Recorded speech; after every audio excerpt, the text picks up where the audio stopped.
contains 2 cameras to be more robust. It also has added features. The Pragyan rover has added solar panels. Chandrayaan 2 landing site is a high plane between 2 craters. Chandrayaan 3, the landing site is slightly off the Chandrayaan 2 site. So not too much variation as far as the landing site is concerned. Then Chandrayaan also sets the ball rolling for India's next big mission, that is Gaganyaan, further on into space and also sending a human being into space. First manned mission into space, 3 crew members in space for 3 to 4 days. The mission to a 400-kilometer low Earth orbit, splashed down in Indian waters. And then 4th nation to launch a crewed spacecraft after, of course, US, Russia and China. But India was not the only one in the race. Russia also launched a moon mission and they tried to race it. That was the Lunar mission, but it failed. August 11, Russia launched the Lunar 25. Attempt was to soft land on the same side of the moon that India is attempting. August 21st, it was expected to reach the South Pole, but the spacecraft crashed on the moon. Deviation of actual parameters. Device switched to an off design orbit. That's what happened.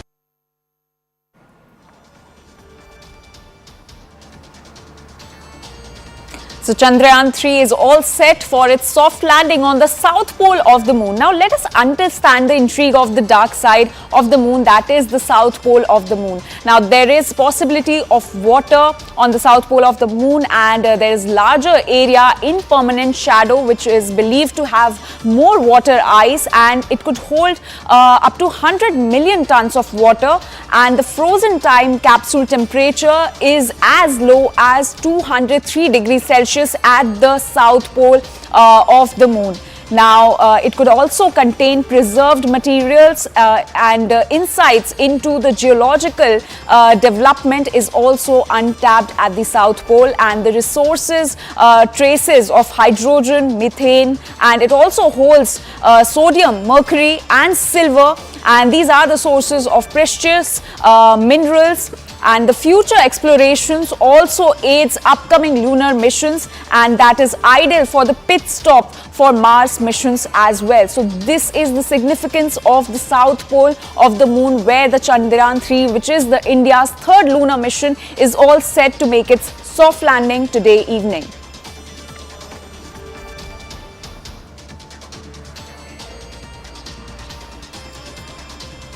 So it's a big day for India today, as India's 3rd lunar mission is all set for its soft landing at the moon's south pole, and prayers are going on across the nation. There is a lot of excitement among students. The live streaming will be available in all schools. Students have been called at the time the Chandrayaan 3 will be making its soft landing, which is 6:04 p.m. today.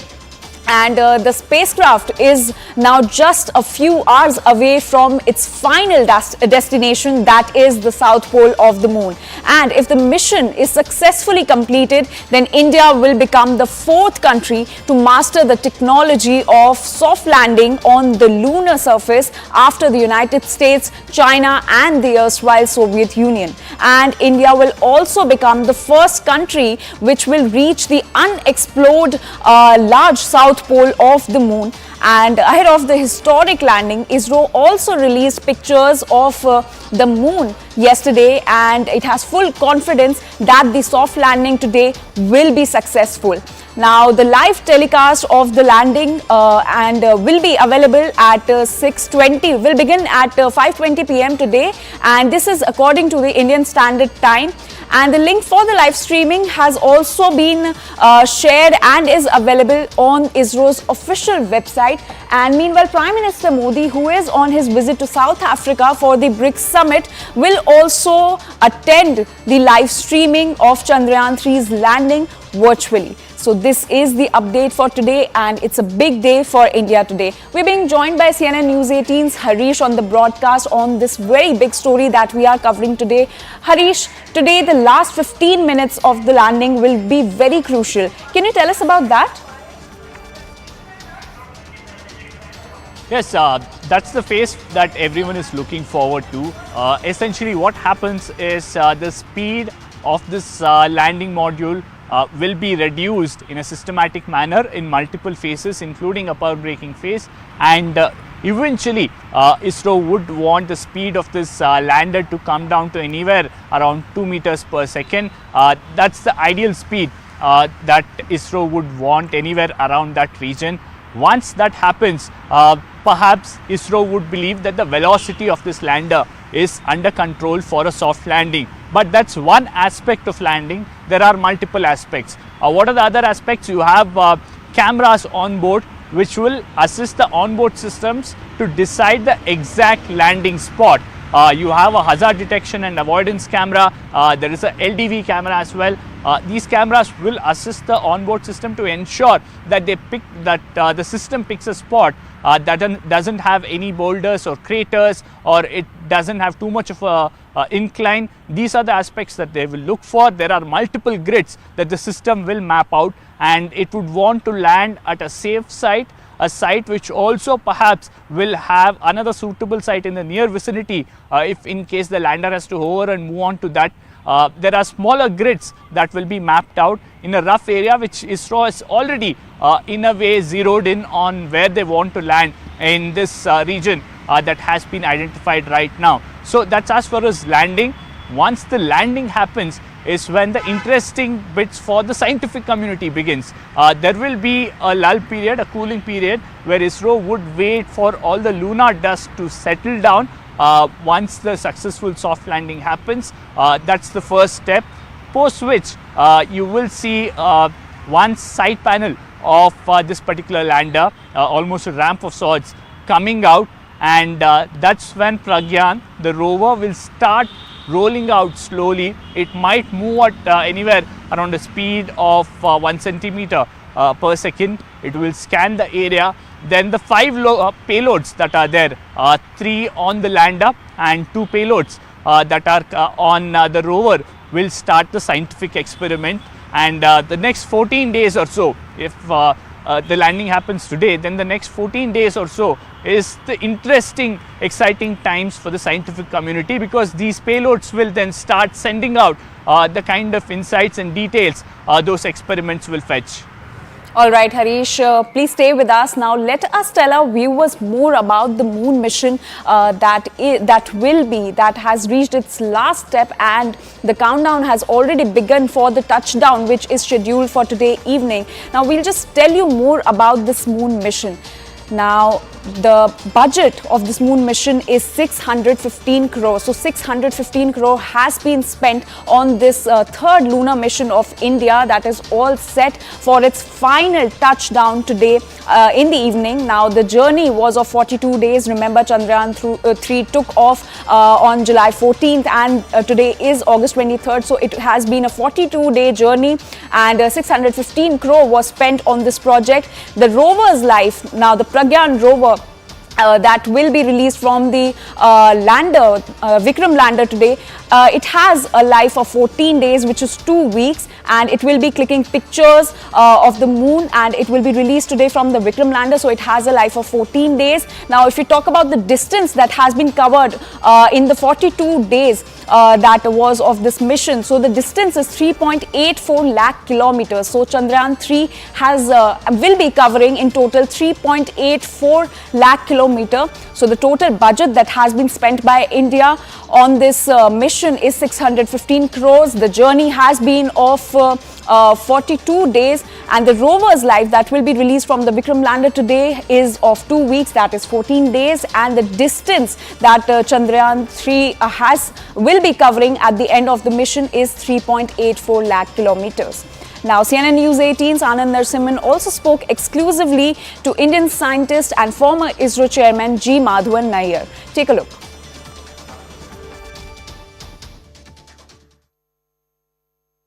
G. Madhavan Nair ji, we are starting. Thank you very much, sir. Namaskaram. We are all counting down. I think it's just a few hours, but the all-important moment. And this time around, there seems to be not just hope, but belief that we will get the soft landing right. Well, certainly a lot of efforts have gone behind this mission. After the Chandrayaan 2, ISRO has done a considerable amount of changes in their design, and in strengthening the subsystems like the thrusters, landing legs, and computer software, and all those things. And a large number of simulations and validation also has been done. So there is every chance, there's an extremely good chance that we'll be able to achieve the mission this time. One question that I'm very curious about is that none of the other space-bound nations like China, Russia, or America in the past, Russia attempted it now, have looked at the dark side of the moon. Why has India chosen the Atkins Basin or the South Pole? Well, there are two reasons. One is, the presence of large quantity of water is confirmed in the southern pole. So in the future, if we want to have some robotic colony or even human presence, the South Pole is ideal location. The second, since it's the dark side and there is not much of disturbance happening with respect to time, we may get some idea about the origin of the moon and the condition of the planet Earth when the moon spun off from the Earth and so on. So the data what we get will be throwing some light on the basic principles behind the origin of the planet Earth itself. And again, whether we can confirm the presence of helium-3 and other exotic minerals there, that will be an opportunity for us. So this is a very important mission as far as India is concerned. We have some data from the remote observation from the Chandrayaan 1 and Chandrayaan 2. This is an opportunity to validate in situ that information. More than that, the technology demonstration with respect to soft landing on a faraway territory where there is no beacon, there is no GPS, nothing. It has to be done autonomously using the self-contained instrumentation, the cameras, the altimeters, and so on. So this is really going to be the cutting edge of technology. And once we demonstrate that, we'll be showing to the world that we are in par with the Western world as far as the high technology is concerned. The Russians also quite ambitious with Lunar. If you were to contrast Lunar and Chandrayaan 3, because many people are curious, where Lunar failed, why do you think Chandrayaan 3, or why do we think Chandrayaan 3 will succeed? Well, we don't have much information about the Lunar failure, but Russia has done this 50 years back, and it was really surprising that they got into a problem this time. One thing is, the approaching the moon, there are many uncertainties. The gravitational field around the moon, even the thruster calibration, the orbital calibration, etc. Russians did it pretty fast, but as far as the ISRO is concerned, they are taking a very cautious approach, going step by step. So that approach may have a better chance of success compared to the Russian one.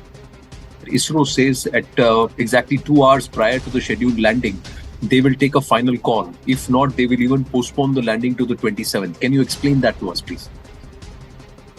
Certainly, I think that is a very right thing for ISRO to do, because it's a very precious mission and we can't afford to take any risk.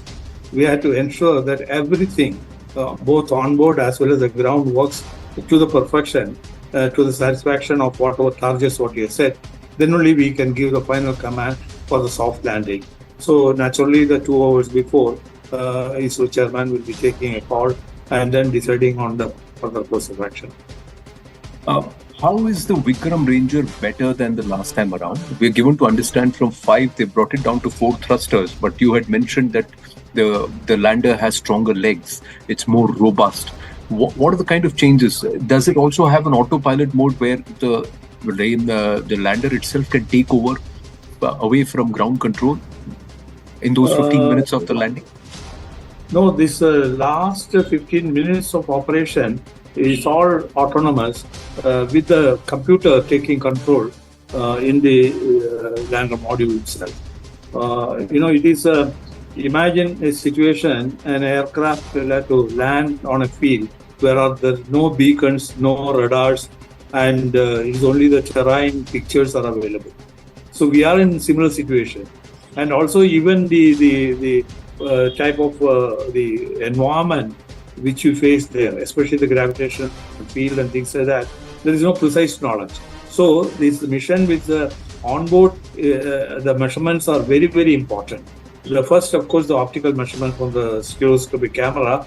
Then there is a laser imaging system as well as a Doppler, which gives the position as well as velocity indications. There are gyroscopes and accelerometers to decide whether the thrusters are working or not. Then the control system to stabilize the attitude, the orientation of the module, so that at various phases it is pointing in the right direction, and ultimately the legs are pointing down. And the ultimate challenge is in finding a spot where there is not much of problems of collision. You see, for example, if there are some boulders are there or some craters are there, they are danger spots. So the onboard camera will have to analyze that zone and take a decision. So it will be hovering around the low altitude and taking pictures. And once it is satisfied, the onboard computer gets satisfied that is the right location, it will give the command for final dropping to the surface. So this is an extremely complex operation, and every element has to work perfectly. Dear G. Madhavan Nair ji, my final question: how confident are you that we'll nail those 15 minutes? Well, I think the space is full of challenges, and we have challenges several times. And hard work, which is put in by the ISRO team, even the God will not deny them the success. Let's hope that, and that's the prayer, sir. Thank you so much for speaking with us. Always a pleasure speaking with you, sir. Namaskaram. Thank you. Thank you. We're now being joined by CNN News 18's Ritu on this big story that we are tracking today, which is the Chandrayaan 3's landing on the moon. Remember, we are inching closer to the soft landing that is scheduled for today. And Ritu is joining us on the broadcast. Ritu, a very good morning to you. Ritu, could you tell us why has India chosen the south pole of the moon for the soft landing?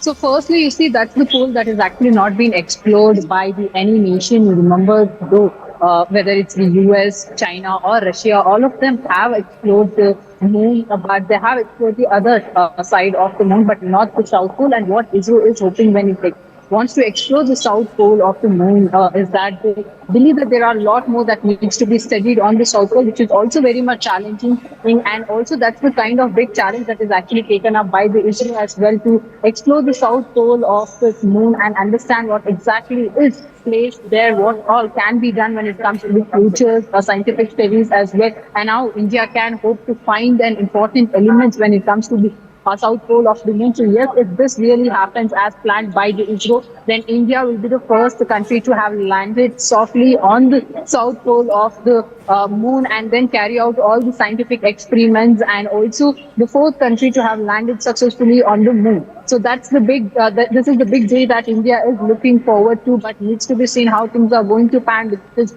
you see that 15 minutes that we're talking about from 5:45 p.m. to 5 p.m. is going to be very crucial for the India. All eyes will be on India at that point in time, because that's the time that we're talking about where the ISRO's control room will try and understand what exactly is happening, with whether everything is going as per the plan, all the systems are performing healthy, and whether that, can have the soft landing can be done on the south pole as well. Because you see, there are a lot of challenges when it comes to the south pole of the moon. There are too many craters when compared to other sides of the moon, and also though there are many elements that are available on the south pole of the moon, there are other challenges as well, because what we are also given to understand, you see, scientifically, that the temperature also goes down to almost minus 180 degrees Celsius. So you see, those are the challenges. Even when the lander is landing on the south pole of the moon, it's just not there. We cannot see that it has happened. There is a soft landing that has actually happened, and things will go on smoothly from then on. Yes, ISRO is hoping with that as well, but there are also other challenges on the south pole of the moon. So yes, that's a big challenge, but ISRO looks very confident at this point in time. All right, Ritu, please stay with us. Now let us tell our viewers that why has India chosen the south pole of the moon, which is also known as the dark side of the moon. Now there is a possibility of water at the south pole of the moon, and the area is larger. The larger area is in permanent shadow, and which it is believed to have more water ice, and it could hold up to 100 million tons of water. So this is about the south pole of the moon, where the Chandrayaan 3 will be making its soft landing today. And the reason why it has been chosen by India is because there is a possibility of water over there. Now, frozen time capsule temperature is as low as 203 degrees Celsius at the dark side, which is the south pole of the moon, and it could also contain preserved materials and insights into geological development, and there are untapped resources which traces of hydrogen, methane, and it also holds sodium, mercury and silver, and there are source of precious minerals, and future explorations will also aid upcoming lunar missions, and the south pole of the moon is the ideal pit stop for the Mars missions. So these are the reasons because of which India chose to make its soft landing on the south pole of the moon, which is also known as the dark side of the moon. Now we are being joined by my colleague Shireen, who is live with us on this story. Shireen, a very good morning to you. So Shireen, could you throw some light on the role of the Pragyan rover that will be making its landing on the south pole of the moon today? Well, overall, when we talk about the lander Vikram and the rover Pragyan, the whole point of this mission, of course, is that they are going to, of course, see the experiments further will be done once after the soft landing. The further experiments will be done to see what is the composition and elements of moon. So this is just the beginning, but this beginning itself is going to be a huge, historical moment for India. Now, it won't be wrong to say that Indians are feeling over the moon at the moment, and if all goes well, by 6 p.m. India will be literally over the moon. Now, right now I want to show you what is really happening over here. Now, across the country, Indians are waiting with bated breath as far as the soft landing of Chandrayaan 3 is concerned. Now, this is one of the Nehru planetariums. Across, we have seen there are many planetariums which are organizing a number of events, and here in Delhi, Nehru Planetarium has in fact put out a series of events and shows. Now, this is the Sky Auditorium, where they are in fact going to showcase what is really going to happen as far as Chandrayaan 3 is concerned, how lander Vikram will be landing, what is going to be happening as far as the soft landing is concerned. Apart from that, there is going to be a show throughout the day. From 11 a.m. Children from across the schools will be in fact coming over here. Let me go and speak to some of the project managers here, who is going to in fact tell us what is really the plan over here. Ma'am, what is really the plan? आज क्या क्या होने वाला है Nehru planetarium? जी ma'am, 9:30 we have scheduled the small screening, because today we are also launching our first show that is on moon and also talks about Chandrayaan 2, and if Chandrayaan 2 would have not failed during that time, so then what would be the visuals which India can really enjoy. So that we are screening it for media, and from today onwards probably it will be available for public as well. And evening we have a screening scheduled for people who come to the planetarium can see the landing visuals here. All right. So right now the screening, if you could tell us about, is it going to be about how the soft landing of Chandrayaan 3 is concerned, and what about Chandrayaan 2? What is going to be shown in the screening? Yes, this is basically a two-dimensional program of Nehru Planetarium, which will talk about the moon science, how the moon formation was, how the moon has been created, like how it is formed, and also India's lunar missions, Chandrayaan 1, Chandrayaan 2, and if Chandrayaan 2 would have not failed, then what will be the Chandrayaan 3 visuals. Throughout the day, there are going to be school kids who will be in fact coming over. Definitely, children, school children, also enthusiasts and people who come planetarium to see the show. In all our public programs, we're gonna give them a small introduction of Chandrayaan 3. All right. So right now, the screening is going to begin, and we have been told that we have to switch off our lights, then only the screening will begin. So back to the studios. All right, Shireen and Ritu, please stay with us. So it's a big day for India today as India is inching closer to the moon, and in a matter of few hours, we will get to know if India today scripts the history. Well, as of now, we're slipping into a very short break, but we are continuously getting you all the latest updates on the big story, the India's third lunar mission, Chandrayaan 3 mission today. Please stay with us.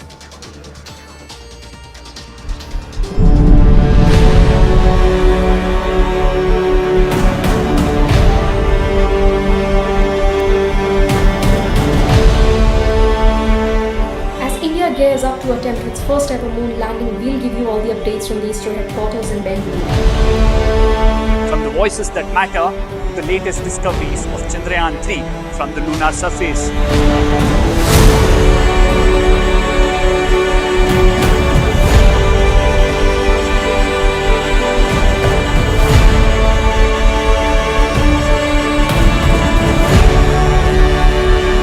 Watch CNN News 18 as we bring you all the updates and details of the India's historic moon mission.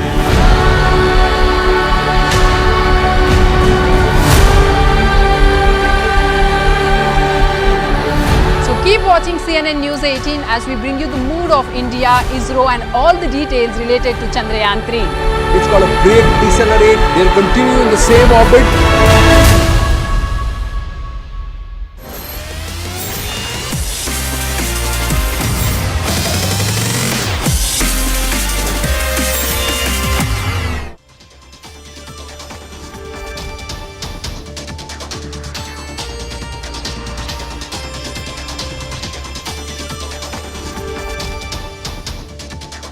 With LIC's The Vikram lander carrying the Pragyan rover attempts the landing. That's what it will do. Then the attempt will be to soft land on the moon's south side at the south pole, the big Atkins Basin, the biggest crater. Series of complex braking maneuvers will come into play. And of course, the lander will actually hover around for a bit to see if the surface is ideal. The sensors will send the message back into the computer and then it will choose the ideal place to land. Sans the boulders, sans too much of soft moon soil, and then figure out the most perfect available landing space. Rover named Pragyan will then roll out of the lander. Pragyan will explore the nearby lunar surface, the area, and it will gather images that will be sent back to Earth. It will also pick up samples which will take it back into the lander, which will then send those images of those samples and what's being collected. All that data will be sent back to our space station back and also in Karnataka, and then relayed to the ISRO headquarters. Chandrayaan 3 will explore the unexplored, the dark side of the moon. The possibility of water is in a larger area, in permanent shadow. That's why it's believed to have more water and ice and could hold 100 million tons of water. That's the possibility, because the dark side is not exposed to the elements, and that's why it could preserve how the Earth was billions of years ago, when this chunk of Earth separated from it and then became the Earth's own satellite, that is the moon. Frozen time capsule temperatures as low as minus 203 degrees centigrade on a moon night could contain preserved materials, insights into geological developments. There are so many aspects that will come to the fore because we have not known this at all. Untapped resources, traces of hydrogen, methane, it could hold sodium, mercury and silver, source of precious minerals, the original soil of the Earth, composition of it billions of years ago, the crust, mantle and core, we could know all of that. Future exploration aids coming up, and of course the upcoming lunar missions, ideal pit stop for Mars missions. So this is what India will sell to the world, that we've achieved this. And in what? In just our second attempt to land. Second attempt. This is not the first attempt by India. In 2019 too, India made a similar attempt. But what's the difference between then and now? Let's try and quickly compare and contrast Chandrayaan 2 with Chandrayaan 3. Chandrayaan 2 cost 978 crore because it also had the orbiter module in it. Chandrayaan 3 cost 615 crore. But it's equally heavy because the Pragyan rover and the Vikram lander have been made heavier, and they've been also packed with more features, more abilities. Chandrayaan 2 component, the orbiter, lander, rover, Chandrayaan 3 component, the propulsion module, lander and rover. Chandrayaan 2 payloads were 14, Chandrayaan 3 payloads were total number is 7. Lesser number but equally 3.9 tons. Chandrayaan 2 days to the moon took 48, Chandrayaan 3 days to the moon is 42. Chandrayaan 2 contained one camera to detect hazard.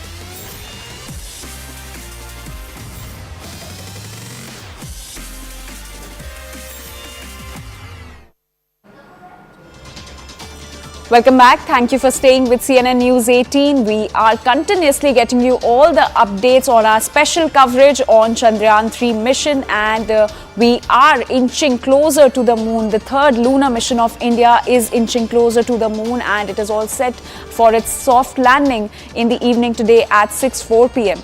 Now, we will just let you know which are the other nations that have had their moon landing so far. So India will also be joining them in that list. So we will tell you the landings so far that have been done by the other countries. So United States has had 15 missions. So 15 times United States has had its landing on the moon. If we move further, then there is Russia that has had 8 lunar missions. So Russia has landed on the moon 8 times, and China has had 3 lunar missions, whereas India has had 1 mission, and today it's the third lunar mission of India, and we will see in a matter of a few hours if that is successful, which will take the count of India to 2 today. So these are the landings that have been done so far. United States stands at 15, Russia stands at 8, China stands at 3, whereas India stands at 1. We're now slipping into a very short break. We'll be right back.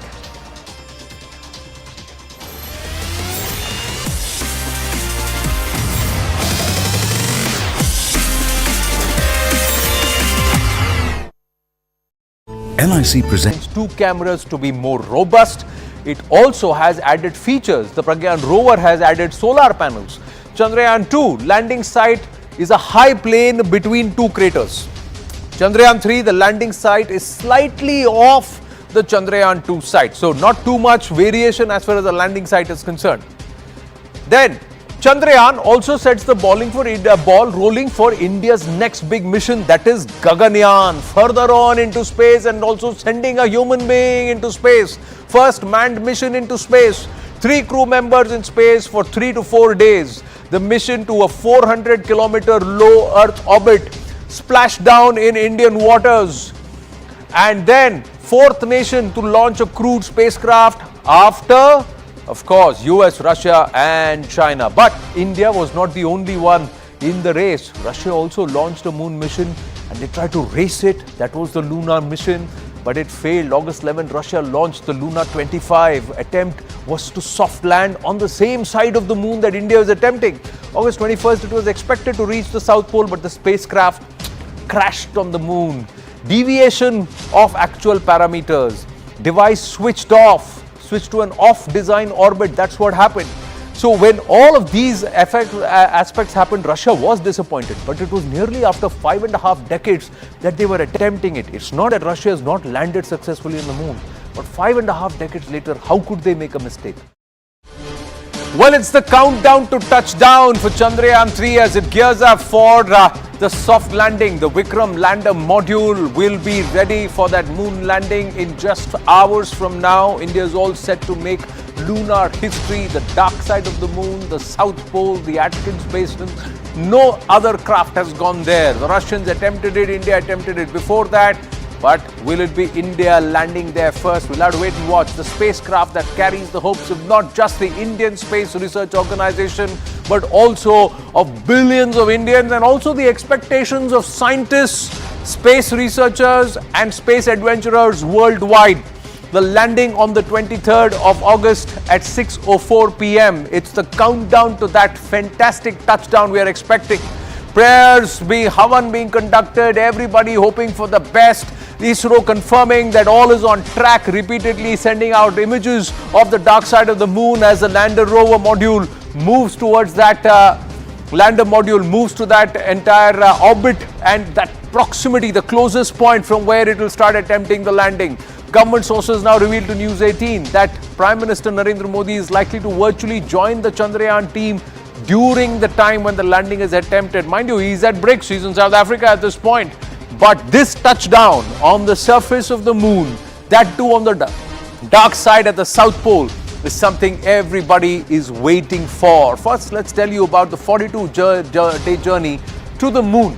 The takeoff happened on the 14th of July. It began from Sriharikota and it was all done, practiced to the T and went on smoothly. Milestone 1 was the 15th of July when the first orbit-raising maneuver happened. So as this entire Chandrayaan module moved away from the Earth and trying with each elliptical orbit moving out and out and out and finally slingshotting itself after milestone 2 on the 1st of August, inserted itself into the translunar orbit, and on the 5th of August, the lander propulsion module actually separated. It inserted into the lunar orbit, milestone 3. Milestone 4 was the in-orbit circularization phase. Milestone 5, we come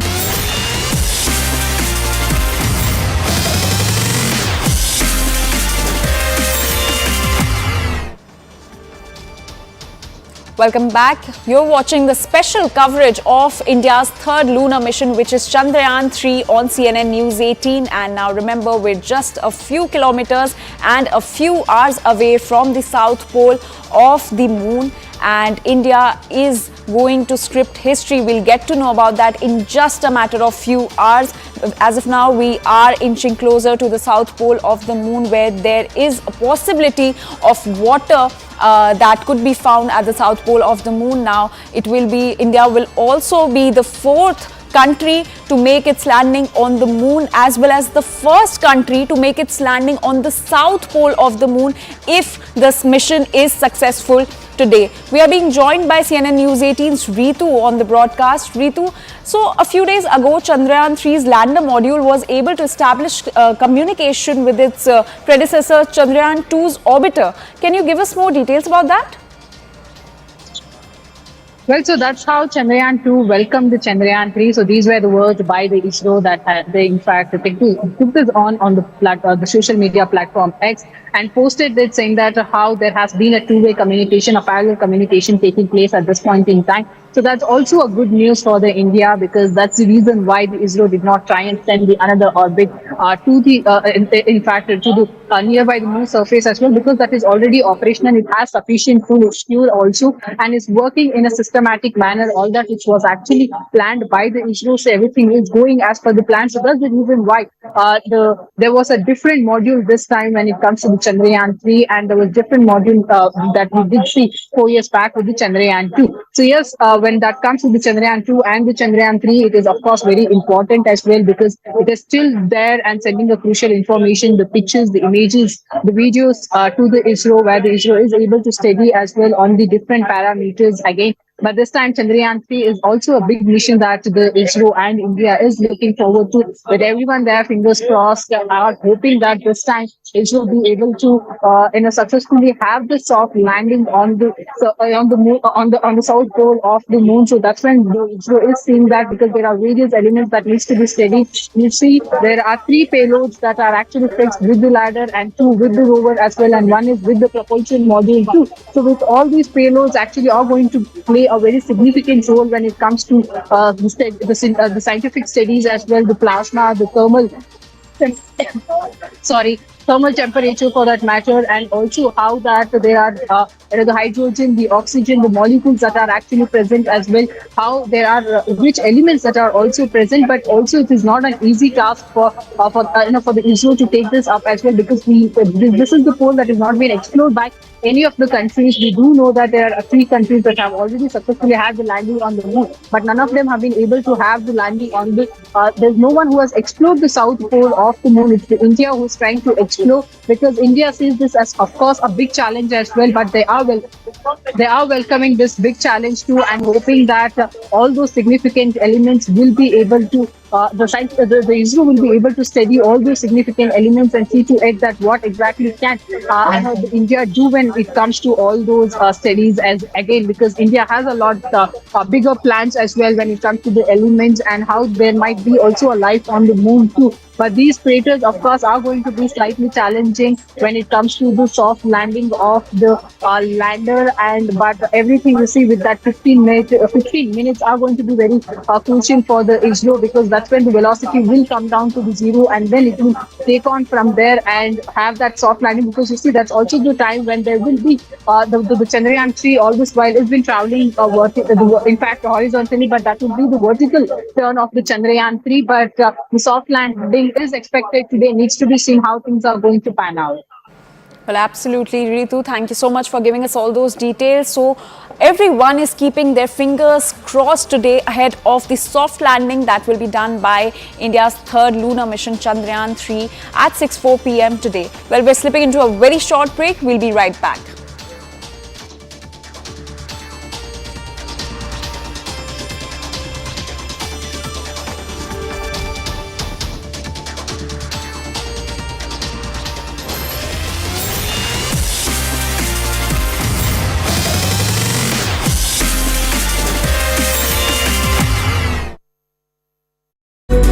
Module separating on the 17th, and then of course the deboosting maneuver that was completed on the 18th of August. So all these milestones have gone as planned. But there's the 15 minutes of terror. That's what scientists call it. The final 15 minutes, that is the descent onto the moon's surface. That will determine the success of the mission, because from a speed of about 1.68 kilometers per second, you got to reduce your speed to just about 2 meters per second. That's the deceleration. That's where the 4 thrusters play a critical role. The lander begins the descent towards the moon. That's what the 15 minutes of terror. To move towards the moon at 6,000 kilometers per hour, ISRO will then give commands to the lander. The lander will then have its own computers that will do the calculation and figure out the deceleration. The thrusters will kick in. All four engines of the lander will be used. The speed will be reduced to just 2 meters per second. And the lander will be made vertical. So it's horizontal right now. It will become vertical and then land on its 4 strong legs, which have been made stronger in that final braking phase, to much stronger than before, to even wield a little bit more than 2 meters per second. So what is expected to happen on the 23rd of August at 6:04 p.m. if all goes according to plan?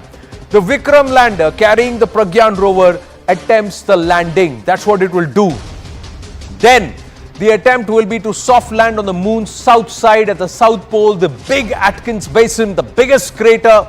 Series of complex braking maneuvers will come into play. And of course, the lander will actually hover around for a bit to see if the surface is ideal.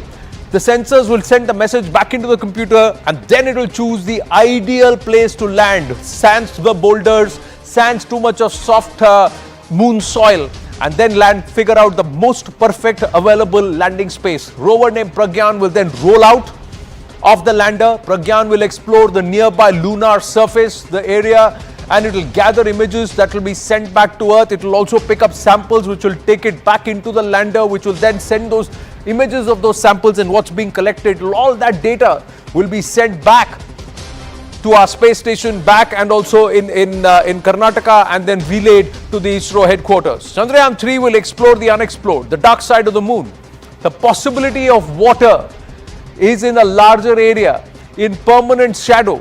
That's why it's believed to have more water and ice and could hold 100 million tons of water. That's the possibility, because the dark side is not exposed to the elements, and that's why it could preserve how the Earth was billions of years ago, when this chunk of Earth separated from it and then became the Earth's own satellite, that is the moon. Frozen time capsule temperatures as low as -203 degrees centigrade on a moon night could contain preserved materials, insights into geological developments. There are so many aspects that will come to the fore, because we have not known this at all. untapped resources, traces of hydrogen, methane. It could hold sodium, mercury and silver, source of precious minerals, the original soil of the earth, composition of it billions of years ago, the crust, mantle and core. We could know all of that. Future exploration aids coming up, and of course the upcoming lunar missions, ideal pit stop for Mars missions. So this is what India will sell to the world, that we've achieved this. And in what? In just our second attempt to land. Second attempt. This is not the first attempt by India. In 2019, in 20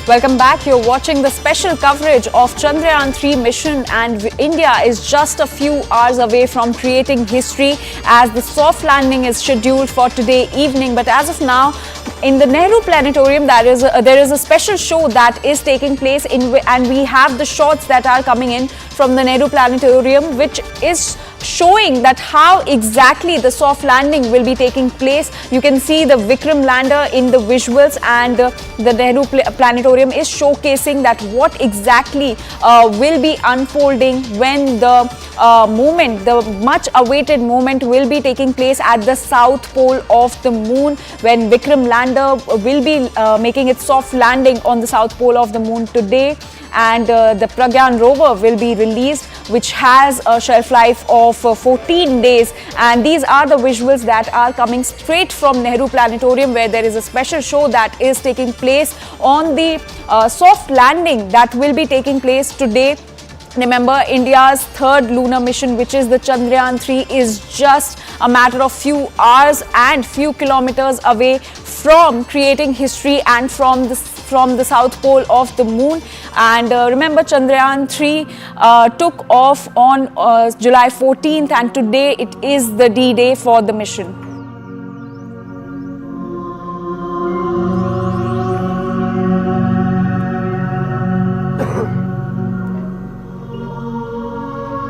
सौर मंडल की शुरुआत पर गहन अंतर्दृष्टि प्रदान किया जाना इसका अन्य वैज्ञानिक लक्ष्य था। चंद्रमा की संरचना के बारे में वैज्ञानिक बेहतर समझ पाते।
रोवर ने चंद्रमा सतह की जांच की होगी। लैंडर और रोवर दोनों ने चंद्रमा के खनिज, स्थलाकृति और चंद्रमा के अन्य विभिन्न पहलुओं पर ध्यान केंद्रित किया होगा। मिशन का अंतिम लक्ष्य चंद्रमा पर मानव बस्ती स्थापित करने की संभावना का पता चलाना था।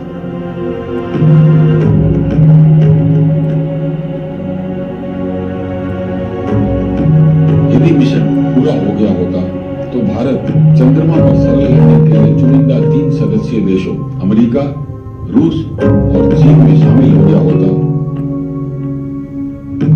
और भारत चौथा देश बन गया होता। इस मिशन से न केवल बल्कि पूरी दुनिया के लोगों को फायदा होगा।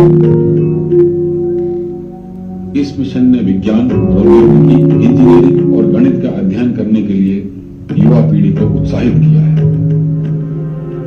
यह भारत के लिए एक विशालाकाय छलांग है, भले ही यह इतिहास में 0.0006% से चूक गया, परंतु यह पूरी तरह से विफल नहीं है, क्योंकि ऑर्बिटर बहुत अच्छी तरह से कार्य कर रहा है। इसने उच्च रिजोल्यूशन की छवियां ली हैं और कई वैज्ञानिक सफलताएं हासिल की हैं, जैसे कि सौर फ्लेयर्स को मापना और भावी सपनों का अवलोकन करना। नासा अपने आर्टेमिस मिशन 2024 में चंद्रमा के दक्षिणी ध्रुव क्षेत्र में उतरने वाली पहली महिला और So these are the visuals that are coming from the Nehru Planetarium showing what exactly will unfold today in the evening when the Chandrayaan 3 mission will be making its soft landing on the south pole of the moon. Well, we're slipping into a very short break. We'll be right back. इस शताब्दी के अंत तक चंद्रमा पर रहने वाली एक मानव कॉलोनी की परिकल्पना करना।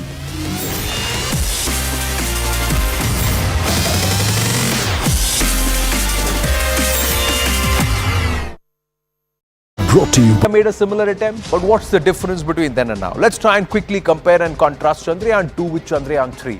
Chandrayaan 2 cost 978 crore because it also had the orbiter module in it. Chandrayaan 3 cost 615 crore. But it's equally heavy because the Pragyan rover and the Vikram lander have been made heavier, and they've been also boosted packed with more features, more abilities. Chandrayaan 2 component, the orbiter, lander, rover. Chandrayaan 3 component, the propulsion module, lander and rover. Chandrayaan 2 payloads were 14. Chandrayaan 3 payloads were, total number is 7. Lesser number but equally 3.9 tons. Chandrayaan 2 days to the moon took 48. Chandrayaan 3 days to the moon is 42. Chandrayaan 2 contained one camera to detect hazards. Chandrayaan 3 contains two cameras to be more robust. It also has added features. The Pragyan rover has added solar panels. Chandrayaan 2 landing site is a high plane between two craters. Chandrayaan 3, the landing site is slightly off the Chandrayaan 2 site. So not too much variation as far as the landing site is concerned. Then Chandrayaan also sets the ball rolling for India's next big mission, that is Gaganyaan, further on into space and also sending a human being into space. First manned mission into space. 3 crew members in space for 3 to 4 days. The mission to a 400-kilometer low Earth orbit, splashed down in Indian waters. And then fourth nation to launch a crewed spacecraft after, of course, US, Russia and China. But India was not the only one in the race. Russia also launched a moon mission and they tried to race it. That was the Lunar mission, but it failed. August 11, Russia launched the Lunar 25. Attempt was to soft land on the same side of the moon that India is attempting. August 21st, it was expected to reach the South Pole, but the spacecraft crashed on the moon. Deviation of actual parameters. Device switched to an off design orbit. That's what happened. So when all of these aspects happened, Russia was disappointed, but it was nearly after 5.5 decades that they were attempting it. It's not that Russia has not landed successfully on the moon, but 5.5 decades later, how could they make a mistake? Well, it's the countdown to touchdown for Chandrayaan 3 as it gears up for the soft landing. The Vikram lander module will be ready for that moon landing in just hours from now. India is all set to make lunar history, the dark side of the moon, the South Pole, the Atkins Basin. No other craft has gone there. The Russians attempted it, India attempted it before that. But will it be India landing there first? We'll have to wait and watch. The spacecraft that carries the hopes of not just the Indian Space Research Organization, but also of billions of Indians and also the expectations of scientists, space researchers and space adventurers worldwide. The landing on the 23rd of August at 6:04 p.m. It's the countdown to that fantastic touchdown we are expecting. Prayers Havan being conducted, everybody hoping for the best. ISRO confirming that all is on track, repeatedly sending out images of the dark side of the moon as the lander rover module moves towards that entire orbit and that proximity, the closest point from where it will start attempting the landing. Government sources now revealed to News18 that Prime Minister Narendra Modi is likely to virtually join the Chandrayaan team during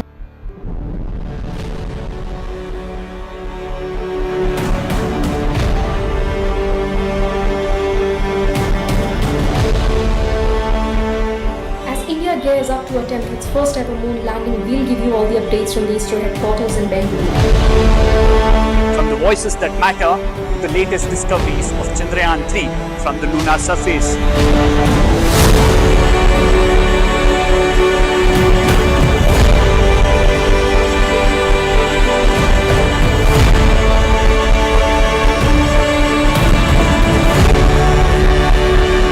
Watch CNN News 18 as we bring you all the updates and details of the India's historic moon mission.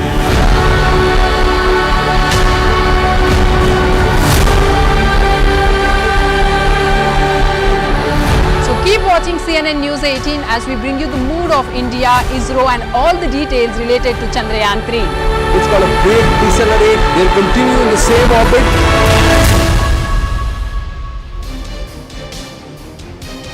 Good morning, you're watching CNN News 18. My name is Toya Singh. Over the next few hours, we're tracking something incredibly exciting for the country. India's third lunar mission, Chandrayaan 3, is all set to land on the moon today at around 6:04 p.m. If it is successful, India will become the first country to successfully land a spacecraft on the lunar South Pole. We are just a few hours away from the moment. The actual landing is expected to take place at some point between 5:45 p.m. and 6:04 p.m.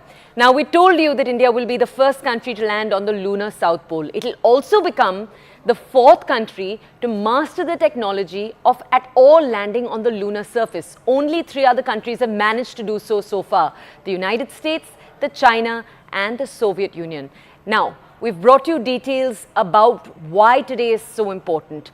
Ahead of the historic landing, ISRO yesterday released new pictures that they're saying show the confidence that they have that this mission will go off successfully. Because remember, in 2019, Chandrayaan 2 was supposed to do exactly this. But moments before touching down on the lunar surface, it crashed. Now, the live telecast of the operations will be beginning at 5:20 p.m. ISRO will be showing them. We'll also be showing them live. The link has also been shared. It's available, as we said, on ISRO's website. The Prime Minister, who is on an official visit as we speak for the BRICS meeting, the BRICS meeting between Brazil, Russia, India and China, he'll also be joining the Chandrayaan 3 landing program virtually.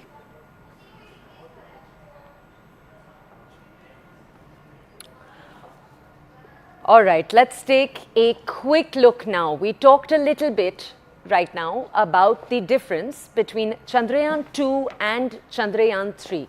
As we told you, Chandrayaan 2 is a spacecraft that failed in its mission. It wanted to land on the lunar South Pole. It failed. It was supposed to land in 2019. Multiple changes have been made to the way in which Chandrayaan 3 has been built. All these changes have been incorporated, and these changes that we're talking about are changes that we're going to highlight for you. So what are the different changes that the engineers and scientists have made to Chandrayaan 3 to make today possible? Number one, there is simply the cost of the two different figures.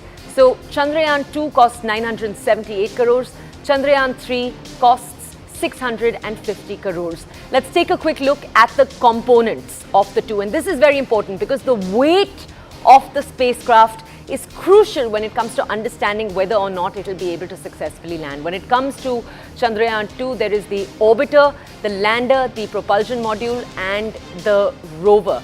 Now, with Chandrayaan 3, there is the lander and the rover. Now, the question of payloads. How many payloads are there on these spacecrafts? What are payloads? Payloads are essentially the word for the scientific equipment on board that will be used to conduct the experiments that the scientists at ISRO are hoping to carry out. One has 14, one has 7. Let's move on. Days to the moon. 48 days to the moon for Chandrayaan 2. Chandrayaan 3, which is of course in focus today, took off in early July. 42 days to reach this mark of August 23rd. Now, remember, it's hoped that it will be able to land on August 23rd today. But scientists have also calculated if there's any change in weather, they are calculating a future date too that might be used for the landing. Now, what about the cameras on board? One is going to be used to detect more what's taking place. Now, right now, when it comes to the current settings that are there, there are 2 cameras now that are there to sense what's going to be taking place. All right, let's take a quick look now at some of these are the visuals that have been coming in. I just want to point out to you, you can see them behind me. These are visuals that ISRO has been putting out in the hours before the landing. My colleague Shrishti is with us. Shrishti has actually been bringing us all of these details over the last few hours. Let's go to her. Shrishti, thank you for joining us. Shrishti is with us live from ISRO. Remember, ISRO's headquarters are in Bengaluru, but this spacecraft took off from Sriharikota. Shrishti, bring us first the opening context. We've told our audiences some of the tagline data, that this is going to make India, for example, the first country to successfully land on the lunar South Pole. We've also told our audiences with this, India will be only one of 4 countries that have landed on the moon. But now tell us, Shrishti, why this hurry, why this urgency around the lunar South Pole, and why in the last few years are we seeing this sudden increase in the number of space missions that the United States, that India, that China, for example, have been sending? We know that in the 90s, the early 2000s, it had temporarily died down. So what led to that resurgence? Definitely. So we are returning to the moon after almost, 56 years after Russia first landed on the moon. That was about in 1966. And now the various countries are again planning moon missions. So what is the interest? The interest is towards the south pole of the moon.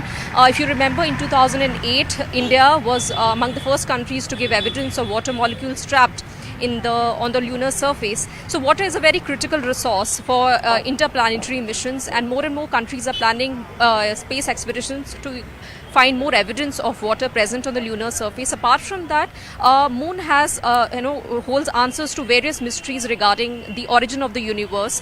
The various experiments being planned through these lunar missions plan to understand the atmosphere of the moon as well as the lunar surface. There are certain critical minerals which could probably pave way for resource utilization in the years to come, and that is why the US has also planned the Artemis program, and Russia and China are also working together. All these countries are planning to set up a lunar base in the next 1 decade. So that is why a successful soft landing on the moon is extremely crucial for India in order to plan its future space missions. As of now, we are not collecting the lunar samples. China has already done it. Russia was the first country to do so. But in order to collect those samples, we'll have to master the whole technology of softly landing on the moon, which is what we are trying to achieve through Chandrayaan 3. We have conducted 3 missions since 2008. The first mission just had an orbiter. The second mission had a lander as a rover, but we could not succeed in the soft landing. And this time we want to achieve that feat, and like you rightly said, we want to be the first country to land on the south pole of the moon. South pole of the moon is a part of the moon where not much sunlight reaches, so it has much more clues to the presence of water on that surface. Thank you, Shrishti. Stay with us. Both the south and the north pole of the moon have craters that don't receive much sunlight. Thank you for bringing us that context. Shrishti, I'll ask you to stay with us. Let's go over now to 2 guests that we have joining us today for a lot more in terms of context. We're going to have a lot of such discussions through the day today to understand more about why Chandrayaan 3 is such a big deal. Dr. Varun Valerio is with us. He's an associate professor for the Department of Physics at IIT Bombay. We also have Himanshu Gautam. He's an astronomer at Space India. They're both with us. Good morning, gentlemen. Thank you so much for joining us here on the show today. I'm going to come over first, Dr. Varun, to you to understand from you some of the physics involved. Doctor, tell us, we talk a lot about what happened in Chandrayaan 2. And one of the things we talk about when it comes to Chandrayaan 2 is the fact that the Vikram lander in Chandrayaan 2, we're told that its velocity was too high while it was touching the surface. It was supposed to lose some of its velocity and it wasn't able to. Doctor, I'm going to ask you in layman's terms, can you explain to our audiences what that means? And then can you tell us the changes that have been made to make sure that that doesn't happen this time? So, Chandrayaan 2, as you pointed out just a minute ago, the orbiter part was an extremely successful experiment. It's giving us very good quality data even now.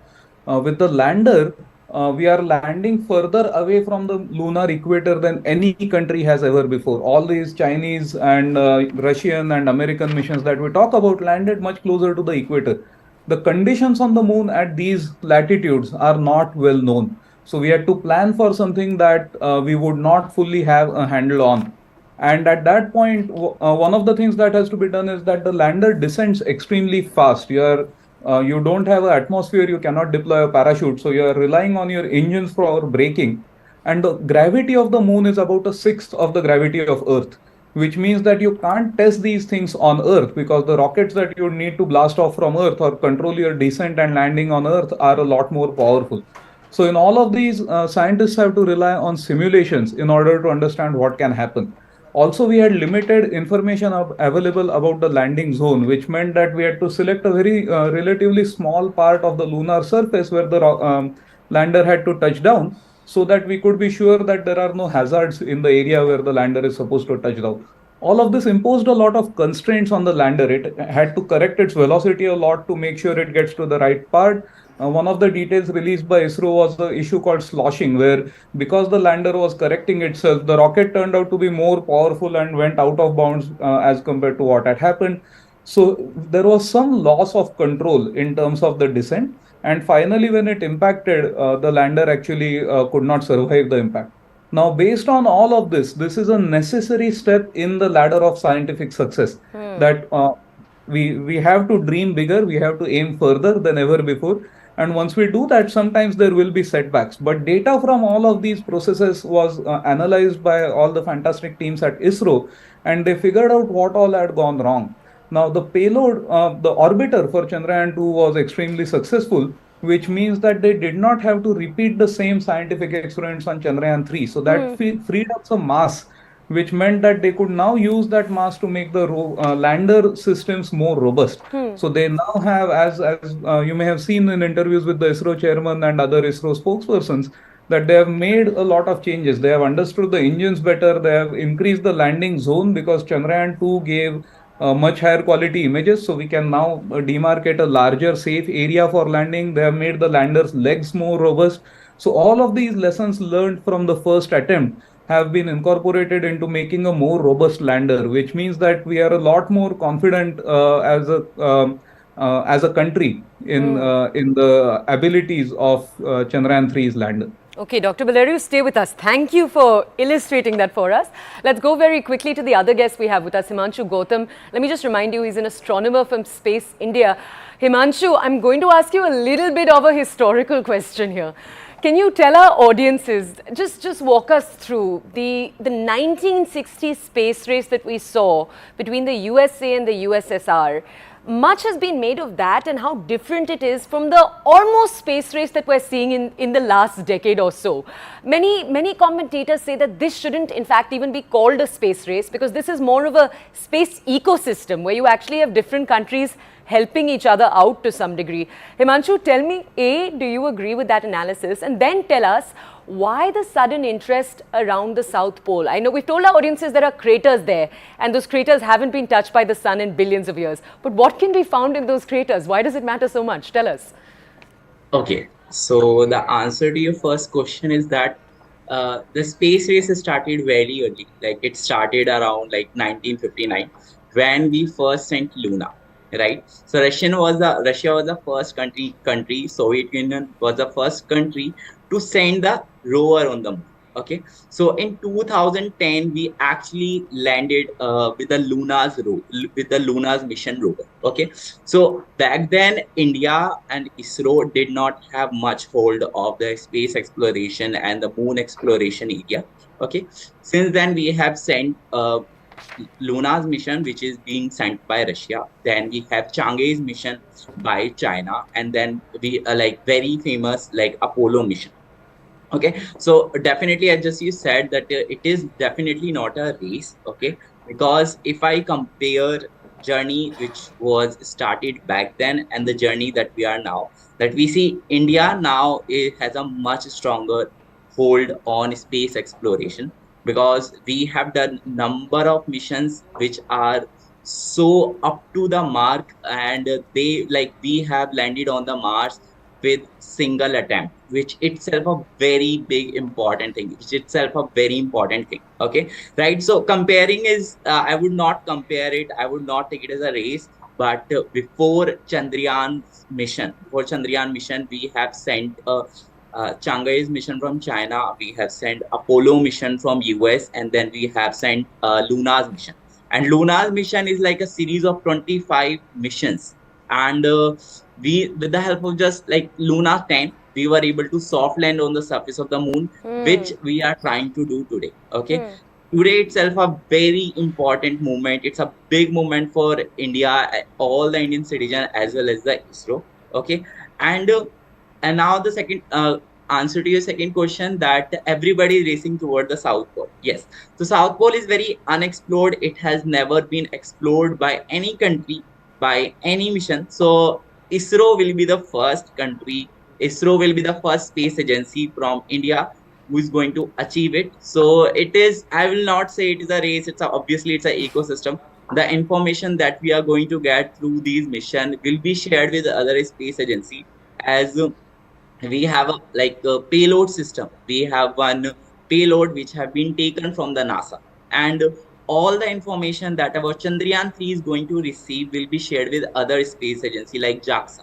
So it's obviously a collaborative method to uplifting each other at the same time, and I think it's like a great moment for all the Indian citizens to witness this historical landing of Vikram lander on the surface of the moon. Himanshu, thank you for that context. Stay with us. We'll keep coming back to both of you for more questions.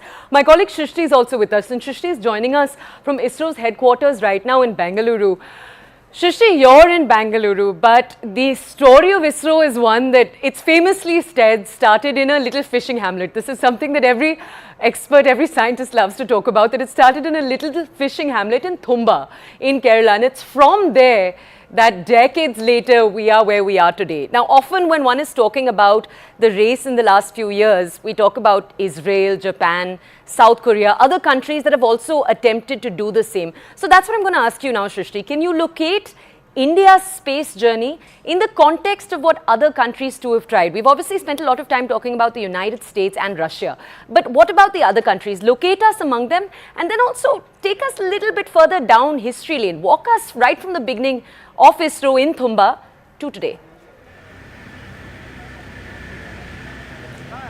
Yes, it's been a very, very long journey. Now we talk about the space race of the 1960s, you know, when Russia, then Soviet Union and the United States of America were competing against each other, and who's going to make their mark in space.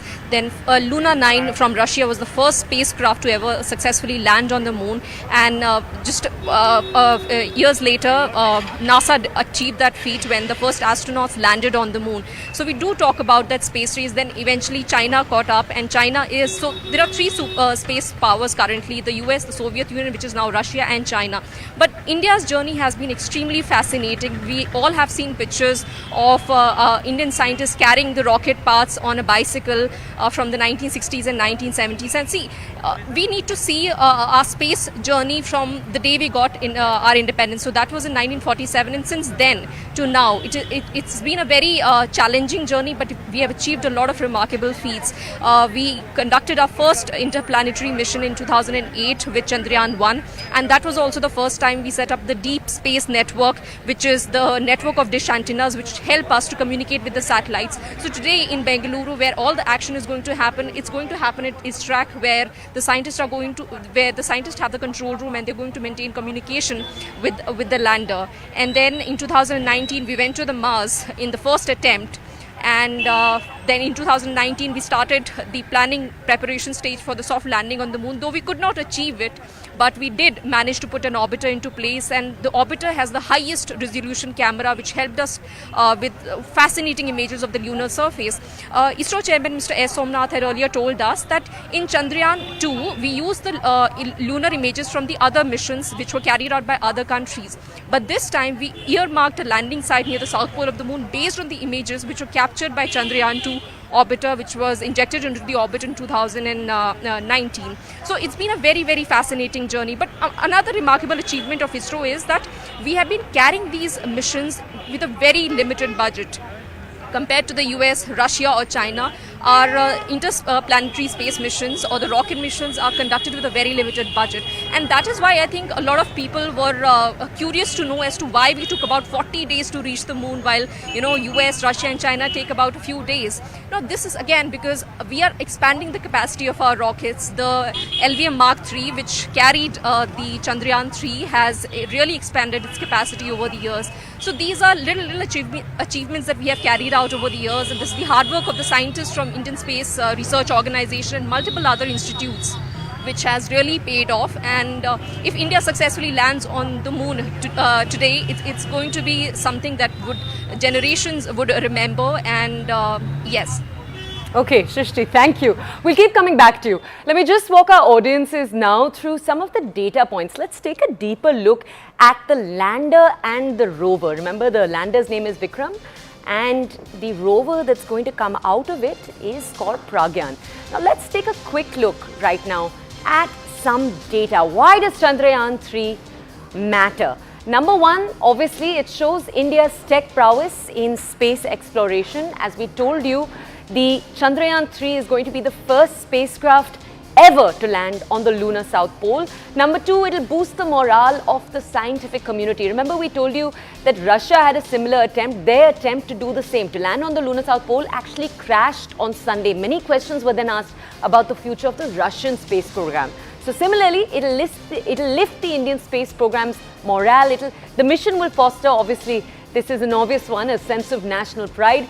Reason for, obviously, it will be promoting indigenous research and development. Even the steps that have been taken from Chandrayaan 2 to Chandrayaan 3, 2019 to today, are huge. And reason number 5, the sector has obviously the potential to create lakhs of jobs across the country. Reason 6, it will possibly attract more private investment into space tech. Today in the United States, NASA actively teams up with Tesla's SpaceX. This is private and public enterprise together. The hope is in India, similar could take place. And reason number 7, the position of India among 4 other tech advanced nations. 4 including India, of course, that's Russia, China and the United States.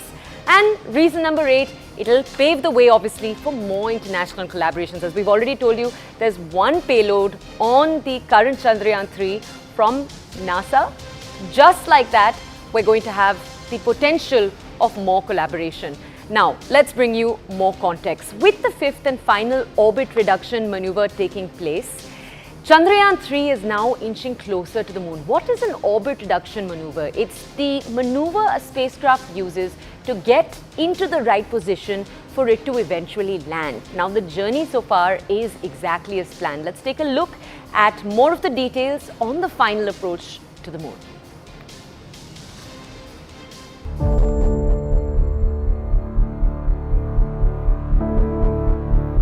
A little over a month after lifting off, Chandrayaan 3 is now entering the last leg before its historic landing on the lunar South Pole.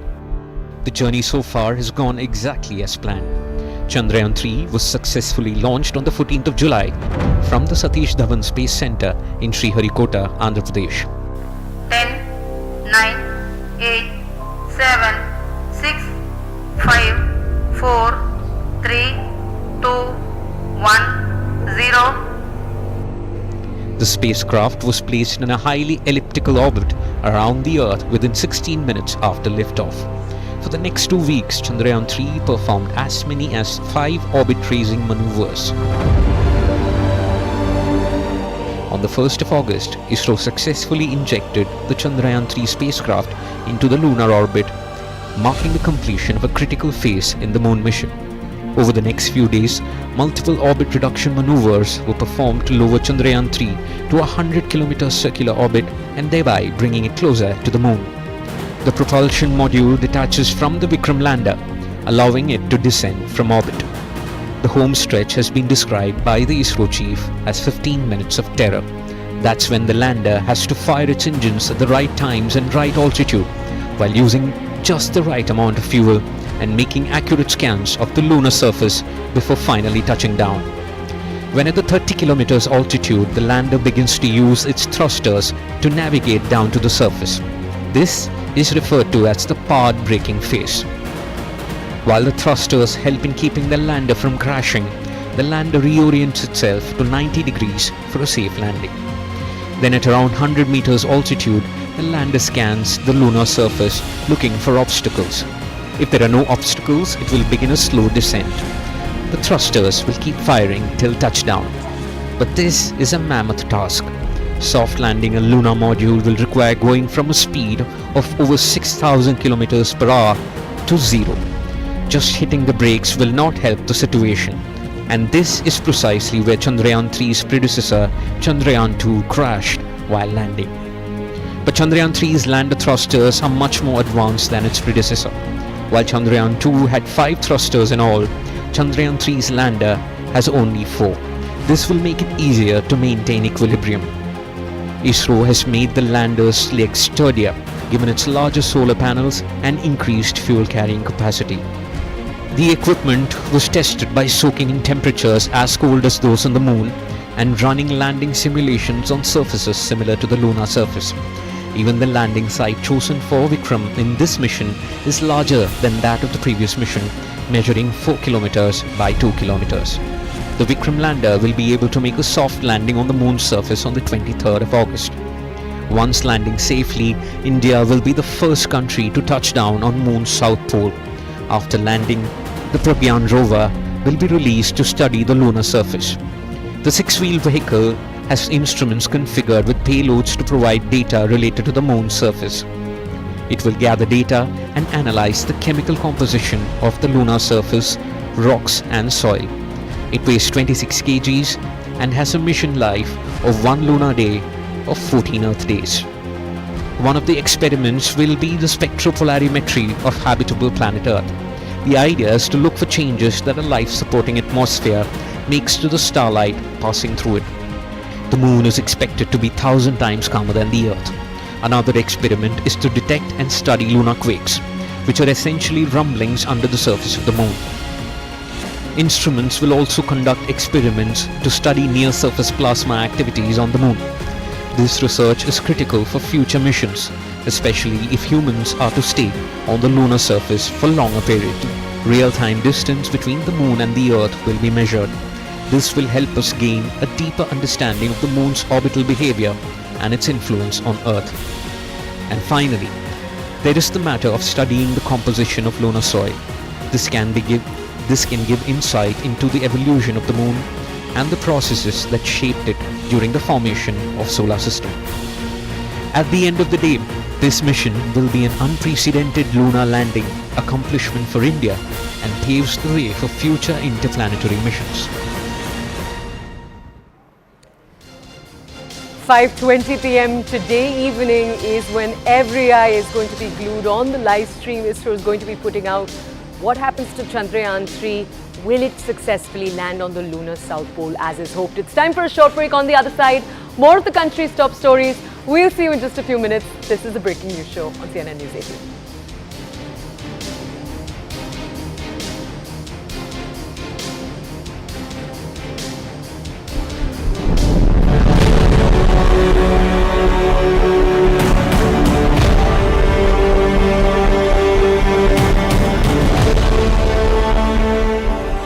Gears up to attempt its first ever moon landing. We'll give you all the updates from the ISRO headquarters in Bangalore. From the voices that matter, the latest discoveries of Chandrayaan 3 from the lunar surface.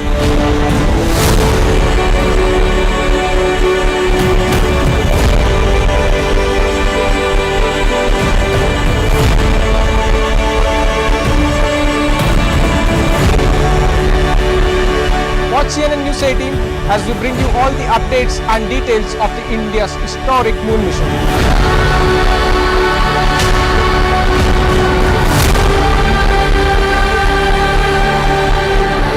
So keep watching CNN News 18 as we bring you the mood of India, ISRO and all the details related to Chandrayaan 3. It's got a great decelerate. They'll continue in the same orbit.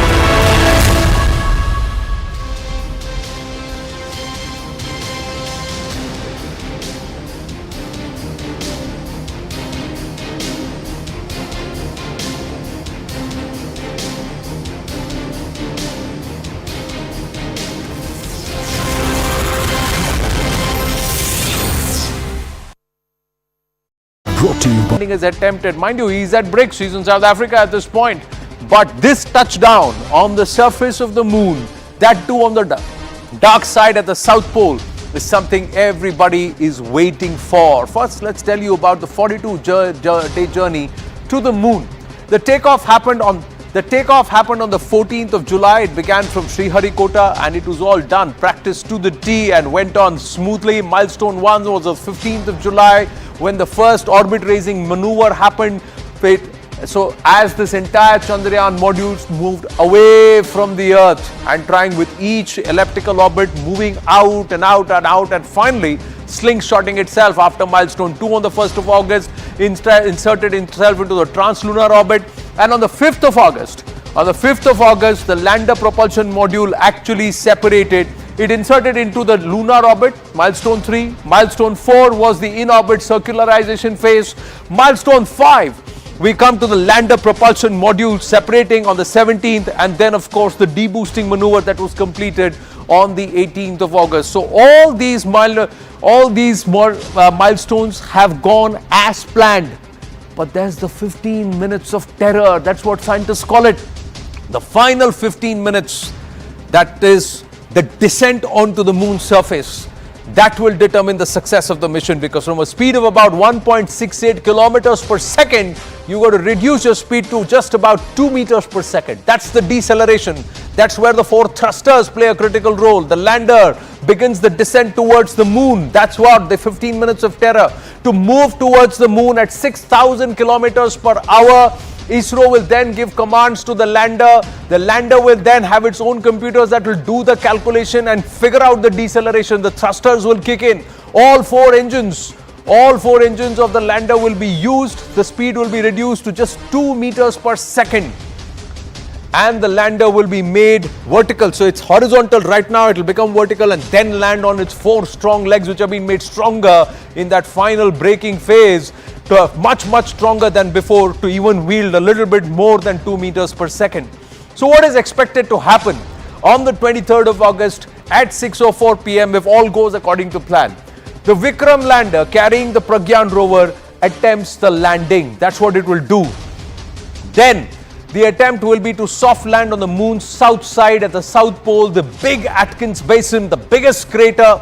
Series of complex braking maneuvers will come into play. And of course, the lander will actually hover around for a bit to see if the surface is ideal. The sensors will send the message back into the computer, and then it will choose the ideal place to land. Sans the boulders, sans too much of soft moon soil, and then figure out the most perfect available landing space. Rover named Pragyan will then roll out of the lander. Pragyan will explore the nearby lunar surface, the area, and it will gather images that will be sent back to Earth. It will also pick up samples which will take it back into the lander, which will then send those images of those samples and what's being collected. All that data will be sent back to our space station back and also in Karnataka, and then relayed to the ISRO headquarters. Chandrayaan 3 will explore the unexplored, the dark side of the moon, the possibility of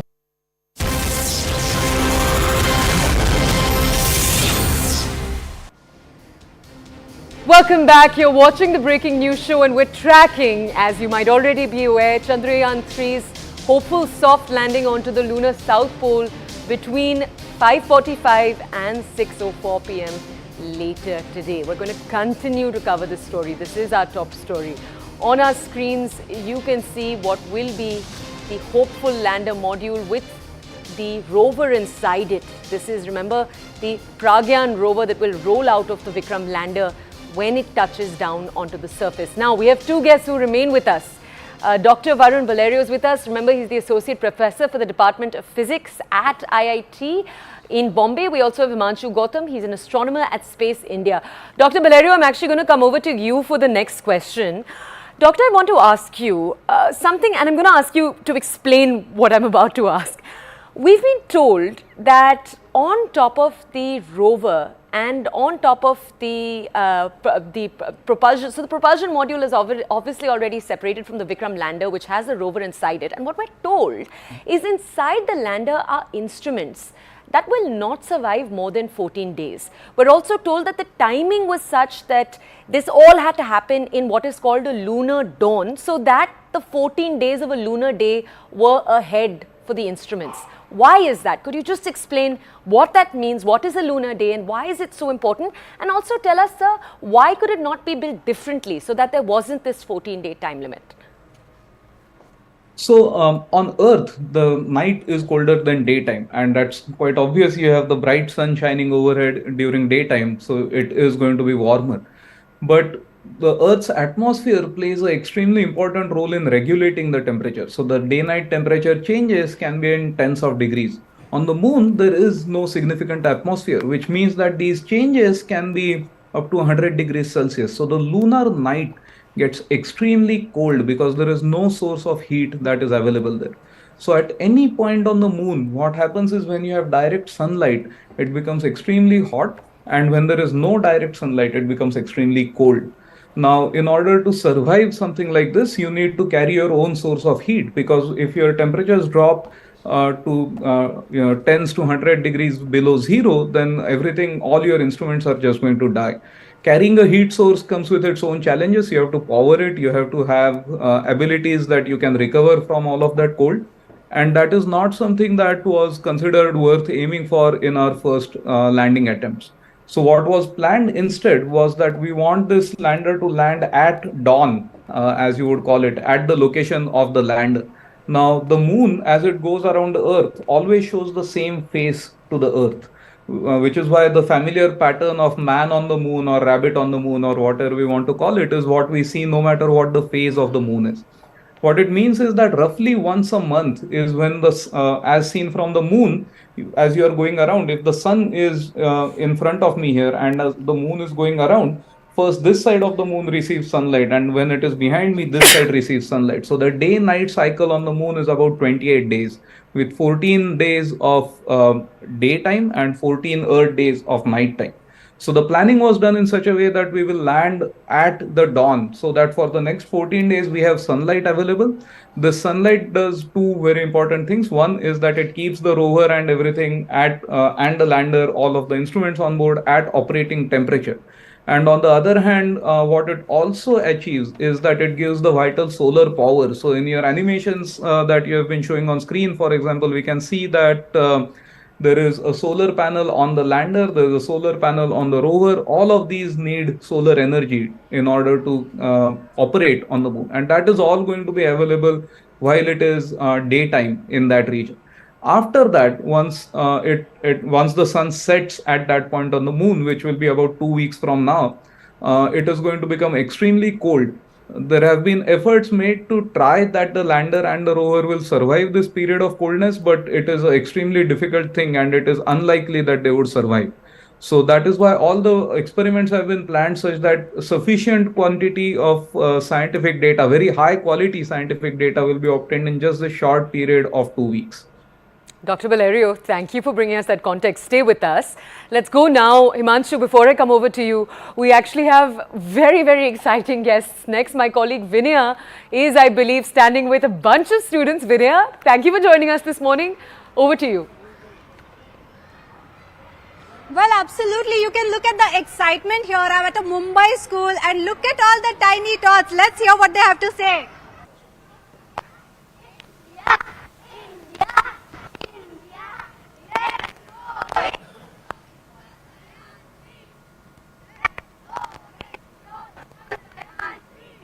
We are here at the Don Bosco International School. Let us try and get voices of these very students. How excited are you about the landing today? I'm extremely excited because India's finally made its mark as a world power. So, you know what can we expect out of the soft landing of Chandrayaan 3 today? Well, I do expect that Chandrayaan 3 will find some frozen water or something like that that will show signs of human life, and that will allow us to discover some new species. So let us try and understand from the elder kids about what the significance of Chandrayaan 3 and its landing. Neil Armstrong once said that landing on space is a small step for man and a huge leap for mankind, and this is a huge leap for India. India's is going to be, if it succeeds, the 4th country to actually land on the lunar surface, and I'm so proud to be someone of India.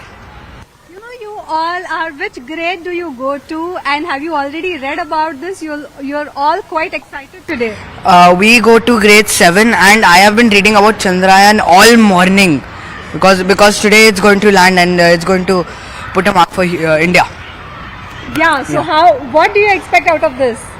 Well, I think it is going to land. It is going to land today because out of all the effort they have gone through after Chandrayaan 2, they are going to succeed today. Yes, so the efforts put in by Chandrayaan 2, we have seen that when Chandrayaan 2 had tried to do landing, there were some glitches there. How do you see this step after the landing after the launch as well? There was a huge excitement. See, once you fail, you're only at a better position at succeeding. So this soft landing could open up so many new possibilities for India as a country among the 3 top countries. What about you? So yeah, as he said, I think the scientists, they've already learned from their mistakes and I think they can do a much better job. And all the Indians, I think everyone around me, they have high hopes from the Vikram lander. And the lander which is there, it is already adapted to the tough conditions of the moon. So yeah, we are excited and looking forward towards the landing at 6 p.m. Looking forward towards the landing. All Indians are excited today. It's a big day for the country. Indeed it is. Chandrayaan 3 is a project, so it is supposed to land at 7 kilometers per hour, but it can withstand to 10 kilometers. So I'm pretty confident that it will succeed this mission. And along with all the points already mentioned, I think this is a huge step for India, building into India's reputation as a world power. So yeah, you can hear all these voices here. A school from Mumbai is quite excited. Last time on, they said they had a special screening when the launch had taken place, and today at the time of landing, will you be watching it from your houses when the landing takes place? Of course, we're going to be cheering for India. Yes, so cheering for India, that's the word coming by. So excitement everywhere. Back to you. Vinaya, thank you. Those students are so well versed in all of the data. Thank you for bringing us their voices. Let's go over now to our other guest who's with us, Himanshu Gautam. He's an astronomer at Space India. He's stayed with us over the last few minutes. Himanshu, let me just tell our audiences this fact and then come to you with a question. It's said that this current space race that we're seeing is one that was actually spurred by a discovery made by Chandrayaan 1. We're obviously today focusing on Chandrayaan 3, but it is Chandrayaan 1 that originally discovered water molecules on the surface of the moon. Tell us, please, Himanshu, some news articles have gone so far as to suggest that potentially in the lunar South Pole, if it's found in the craters, that there is water ice, that there is evidence of early solar systems that can be used, you could potentially be looking at things that could help set up a permanent moon colony. Is that pushing it too far? Tell us about realistically what lies forward in the next few decades for moon exploration in particular. Okay, so with the Chandrayaan 1, which was launched in 2008, was a very significant mission for India and ISRO.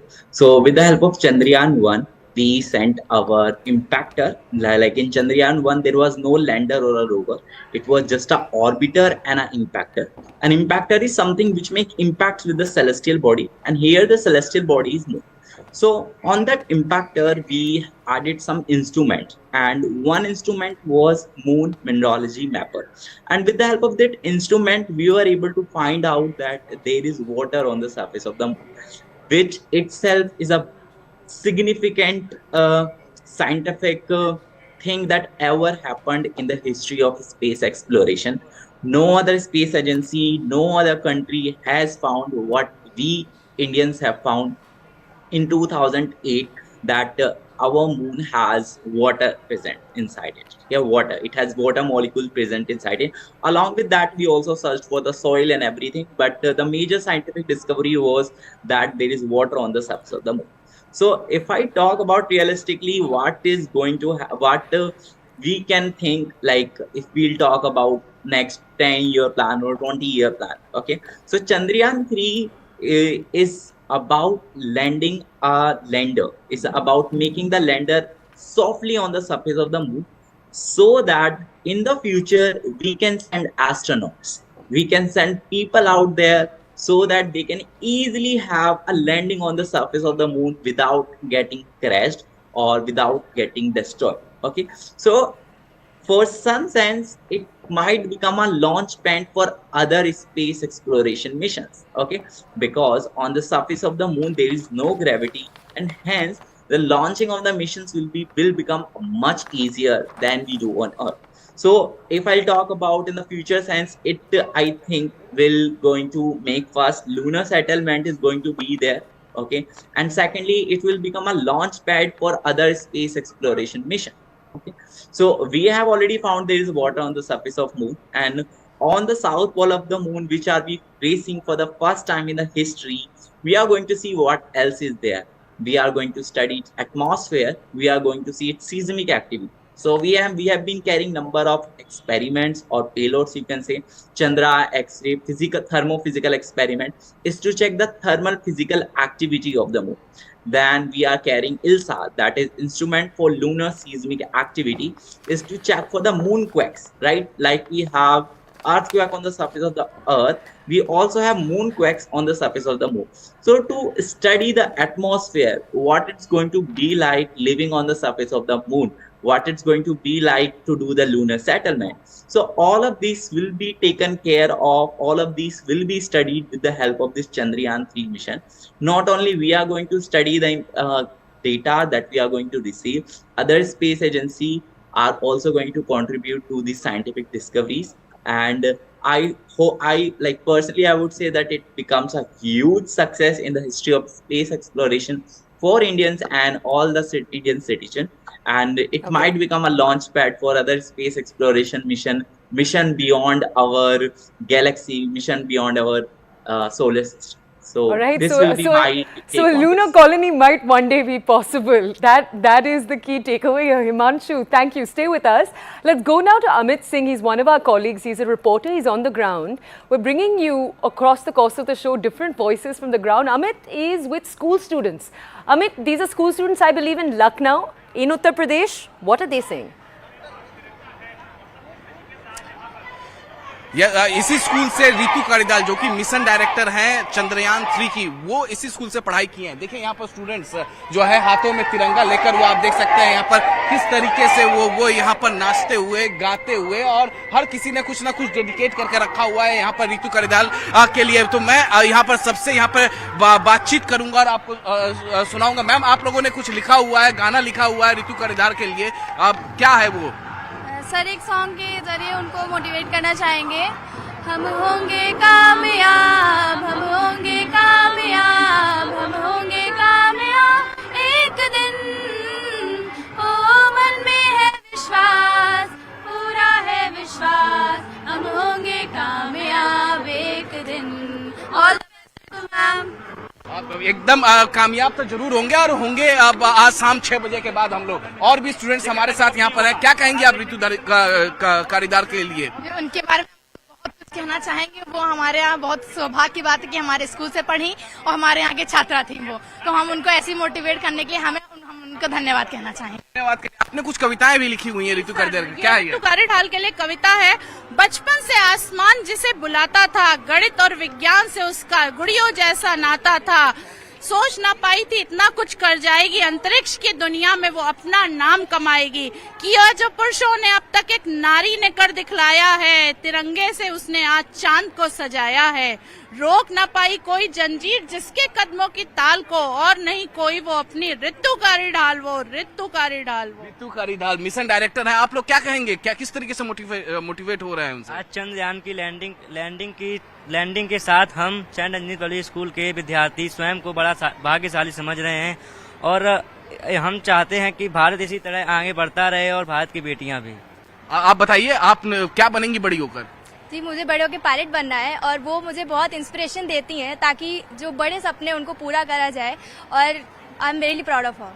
Really proud of her. और पूरी आज हिंदुस्तान जो है, पूरी देश जो है वो रितु कारिदाल पर प्राउड कर रहा है, क्योंकि और ये जो स्कूल है सेंट एंजनीज स्कूल, इसी स्कूल से उन्होंने शुरुआती पढ़ाई की हुई है। क्लास 1 से 8 तक की जो पढ़ाई है रितु कारिदाल ने इसी स्कूल से की है। और देखिए बच्चे किस तरीके से मोटिवेटेड है। क्या कहेंगे आप? ऋतु कारिधाल से हमें बहुत प्रेरणा मिलती है और हम उन्हीं के पद चिन्हों पर आगे जाके हम भी उन्हीं के तरह ऐसे ही कुछ कर दिखाना चाहेंगे और अपने देश को और अपने स्कूल का नाम रोशन करना चाहेंगे। अपने देश का नाम रोशन करना चाहते हैं आप, क्या बनेंगे बड़ी होकर? जी हम डॉक्टर बनना चाहते हैं। डॉक्टर बनना चाहते हैं। ऋतु कारिधाल से आप मोटिवेट हम बहुत उनसे मोटिवेट होते हैं। हम बस यही कहना चाहेंगे कि उन्होंने बहुत सारी लड़कियों को मोटिवेट किया और जिससे हम किसी भी प्रतिभा को कोई दबा नहीं सकता, उससे हमें सम्मान मिलता है। उन्होंने हमें सिखाया कि कैसे हम अपनी इच्छा को पूरी कर सकते हैं और कैसे आगे बढ़ सकते हैं। तो एक बार हम आपको एक बार फिर से यहाँ पर तस्वीरें दिखा देते हैं। आप देखिए यहाँ पर किस तरीके से आप देखिए हाथों में तिरंगा लेकर गर्वान्वित महसूस कर रहे हैं यहाँ के इस स्कूल के बच्चे, क्योंकि ऋतु कारिधाल इसी स्कूल से पढ़ के गई हैं, इसी स्कूल से उन्होंने अपनी शुरुआती पढ़ाई की है। और देखिए किस तरीके से यहाँ पर बच्चे जो है हाथों में तिरंगा लेकर गर्वान्वित अपने आप को वो यहाँ पर महसूस कर रहे हैं। और गर्वान्वित हो क्यों नहीं, क्योंकि चंद्रयान 3 की मिशन डायरेक्टर ऋतु कारिधाल उन्हीं के स्कूल से है और जाहिर तौर पे पूरी दुनिया की निगाहें शाम 6 बजे के बाद होगी जब सॉफ्ट लैंडिंग होगी। जी Amit, thank you so much for bringing us that ground report. All right, let's move now to some more information about all that's taking place today. Much focus has been given to the Vikram lander and the Pragyan rover. Remember, the Pragyan rover will actually roll out of the Vikram lander when it touches down on the surface of the moon. Let's take a look at the role of the Vikram lander. Pretty obvious, this first fact, that it was named after Vikram Sarabhai, one of the fathers of the Indian space program. Now, the total weight of the lander is 1,749 kgs.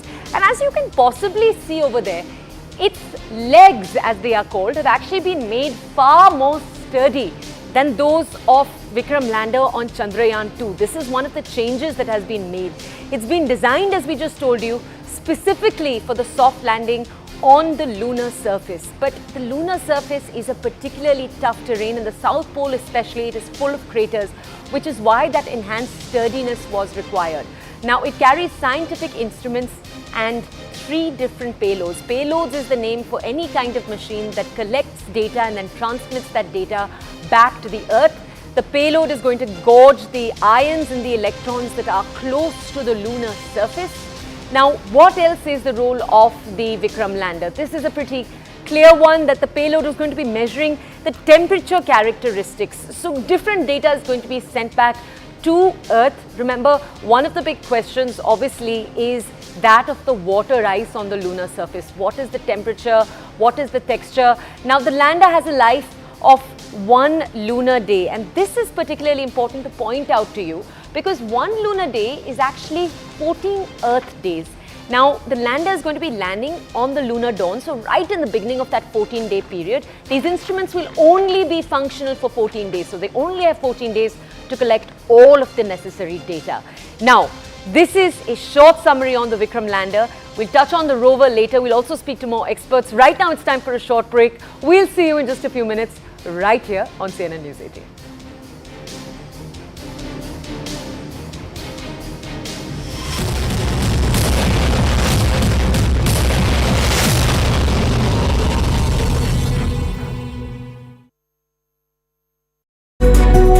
Is in a larger area in permanent shadow. That's why it's believed to have more water and ice and could hold 100 million tons of water. That's the possibility because the dark side is not exposed to the elements, and that's why it could preserve how the Earth was billions of years ago, when this chunk of Earth separated from it and then became the Earth's own satellite, that is the moon. Frozen time capsule temperatures as low as -203 degrees centigrade on a moon night could contain preserved materials, insights into geological developments. There are so many aspects that will come to the fore because we have not known this at all. Untapped resources, traces of hydrogen, methane, it could hold sodium, mercury and silver, source of precious minerals, the original soil of the earth, composition of it billions of years ago, the crust, mantle and core, we could know all of that.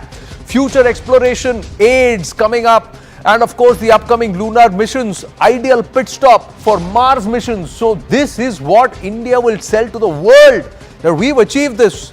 And in what? In just our second attempt to land. Second attempt. This is not the first attempt by India. In 2019, In 2019 too, India made a similar attempt. But what's the difference between then and now? Let's try and quickly compare and contrast Chandrayaan 2 with Chandrayaan 3. Chandrayaan 2 cost 978 crore because it also had the orbiter in it. Chandrayaan 3 cost 615 crore. But it's equally heavy because the Pragyan rover and the Vikram lander have been made heavier, and they've been also packed with more features, more abilities. Chandrayaan 2 component, the orbiter, lander, rover. Chandrayaan 3 component, the propulsion module, lander and rover. Chandrayaan 2 payloads were 14. Chandrayaan 3 payloads were, total number is 7. Lesser number but equally 3.9 tons. Chandrayaan 2 days to the moon took 48. Chandrayaan 3 days to the moon is 42. Chandrayaan 2 contained one camera to detect hazards. Chandrayaan 3 contains two cameras to be more robust. It also has added features. The Pragyan rover has added solar panels. Chandrayaan 2 landing site is a high plane between two craters. Chandrayaan 3, the landing site is slightly off the Chandrayaan 2 site. So not too much variation as far as the landing site is concerned. Then Chandrayaan also sets the ball rolling for India's next big mission, that is Gaganyaan, further on into space and also sending a human being into space. First manned mission into space. 3 crew members in space for 3 to 4 days. The mission to a 400-kilometer low Earth orbit, splashdown in Indian waters. And then fourth nation to launch a crewed spacecraft after, of course, US, Russia and China. But India was not the only one in the race. Russia also launched a moon mission and they tried to race it. That was the Lunar mission, but it failed. August 11, Russia launched the Lunar 25. Attempt was to...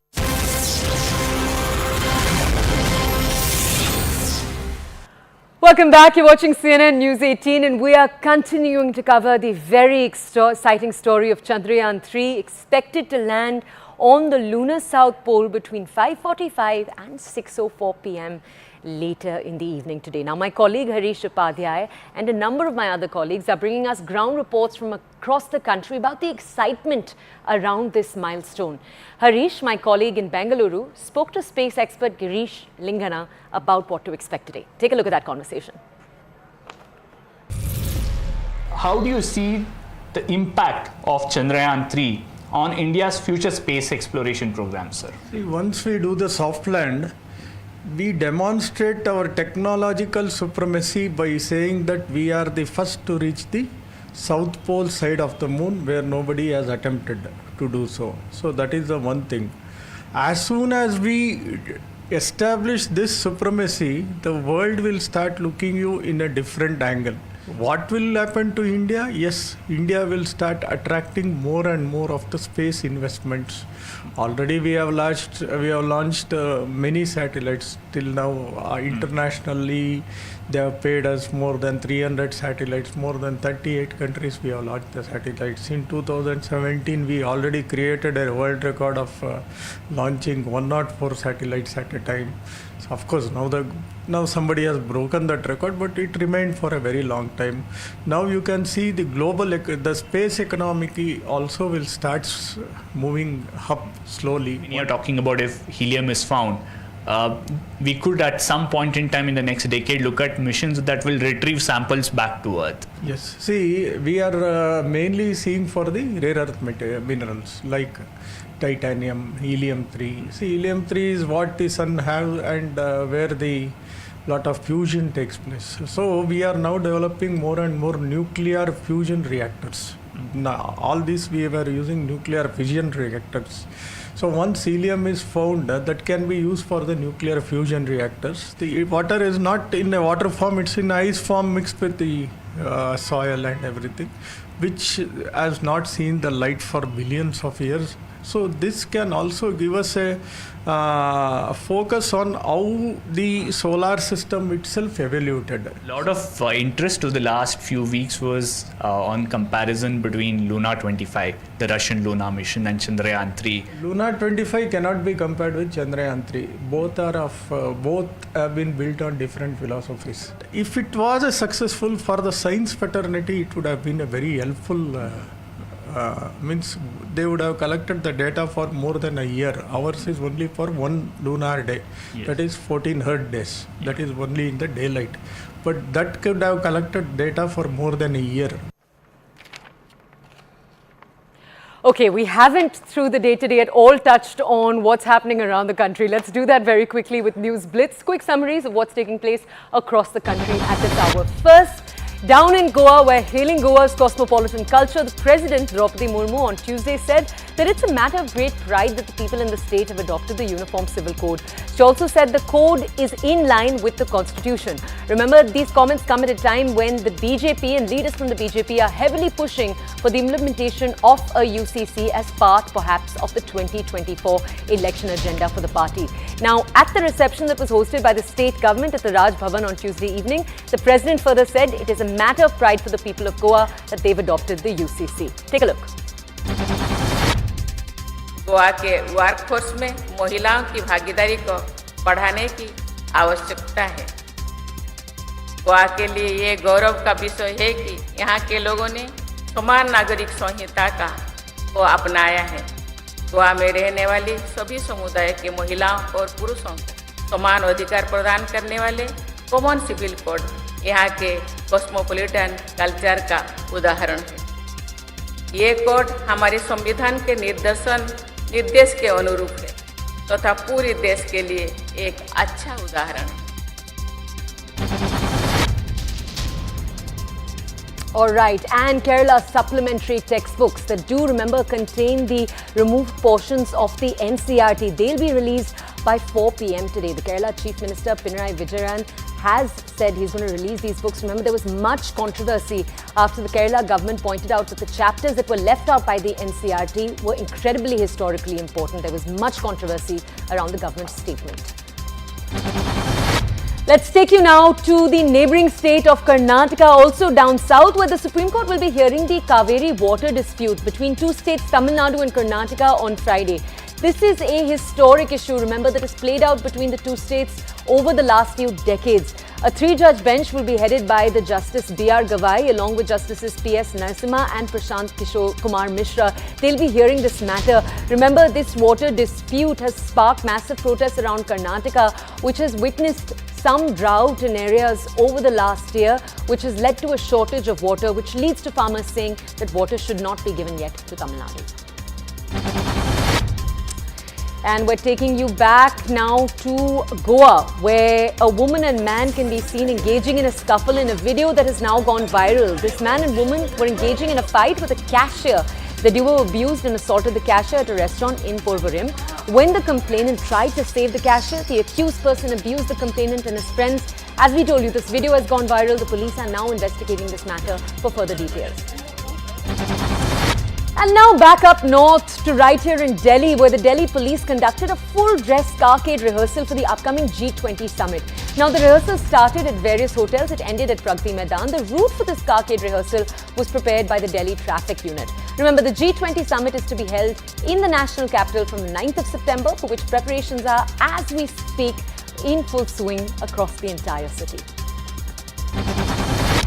And Uttarakhand, now up north, continues to see incessant rainfall that has caused waterlogging in multiple parts. Our story focuses specifically on Kashipur, where SDRF teams are working towards rescuing people around the clock. Remember, only last week, both Uttarakhand and the neighbouring state of Himachal Pradesh have been reeling under the effects of heavy rainfall and landslides. These were causing thereafter the consequence, obviously, of cloudbursts that had taken place in the region.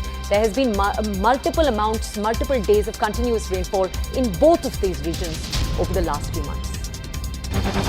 And now quickly, a sports world update. Legendary Zimbabwe cricketer Heath Streak died on Tuesday. This is after fighting a prolonged battle with cancer at the age of 49. Now, he was undergoing treatment in South Africa. This was after being diagnosed with what friends and close ones have described as colon and liver cancer.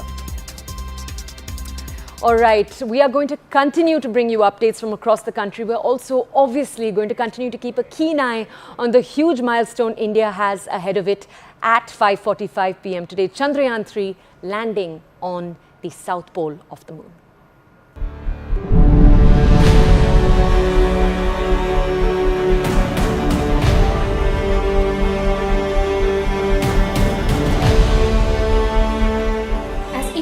is up to attempt its first ever moon landing. We'll give you all the updates from the ISRO headquarters in Bengaluru. From the voices that matter to the latest discoveries of Chandrayaan 3 from the lunar surface.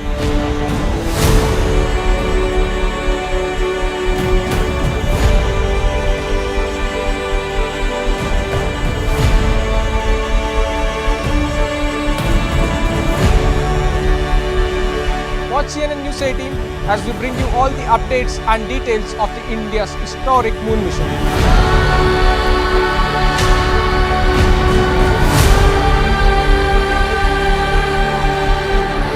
So keep watching CNN News 18 as we bring you the mood of India, ISRO and all the details related to Chandrayaan 3. It's got a brake, decelerate, they'll continue in the same orbit.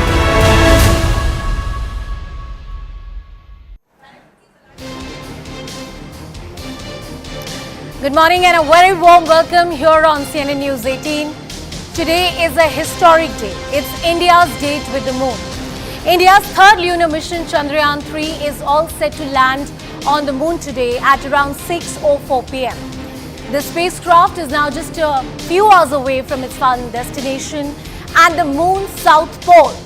That's the area where India will land. India will make that soft landing with Chandrayaan 3.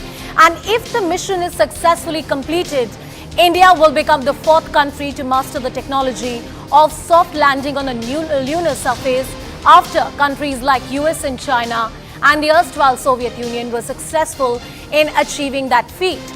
India will also become the first country to reach the unexplored, larger south pole of the moon. Ahead of this historic landing, ISRO yesterday released new pictures exuding confidence of a successful soft landing. The live telecast of the landing operations will begin at around 5:20 p.m. according to Indian Standard Time. The link for live streaming has also been shared and is available on ISRO's official website. Prime Minister Narendra Modi, who's on an official visit to South Africa to attend the BRICS summit, will also join the Chandrayaan 3 landing program virtually. That's the word really coming in, and the soft landing is going to be very, very important across the world. Across the world, there's a lot of anticipation, there's a lot of excitement, but here in India, 1 billion plus hopes are riding for this mission to be successful. Don't we all want to see Chandrayaan 3 a huge success? People of different faith, communities, everybody coming together. There's a puja, there's a namaz, or there is a special prayer that has been organized for the success of this very, very special mission.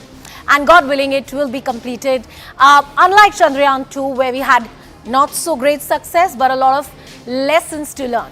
The lander and rover have already taken their separate trajectories, their separate journeys that they are taking at this point in time. And more importantly, why this mission becomes so important is the simple reason that the south pole of the moon is an uncharted territory. It's an unknown territory. Let's talk about the intrigue of the dark side, the possibility of water. The larger area in permanent shadow, believed to have more water ice, could hold about 100 million tons of water. The frozen time capsule temperature as low as about minus 203 degrees Celsius.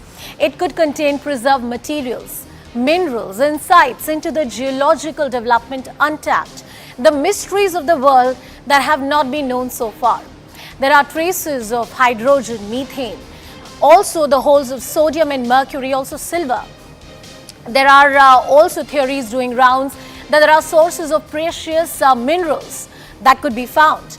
The future exploration to the other parts of the universe, to the other areas of the universe, that aids the upcoming lunar mission, the ideal pit stop for the Mars mission. Could the side of the moon or moon per se, does it really have those kind of resources where it can be like a stopgap arrangement?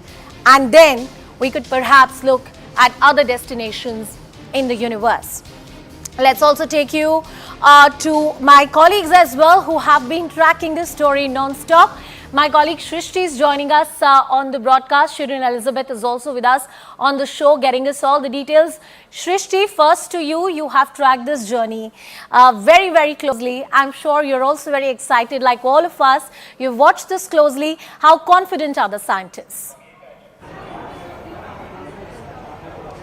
Yes, so we were last here in 2019 and 4 years later we are here again when ISRO is making another attempt at soft landing on the moon. Definitely there's a lot of excitement, there's a lot of hope, but this time we are far more confident, and I think this confidence stems from ISRO chairman Mr. S. Somnath, when he said that no matter what comes, the Chandrayaan 3 will successfully land on the moon. They have conducted series of simulations, a series of ground tests over the past 4 years to ensure that this time the lander module, which also consists of the rover in it, successfully lands on the moon. We have taken a lot of parameters into consideration, tried to improve upon the hardware as well as the software of this lander module, which is currently circling the moon in an elliptical orbit, and when it's going to be about 25 kilometers from the lunar surface, which is the time when we are going to attempt powered descent on the moon, and this is precisely going to happen at about 5:45 p.m. this evening. As of now, there's a lot of excitement happening in Bengaluru. People are coming from different paths to witness this moment. There will be a special screening, and people across the world can tune in to the ISRO website and watch it, and which starts at about 5:20 p.m. this evening. That live broadcast begins at that time, as Shrishti was talking about. Let me also cut across to my colleague, I believe Sameer Bhatt is also with us on the broadcast. He's live with us from Jammu. Before that, Shirin Elizabeth is with us on the show. Shirin, what's happening? Where exactly are you? Tell us about the excitement. I believe this is a special event that has been organized for Chandrayaan 3. There's a smile on your face. You're all very excited as that countdown has begun. I'll cut across to Sameer Bhatt as well in just a bit. He has some school students with him. But first to you, tell us the mood where you are right now. Well, I will not be wrong in saying that Indians today are feeling over the moon, and if all goes well, by 6 p.m. we will in fact be literally over the moon. India will be literally over the moon. And right now, like we pointed out, yes, a very upbeat and excited mood at Nehru Planetarium in the national capital. Number of screenings have in fact been lined up, but the major one is around at 5 p.m. 5:45 is when the entire process is going to begin. So the countdown has already begun over here. They are in fact going to show that, but by what time the entire process is going to start, when is the landing going to happen. All that screening is in fact taking place inside the Sky Theatre. Now there are special arrangements that has in fact been made for students from across the country, where they can come and actually show the kind of actually see and learn more about the events. Now if I ask my camera person to call him back and show you, this is the countdown screen that they have in fact set up over here. This is the landing burn, which shows 6 hours and 38 minutes 50 seconds, which is running now. The touchdown, it shows around 6 hours 57 minutes, and it says that the mission is on schedule. Systems are undergoing regular checks. Smooth sailing is continuing. The landing module is undergoing internal checks and selecting its designated landing site. So there are some graphics also that has in fact been put up. So this is of course creating a lot of buzz over here at the Nehru Planetarium. I also want to show you on my left side, there is especially for children, there is in fact Chandrayaan 3 model that has in fact been put over here. There are rover Gaganyaan and lander Vikram models that has in fact been formed over here. So a lot of arrangements of course have been done. This is basically to make people understand that how big this is for India as far as the moon mission is concerned. So with bated breath, we are seeing a lot of people, even when it's raining, you know, the rain has not really hampered the spirit of people. Right now the screening is going on, so the audience is inside. Once they are out, we will of course speak to them about how they feel about the entire mission and how they feel about the soft landing, which is scheduled to happen around 6:04 p.m. So back to the studios. Absolutely. Let me cut across to Sameer as well. He's joining us from Jammu. Sameer, बड़ा दिन है आज चंद्रयान 3 के लिए, हम सब के लिए बड़ी उम्मीदों के साथ हम इस पूरे प्रोजेक्ट को देख रहे हैं. आपके साथ स्कूल के कुछ बच्चे और बच्चियां हैं. उनके क्या थॉट्स हैं, क्या विचार हैं, उनको क्या लगता है, कितना जानते हैं इस प्रोजेक्ट के बारे में, उनसे बात जरूर करवाइएगा. Yeah, I will straight away go to students. This is a big day. What is your name? Sifat Kaur. Today is a very big day, and we are going to create a history. How you see it, and how much anxiety you have? Actually, I don't have anxiety because I know that we're sure that the satellite Chandrayaan 3 will surely land on the moon today, and it will create a great history because not only it is landing on the moon today, but it is landing on the South Pole where no other country had put its satellite there. Okay. What is your name? Roundup Singh. You have been waiting since so long. I have seen you. What is your thought? I would say that India, after being ruled out for 200 years from this, is ahead of every country. So I'm very proud to be an Indian, and I'm proud of every scientist that have helped create Chandrayaan 3. What is your name? गरिमा चौधरी. क्या कहेंगे आज के दिन के बारे में? ये दिन हमारे लिए बहुत ज्यादा इम्पोर्टेंट है, जैसे कि चंद्रयान 3 लॉन्च होने वाला, मतलब लैंड होने वाला है, और चंद्रयान 2 के फेलियर के बाद ये बहुत ज्यादा उससे लर्न कर रहा है हमने कि कैसे ये हो सकता है. और I am very proud Indian कि हमारा इंडिया पूरे इसरो टीम ने इतनी मेहनत की है इसके लिए, and we hope for the best. What is your name? My name is Aisha Tagli Khan. How you see today? Today we are going to create history. As a student, how much it motivates you?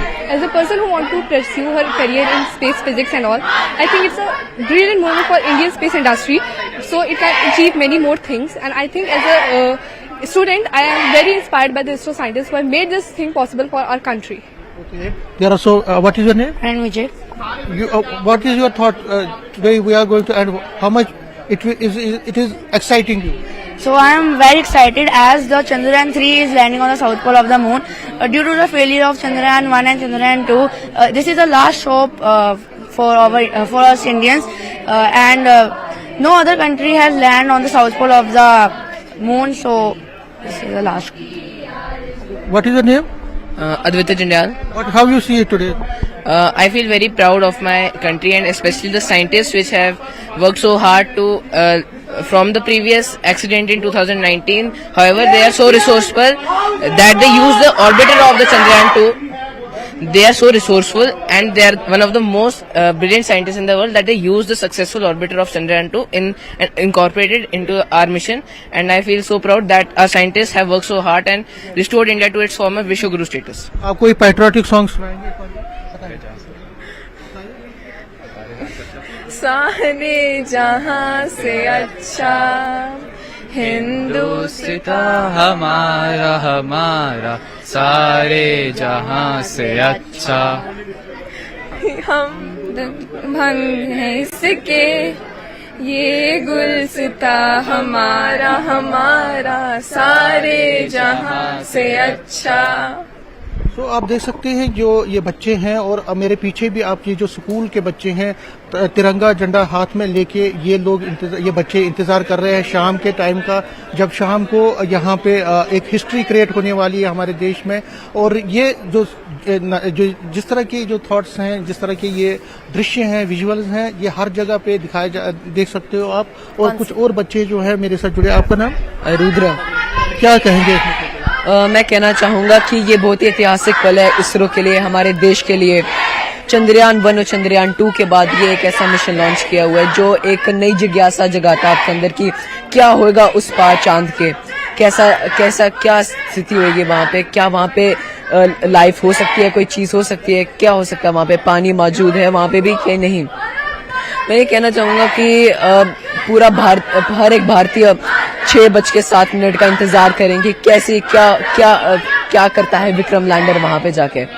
मैं बस यही आशा करता हूँ, और मेरा यकीन है कि वह लॉन्च करेगा, और हम पूरी जो चीज़ रशिया नहीं कर पाया, अमेरिका नहीं कर पाया, वो इंडिया कर पाएगा. मैं बस ये चाहता हूँ कि वो कर पाए और इंडिया अपना झंडा चांद पे फिर से लहराए. तो आप देख सकते हैं इनमें कितना जोश है, कितना जज्बा है, और ये जो चीज़ है यही मोटिवेट करती है. जो हमारे साइंटिस्ट्स हैं उन्होंने मेहनत की है, उन्होंने अपना एक पूरी जिसको हम कहेंगे एनर्जी है, टाइम है, वो दिया है. और अब शाम का इंतजार है जब चंद्रयान 3 लैंड करेगा और ये मिशन जो है कंप्लीट होगा. जी. It inspires an entire generation of children, young people, aspiring space scientists to do something like this for the country. Thank you, Sameer. हमारे साथ बने रहिए to continue to get us all those voices. Shirin is also with us on the show. Shrishti continues to get us all the details. Shrishti, once again coming back to you and reiterating that question to you. I'm told Anand Narasimhan is with us on the broadcast, and there is a very special guest that we have lined up for you today. Anand, over to you. Morning Anusha and morning to our viewers. Pleasure to always speak with him. His melodious voice, his mellifluous voice has entertained us for decades, and I'm used to playing him on loop whenever I'm listening to and when I want to listen to a magic voice that takes me to yet another level. But today India is going to get to yet another level. Hariharanji, Namaskaram. Thank you very, very much for speaking with us. What a proud moment for us. Absolutely. I mean, it's such an amazing day today. It's going to be such a historic day today, and just waiting for those countdown and things to happen, you know, and it is going to happen. Absolutely. No, Chandrayaan is going to land there, and जैसे कहते हैं ना, चंदा रे तू ज़मीन पर आ, बैठेंगे बातें करेंगे, वो जो दूरी है मेरे ख्याल से उसे हम आज खत्म कर देंगे. हरिहरन जी, ये गाना तो आपका गाया हुआ है, आपने चांद को जमीन पर बुलाया, यहाँ इसरो चंद्रयान चांद पे पहुंच गया. वही तो कह रहा हूं मैं. बहुत it's so exciting कि really my congratulations to Somnath ji and all the scientists who have worked on this mission. My congratulations to the Prime Minister Narendra Modi Sahab and the whole government, and to all of us, to all the Indians. I mean, it's a very proud moment. We are going to be the first nation who's going to do a soft landing in the South Pole of the moon.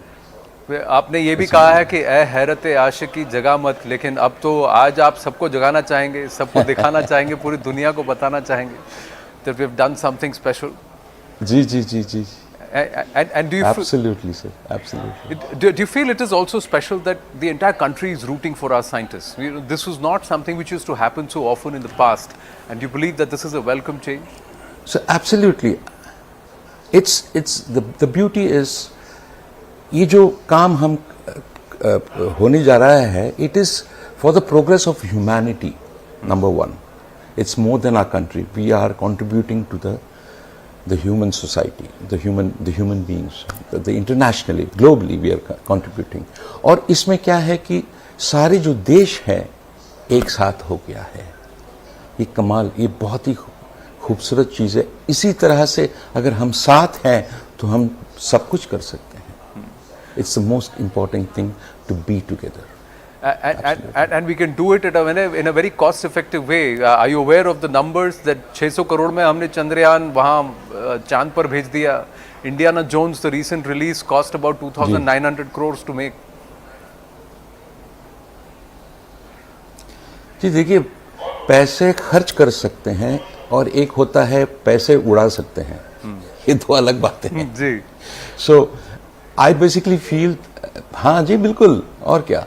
And हमने इतना खर्च कर दिया भाई, आपने resources of जो अर्थ के resources हैं उसी को आप खर्च कर रहे हैं. तो ये बहुत ज़रूरी है कि आप किस चीज़ पे आप पैसे खर्च कर रहे हैं. And this is so important, so vital for the mankind. Hariharan ji, सच बिल्कुल बहुत गर्व की बात है. Can I make a very small request sir, humble request. हमारे साइंटिस्ट के लिए, इसरो के लिए कुछ और मेरे लिए भी, क्योंकि मैं आपका इतना बड़ा फैन हूं, कुछ गुनगुना देंगे सर इस मौके पर? भारत हमको जान से प्यारा है, भारत हमको जान से प्यारा है, हिंदुस्तानी नाम हमारा है, सदियों से भारत भूमि दुनिया की शान है, भारत माँ की रक्षा में जीवन कुर्बान है, भारत हमको जान से प्यारा है. जय Hind.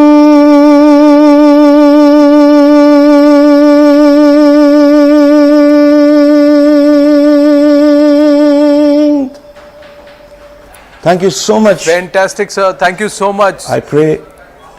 Sir, Vendilave Vinay Tandi Varleo, Namma Poitno Saranga. We've gone there. Number Poitno, sir. Absolutely. That's what. Yeah, absolutely. Thank you so much, Hariharan ji. Always a pleasure speaking to you. Thank you, sir. Jai Hind. Thank you. Thank you. Thank you. My colleague Anand Narasimhan in conversation with Hariharan. Thank you. Thank you, Anand, for getting us that very melodious and that wonderful conversation and a billion plus prayers, which hopefully will be answered today. That was Hariharan, and through the course of the day, we'll continue getting you all the newsmakers, all the top voices, not just the scientists, journalists or people who understand space science are interested. Everybody who loves their country, all Indians are very, very excited as we talk about this remarkable feat that India is all set to achieve, and we will. Shrishti and Sameer are with us on the broadcast. Shrishti, sorry you were interrupted. I hope you heard the melodious Hariharan here on the broadcast, and through the day we'll continue getting you all the voices, but reiterating that question, how confident are we? I know there's a backup plan, we have spoken about it, but we don't want the backup of our plan to really come into operation. Definitely, we are already brimming with enthusiasm, and listening to Hariharan's voice singing that melodious song, it has definitely given us more confidence. So this time, this is our second mission to the moon. Like I said, we have done a lot of improvements over the last 4 years. And why we are confident? We are confident because of the series of simulations, ground tests we have conducted this time. And like ISRO chairman, Mr. S. Somnath had earlier reiterated that no matter what happens this time, even if a malfunction happens in the last few minutes, the lander has been trained to land. So the thing is that there are 4 engines this time on the lander, and 2 are going to function, and ISRO chairman had said that even if those 2 engines do not work in the end, the lander has been given the command to complete the landing process. And as of now, the lander is circling around the moon, and within a few hours from now, the landing process is going to commence. So definitely a lot of confidence, but we must understand that, see, space has many unknowns to it. There is always a non-zero possibility that something might not work the way we expected. The engines on the lander have not been started over the last 40 days when the rocket lifted off from Sriharikota, so they would be restarted once again at about 5:45 p.m. this evening. So everything has to go as per the plan. ISRO scientists are going to hold another meeting at about 2 to 2:30 p.m. to ensure that the spacecraft health is normal, the sensors are working fine, and then only they'll give the command for the landing process to commence in the evening. So as of now, the mission is on schedule, and like you have been saying that ISRO is synonymous with the dreams of Indians who want India to accomplish this feat and become only the 4th country in the world to successfully land on the moon, and then which is going to pave way for more such missions in the coming future. Absolutely. Shrishti, you have to stay with us on the broadcast through the course of the day. It's fantastic chatting with you, and I really love the passion with which you present the story of space and our space expedition. Simplify it. We'll talk through the day about it. Sameer ji, आपके पास वापस आऊंगी. बहुत सारे बच्चे हैं आपके पीछे खड़े हैं, हाथ में झंडा है, और उनके मन में मुझे यकीन है बहुत सारे सवाल हैं, उम्मीदें हैं. वंदे मातरम हमें भी यहाँ सुनाई दे रहा है. कैसा माहौल है वहाँ पे? बच्चों की क्या उम्मीदें हैं, क्या अपेक्षाएं हैं? देखिए, आप खुद देख सकती हैं भारत माता की जय करके ये बच्चे, ये देखिए इनके जोश और जज्बा है. भारत माता की जय के नारों के साथ आप खुद देख सकते हैं कितना जज्बा है, कितना जोश है. ये एक स्कूल के बच्चे हैं और जो लगातार सुबह से ही यहाँ पे खड़े हैं और ये वेट कर रहे हैं कि कब शाम की जो घड़ी आएगी और वो पल आएगा जो एक हिस्ट्री बनने जा रही है. और इन्हीं बच्चों में जो जोश और जज्बा है. पहले एक जो पैट्रियोटिक सॉन्ग, इसके जरिए ये हमारे साथ पहले पैट्रियोटिक सॉन्ग और उसके बाद हमारे साथ ये बात करेंगे. जी, तेरी मिट्टी में मिल जावा गुल बनके मैं खिल जावा, इतनी सी है दिल की आरज़ू, तेरी नदियों में बह जावा तेरे खेतों में लहरावा, इतनी सी है दिल की आरज़ू. तो ये बच्चों में जो पैट्रियोटिज्म है कूट के भरा हुआ. अब हमसे बात करते हैं. आपका नाम? Avni Mahajan. How you see today we are going to make a history. How confident you are? I am very confident. And Chandrayaan 3 के जब 3 phases complete हुए थे तब से सभी हिंदुस्तानी, सभी इंडियंस में कॉन्फिडेंट जो है उसका लेवल हाई हो गया था. एंड वी आर श्योर कि ये मिशन ऑफ कोर्स सक्सेसफुल रहेगा. आपका नाम?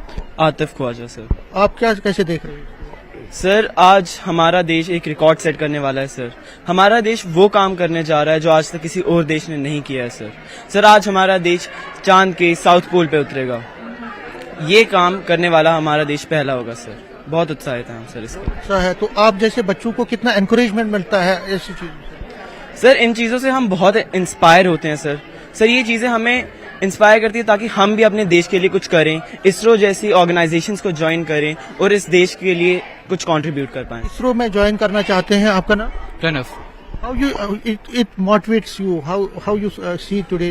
I will say that today the Chandrayaan 3 is just a stepping stone for bigger and greater achievements of our country. So I am very proud. Everyone should be proud. What is your name? Sriharikota. How you have been waiting since so long for this now? Yes, sir. Actually, as we all know that sir जैसे कि हमें पता है कि जो चंद्रयान 3 है उसको काफ़ी स्टेजेस को पार करके जाना पड़ेगा और जो चंद्रयान 3 है उसको अपनी स्पीड को कंट्रोल करना पड़ेगा, उसके जो लैंडर है उसको स्ट्रेट रखना पड़ेगा while landing. And apart from this all Indians और Hindustanis are very excited to see at evening 4 PM। All Indians are very excited to see the success बच्चों of की our बातें India. हम और भी सुनेंगे, आपसे निवेदन करेंगे हमारे साथ बने रहिए। आपके पास वापस आएंगे। सृष्टि continues to be with us on the broadcast. Srishti, stay with us on the show. We'll continue talking to you. But here's a special report that I want to present for our viewers. The Vikram lander has successfully separated from the rest of the spacecraft and its propulsion module bringing the mission even closer to the last phase. Let us understand it in detail. What is the technical know-how? What does this part really involve? And how is it that this is going to really succeed in? Let's have a look at these special graphics that we are presenting to you here on CNN News 18. Chandrayaan 3 matters because it paves the way for international collaboration. There is an elite group of nations who have been successful in achieving this feat. India is one of it. And the cost-effective solution, the cost-effective mission is an example for the rest of the world. It also paves way for international collaboration, data gathering, science, understanding the southern side of the moon, and much, much more. Let's have a look at lander Vikram as well, that will investigate the measure the surface plasma density, also the spectral perimeter, study the gas and plasma environment, the entire dynamics of the atmosphere on the south side of the moon, on the southern pole of the moon. The thermal temperatures are also going to be very, very important to measure in. To understand the ecosystem is to understand the south side of the moon. That's what you want to figure out, and that's what the lander and rover are going to do. Let's have a look at the special report.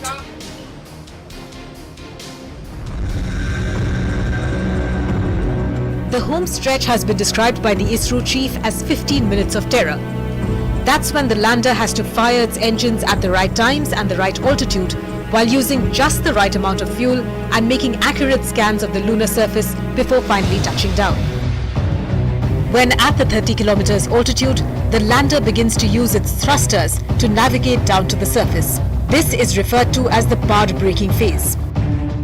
While the thrusters help in keeping the lander from crashing, the lander reorients itself to a 90 degrees for a safe landing. Then at around 100 meters altitude, the lander scans the lunar surface looking for any obstacles. If there are none, it will begin a slow descent. The thrusters will keep firing till touchdown. But this is a mammoth task. Soft landing a lunar module will require going from a speed of over 6,000 kilometers per hour to zero. Just hitting the brakes will not help the situation. And this is precisely where Chandrayaan 3's predecessor Chandrayaan 2 crashed while landing.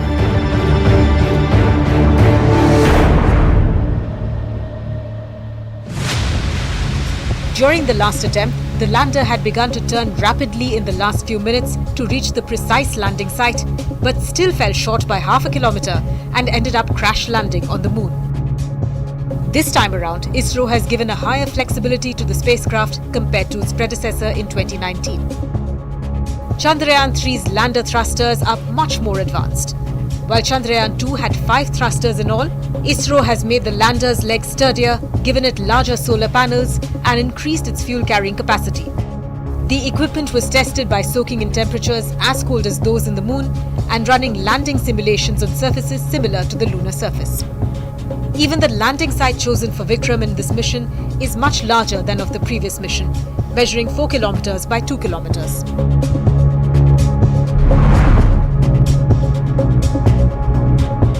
After landing, the Pragyan rover will be released to study the lunar surface. The 6-wheeled vehicle has instruments configured with payloads to provide data related to the moon's surface. It will gather data and analyze the chemical composition of the lunar surface, the rocks and the soil. While maneuvering across the lunar terrain, the rover will perform critical in-situ chemical analysis of the lunar surface. It has a mission life of 1 lunar day or 14 Earth days. The journey that Chandrayaan as a program and Chandrayaan 3 in particular has been extremely one that makes every Indian proud. We have certainly demonstrated to the world, ISRO has, and the whole ecosystem around ISRO in design, manufacturing, that we are amongst the leading nations in the world in terms of this type of capability. And I'm very pleased today that Chandrayaan 3 has completed the separation phase successfully, and I hope that we will soon be browsing the surface of the moon. It adds to the deep technology capabilities, it adds to the confidence of our nation, and it certainly positions India and the young Indians that to be a central player in the decade of technology opportunities that are coming in front of us. The decade, as the Honorable Prime Minister has branded it, that in that decade, space and space-linked technologies are going to be a very important part of the technology ecosystem, and that the Indian ecosystem in space and allied technologies will play a defining role there. As the nation eagerly awaits the outcome of this complex operation, the world watches with bated breath for Chandrayaan 3 to etch a new chapter in lunar exploration. With its sights set on the moon's southern territory, India is poised to go where no nation has gone before, the dark side of the moon.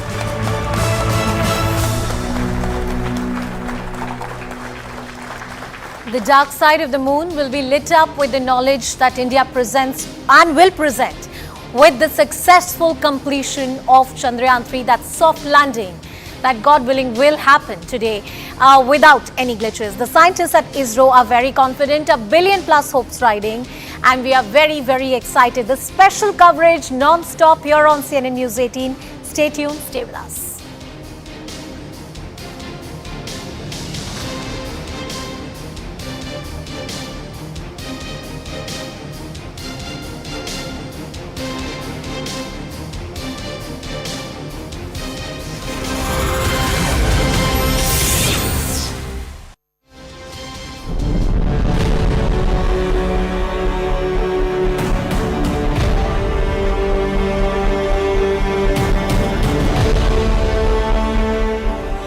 Gears up to attempt its first ever moon landing. We'll give you all the updates from the ISRO headquarters in Bengaluru. From the voices that matter to the latest discoveries of Chandrayaan 3 from the lunar surface.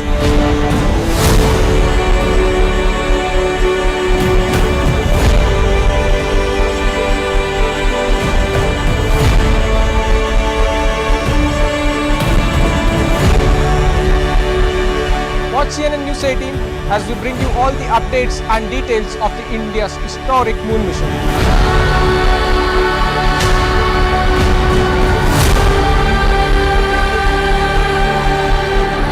So keep watching CNN News 18 as we bring you the mood of India, ISRO and all the details related to Chandrayaan 3.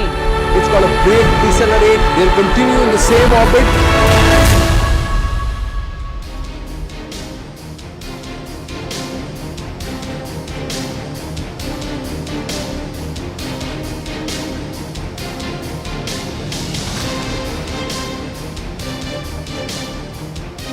With LIC's Jeevan. Same side of the moon that India is attempting. August 21st, it was expected to reach the South Pole, but the spacecraft crashed on the moon. Deviation of actual parameters. Device switched to an off design orbit. That's what happened.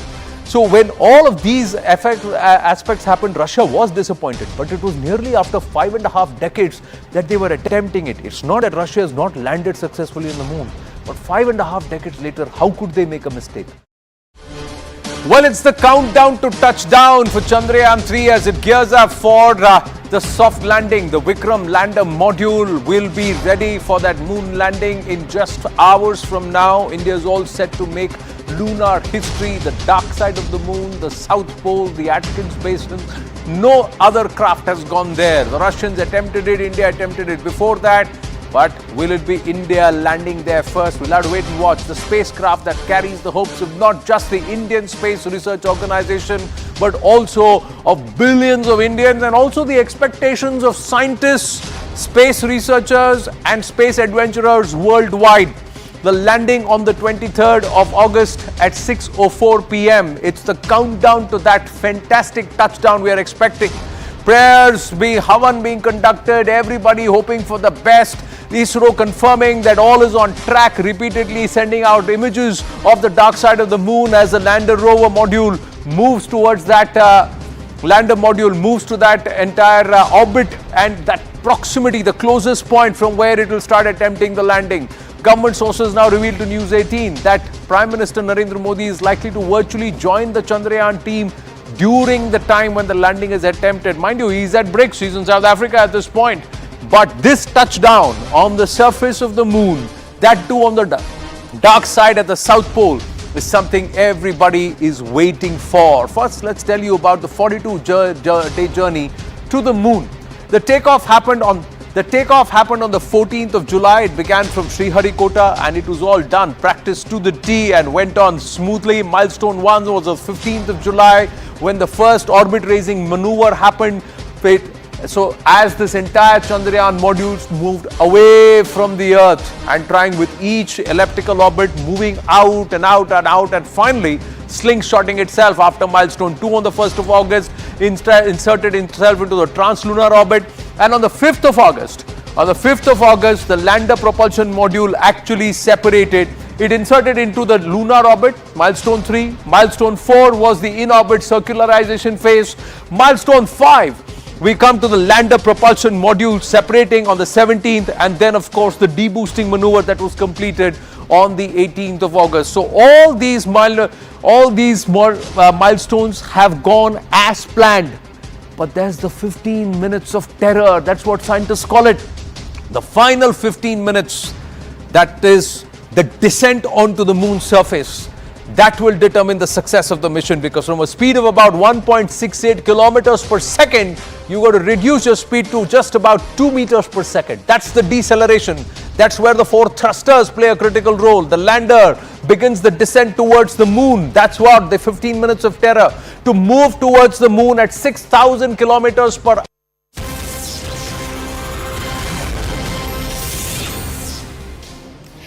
A very warm welcome once again here on CNN News 18 on this very special broadcast. We call it India's Date with the Moon. And indeed it is 23rd of August 2023. The date hopefully will be etched in the history as the feat that India has achieved, winning accolades and admiration from the entire world.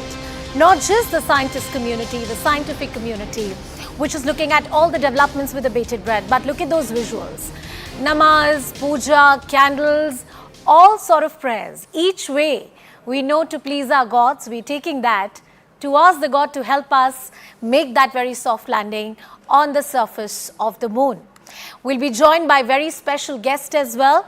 We have Dr. Venkateshwara Sharma, who's the former Deputy Director at ISRO. Dr. Sharma, Namaskar, good evening. Thank you so much, sir, for joining us on the broadcast today. I hope you can hear me. All right, we're not getting your audio, sir. Can you unmute yourself?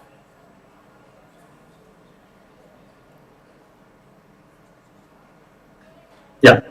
We can hear you, sir. Good morning. Good morning, sir. Thank you so much for speaking with us. A big day for all of us today. Yes, good morning and good afternoon. Yes, it is indeed a very big day for all of us, for the entire country, for 140 crore population of this country, yes.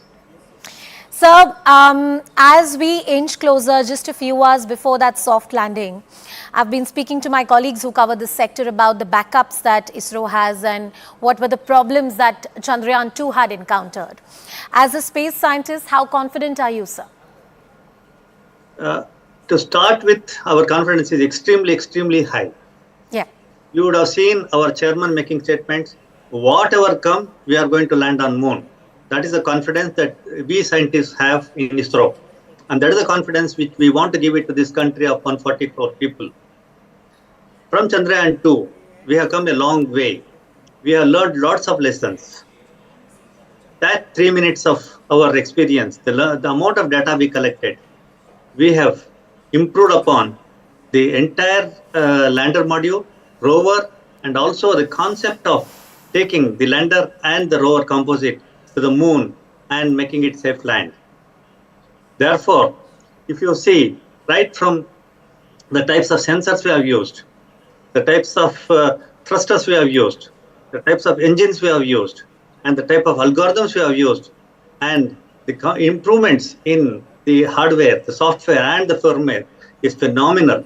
And the last 4 years, ISRO has done several models of all of them and tested it thoroughly, exactly equivalent to what we are going to face the situation. And we are ready to face any situation, and we have the backup and the alternatives to ensure that we safe land on the moon. Sir, the confidence, as you said, is very, very high this time. And for any scientist to come forward and say that requires a lot of preparation, requires a lot of backups that need to be done. Let's once again reiterate this morning, what were the learnings from Chandrayaan 2? And how is our mission, Chandrayaan 3, different from what Russia, US or any other nation has done? I wouldn't like to compare with Russia, America or any other country, because we are on our own. Yeah. We are self-made. We are made for ourselves. We have confidence on making ourselves, and we can do equal to or better than anybody can do is our confidence. That wins the war 90%, and 10% is the hard work.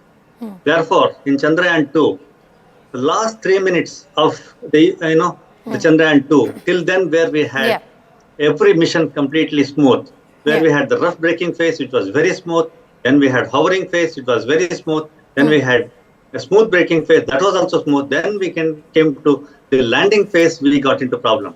We understood that we need better thrust engines. Instead of 440 Newton, we went for 700 plus Newton thrust engines. We removed the central engine. We are going with 4 engines. Then we have added additional thrusting engines. We have included several sensors, actuators, probably which I won't divulge the internal details, but we have incorporated several sensors and actuators to see that the height measurement, the velocity measurement, the horizontal velocity, the vertical velocity, and the mapping and the imaging is sufficiently good enough to meet the requirement, and also built in parallel redundancy. On top of all that, the algorithms what we have used are really of different caliber and different class. And as I said, for the last 4 years, we made several models and modules of whatever has flown today in Chandrayaan 3 as part of lander and the rover, and we thoroughly tested them. And therefore, the confidence is so high. That is why the confidence is so high. Sir, I've spoken to various other space scientists who have earlier worked with ISRO, some of them from the leading scientific voices here in the country and across the world. And all of us make this point that you're making, sir, that we must not compare our mission with the others. We are unique. We are very different in the path that we have taken in our own way. If you were to explain it to 1 billion plus people listening in simple terms, how are we different? In very simple terms, we must believe in ourselves, and we are capable, and that is the confidence we should have. That is the self-confidence we should have. The entire country, the 140 billion crore people have kept faith on ISRO, and ISRO has only 18,000 people altogether. And we are giving confidence to 140 crore people that we are capable. We have demonstrated our capability earlier. The entire world is looking at us, be it Chandrayaan 1, Chandrayaan 2 or the Mangalyaan or the planned missions, world is looking at us. for the type of work we are doing specifically, not just the cost. Cost is one part, but the approach which we are taking in terms of the adopting the technology, adopting the resources what we have, and making the best out of whatever limited resources we have is what is the strength of this country. Therefore, my message to this country would be that please have self-belief, believe in yourself, believe in us, and we will lead this world. Dr. Sharma, I believe that's a wonderful note to end this conversation on. Thank you so much. Thank you so much for sparing time. Thank you for joining us on the broadcast today. Well, that was Dr. Venkateshwar Sharma. He was talking about how India is unique, different and strong in its own way. Let's also get you this another special conversation. Dr. Amitabh Ghosh, he spoke to CNN News 18's managing editor Zakir Jacob on India's moon mission. Listen into this conversation. One of the first attempts, in fact, perhaps the first attempt to try and land on the south side of the moon. Why is that so important, and why does that make the mission itself more difficult than what we've seen in the past missions, whether it's by the US or by the erstwhile USSR, or more recently by China?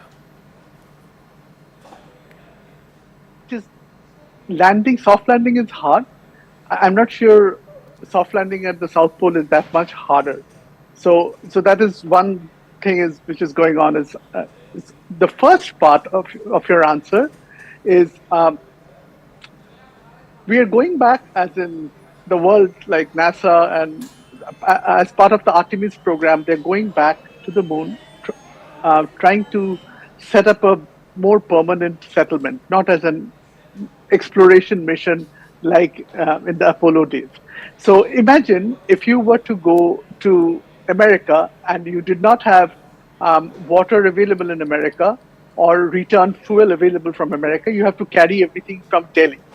So that would make your cost that much expensive. So here we need some resources on the moon to make human missions and a human settlement on the moon viable. Where does South Pole come into the picture? There are some craters at the South Pole which are permanently in shade. So they never see sunlight, and so the water never melts. Because otherwise, the moon can get very hot during the lunar day, which is 14 days. So since there is a repository of ice, can you melt that ice and can you extract water and oxygen and hydrogen from it? So where all these missions come into play is we're trying to understand the distribution, the composition, the location of the ice. Well, it's important to have a look at the journey so far. What does the trajectory look like? How did this journey begin? What were the important maneuvers and the important steps that were taken? One by one, all of them. On the 14th of July, the journey began from Sriharikota. We all watched with a bated breath as the mission took off and hoped that it would complete its journey. Then came the 15th of July. The first orbit raising maneuver was done by Chandrayaan 3 and successfully in the time that it was expected to complete the maneuver. That was the timely maneuver that was completed in a span of a single day. On the 1st of August, within 15 days, it was inserted into the trans-lunar orbit. That was a second milestone. The other one on the 5th of August, when it was inserted into the lunar orbit per se. And the fourth one was about the in-orbit circularization phase. This is also very important for the soft landing to happen, and the insertion into the in-orbit circularization phase, that initiation is very important. The lander propulsion modules separated on the 17th of August, and on the 18th of August there was the deboosting maneuver that was completed by Chandrayaan 3. The key milestones, about 7 of them that we have enlisted for you here on CNN News 18. And today is the big day, the 23rd of August 2023, when the soft landing, fingers crossed, will take place very successfully. We continue tracking this story, India's date with the moon, here on CNN News 18. Our top focus through the day. Stay tuned, stay with us.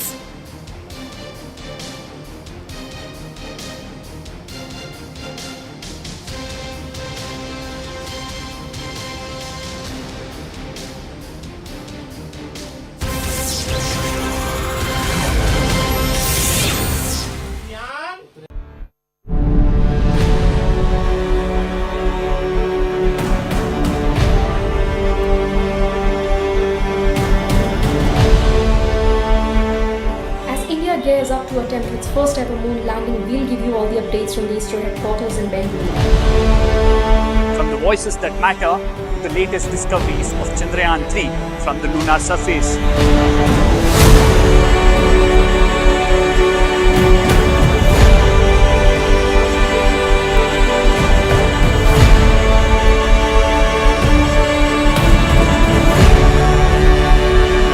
Watch CNN News 18 as we bring you all the updates and details of the India's historic moon mission.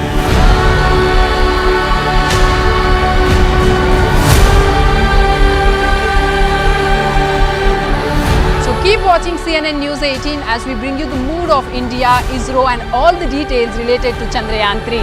It's got a break, decelerate, they'll continue in the same orbit.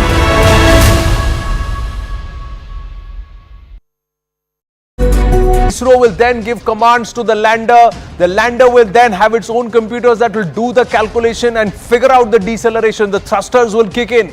All four engines of the lander will be used. The speed will be reduced to just 2 meters per second. And the lander will be made vertical. So it's horizontal right now, it will become vertical and then land on its 4 strong legs, which have been made stronger in that final braking phase, to much stronger than before, to even wield a little bit more than 2 meters per second. So what is expected to happen on the 23rd of August at 6:04 p.m. if all goes according to plan? The Vikram lander carrying the Pragyan rover attempts the landing. That's what it will do. Then the attempt will be to soft land on the moon's south side at the south pole, the big Atkins Basin, the biggest crater. Series of complex braking maneuvers will come into play. And of course, the lander will actually hover around for a bit to see if the surface is ideal. The sensors will send a message back into the computer and then it will choose the ideal place to land. Sans the boulders, sans too much of soft moon soil, and then figure out the most perfect available landing space. Rover named Pragyan will then roll out of the lander. Pragyan will explore the nearby lunar surface, the area, and it will gather images that will be sent back to Earth. It will also pick up samples which will take it back into the lander, which will then send those images of those samples and what's being collected. All that data will be sent back to our space station back and also in Karnataka, and then relayed to the ISRO headquarters. Chandrayaan 3 will explore the unexplored, the dark side of the moon. The possibility of water is in a larger area, in permanent shadow. That's why it's believed to have more water and ice and could hold 100 million tons of water. That's the possibility, because the dark side is not exposed to the elements, and that's why it could preserve how the Earth was billions of years ago, when this chunk of Earth separated from it and then became the Earth's own satellite, that is the moon. Frozen time capsule temperatures as low as minus 203 degrees centigrade on a moon night could contain preserved materials, insights into geological developments. There are so many aspects that will come to the fore because we have not known this at all. Untapped resources, traces of hydrogen, methane, it could hold sodium, mercury and silver, source of precious minerals, the original soil of the earth, composition of it billions of years ago, the crust, mantle and core, we could know all of that. Future exploration aids coming up, and of course the upcoming lunar missions, ideal pit stop for Mars missions. So this is what India will sell to the world, that we've achieved this. And in what? In just our second attempt to land. Second attempt. This is not the first attempt by India. In 2019 too, India made a similar attempt. But what's the difference between then and now? Let's try and quickly compare and contrast Chandrayaan 2 with Chandrayaan 3. Chandrayaan 2 cost 978 crore.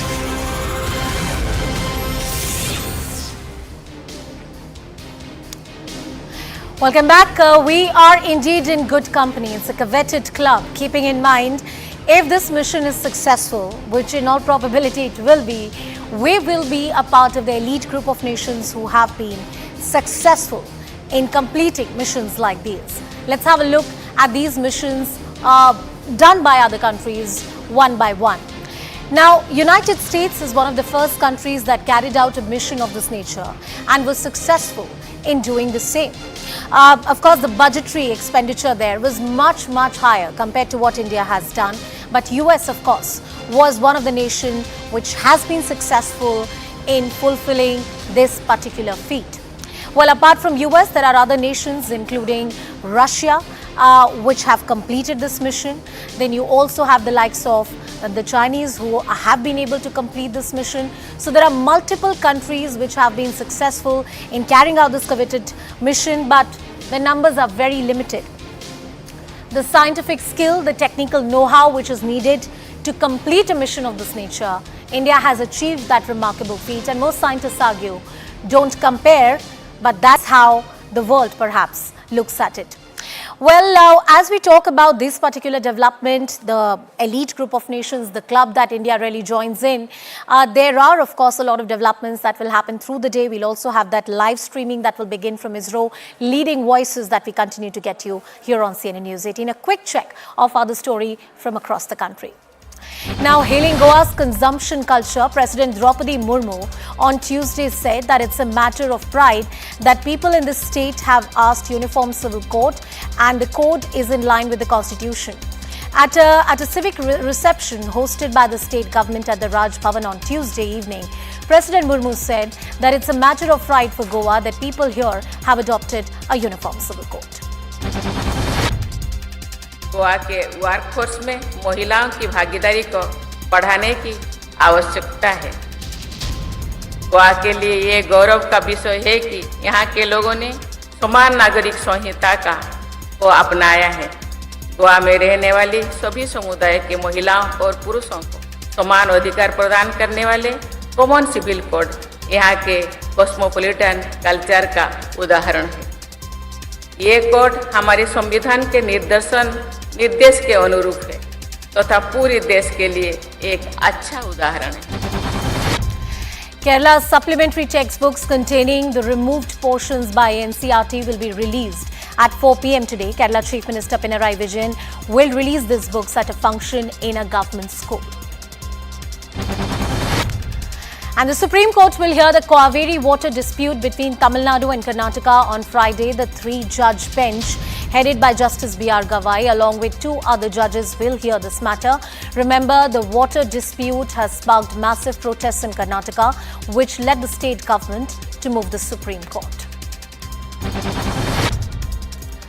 In a CCTV footage that has surfaced and is now going viral on social media, a man and a woman can be seen engaging in a fight with a cashier in Goa. The duo abused and assaulted the cashier at a restaurant in one of the areas. When one of the complainants tried to save the cashier, the accused person abused him as well.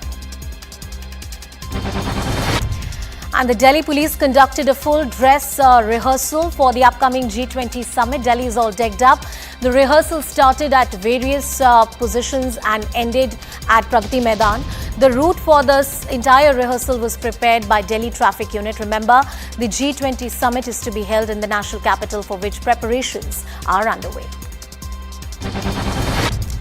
Incessant rainfall has caused waterlogging in various areas of Uttarakhand, including Kashipur. The SDRF team is working towards rescuing people in the area. Remember, only last week, Uttarakhand and Himachal Pradesh have been reeling under the effect of heavy rainfall. All right, we continue tracking this story, but the focus here on CNN News 18 is India's date with the moon. The Chandrayaan 3 mission, which will make its final soft landing on the southern side of the moon. That's our focus here. Stay tuned, stay with us.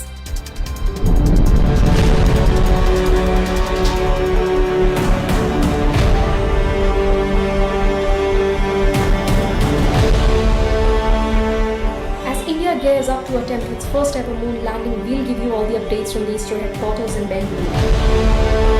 From the voices that matter to the latest discoveries of Chandrayaan 3 from the lunar surface.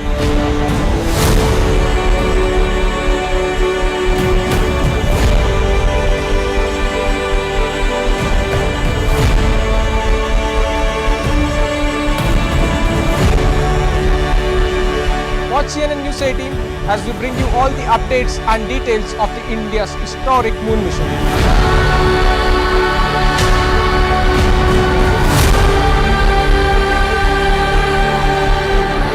So keep watching CNN News 18 as we bring you the mood of India, ISRO and all the details related to Chandrayaan 3. It's got a break, decelerate, they'll continue in the same orbit.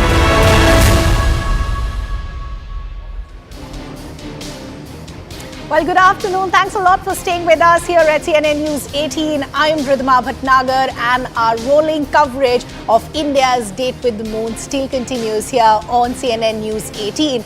A billion hearts are beating, a billion hearts are praying for the success of that soft landing of Chandrayaan 3 come 6 p.m. Indian Standard Time this evening. It's been long awaited. A lot of hard work has gone in. And post that heartbreaking crash of Chandrayaan 2, a lot has been worked upon. Over the next few hours, we'll talk to you about what has changed from Chandrayaan 2 to Chandrayaan 3. We'll also talk to you about the landing surface as far as Chandrayaan 3 is concerned and why this is going to be so crucial going forward. Why is the location of the south side of the pole so crucial as far as our future explorations are continued? We'll also talk to you about, as I said, the difference between Chandrayaan 2 and Chandrayaan 3 in terms of what is the Vikram, the lander, and what is the rover, the Pragyan. We'll also be getting in the best newsmakers, the best voices. We'll also be getting in our colleagues from across the country to get you a sense of what's really happening on the ground. As I said, all eyes now on that soft landing to be a success, to ensure that India finds its name in that list of coveted nations. Let's just give you a sequence of events of what we have to expect right through the day. As I pointed out, the spacecraft is now just a few hours away from its final destination, the moon's south pole. If the mission is successfully completed, India will become the fourth country to master the technology of soft landing on the lunar surface after the United States, China, and the erstwhile Soviet Union. India will also become the first country to reach the unexplored larger south pole of the moon. Ahead of the historic landing, ISRO yesterday released new pictures exuding confidence of a successful soft landing. The live telecast of the landing operations will begin at 5:20 p.m. Indian Standard Time. The link for the live streaming has also been shared and is available on ISRO's official website. The Prime Minister, who remember is on an official visit to South Africa to attend the BRICS summit, will also join the Chandrayaan 3 landing program virtually. So let's now break down the details. As I said, what really has changed from Chandrayaan 2 to Chandrayaan 3? What is the lander going to try and achieve this time around? Let's break down all those details. Let's first talk to you about the lander. It's called Vikram. It's named after Vikram Sarabhai, who's seen as the father as far as the Indian space program is concerned. It has a particular shape. Certain tweaks have also been made to ensure that the last 15 minutes of terror, as they've been described by ISRO, can be a successful one as far as the landing is concerned. Let's talk a little more in terms of what are the kind of tweaks that have been done, what is the lander carrying, what are the various payloads, and what does it aim to achieve once that soft landing does happen. As we pointed out, it is going to try and measure the area surface, try and look at the density. As we've been pointing out over the last couple of days, this entire location that has been shortlisted by our scientists, the South Pole, is very, very significant because many experts and scientists over the few decades have spoken about the possibility of frozen icy water as far as this surface is concerned. And that is why the success this time around becomes very, very crucial, because if there is some sort of proof of icy water available on this surface, that will add a fillip to our future science explorations and space explorations as well. Just look at the kind of details that we're putting out in terms of what makes the lander the Vikram, the various payloads that it's carrying and how it's different from Chandrayaan 2. It's also try and get the measure the seismicity around the landing site. So various episodes that we'll see once the soft landing happens. It's going to try and get images. It's going to try and get data that is then going to be sent back to ISRO that is going to help them in their future exploration projects as well. So that's as far as the lander, the Vikram, is concerned. But now let's break down the details in terms of what is the rover and what is the role of the rover also going to be. The rover is called the Pragyan. It's going to look for the various elements as far as the lunar soil is concerned. And as I pointed out, this is now being seen as the underdog as far as this entire episode of soft landing is concerned. What the rover Pragyan is also trying to do is try and assess the area of where the landing is going to happen, and as I pointed out, how it could help India in its future explorations as well. And remember, this time around, the scientists want to take no chance, because this is where things went down the drain last time around. It was exactly these last 15 minutes where the lander had a crash landing, and that is why Chandrayaan 2 wasn't a success. And scientists at ISRO said that they've looked at the lackings as far as the previous episode is concerned, and they've put a contingency plan as far as the soft landing is concerned.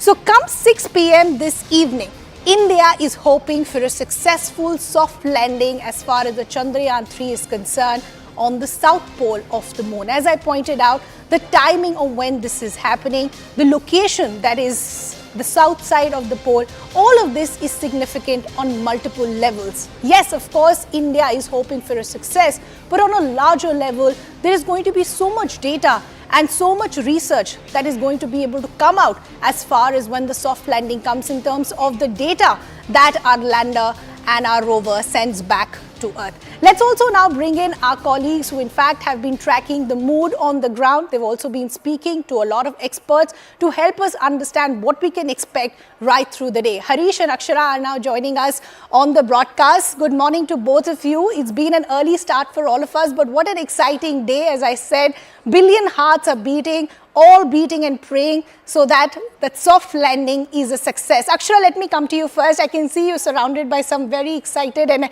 enthusiastic students. Help us understand what's the mood on the ground, where are you joining us from, and what are the students looking forward to the most?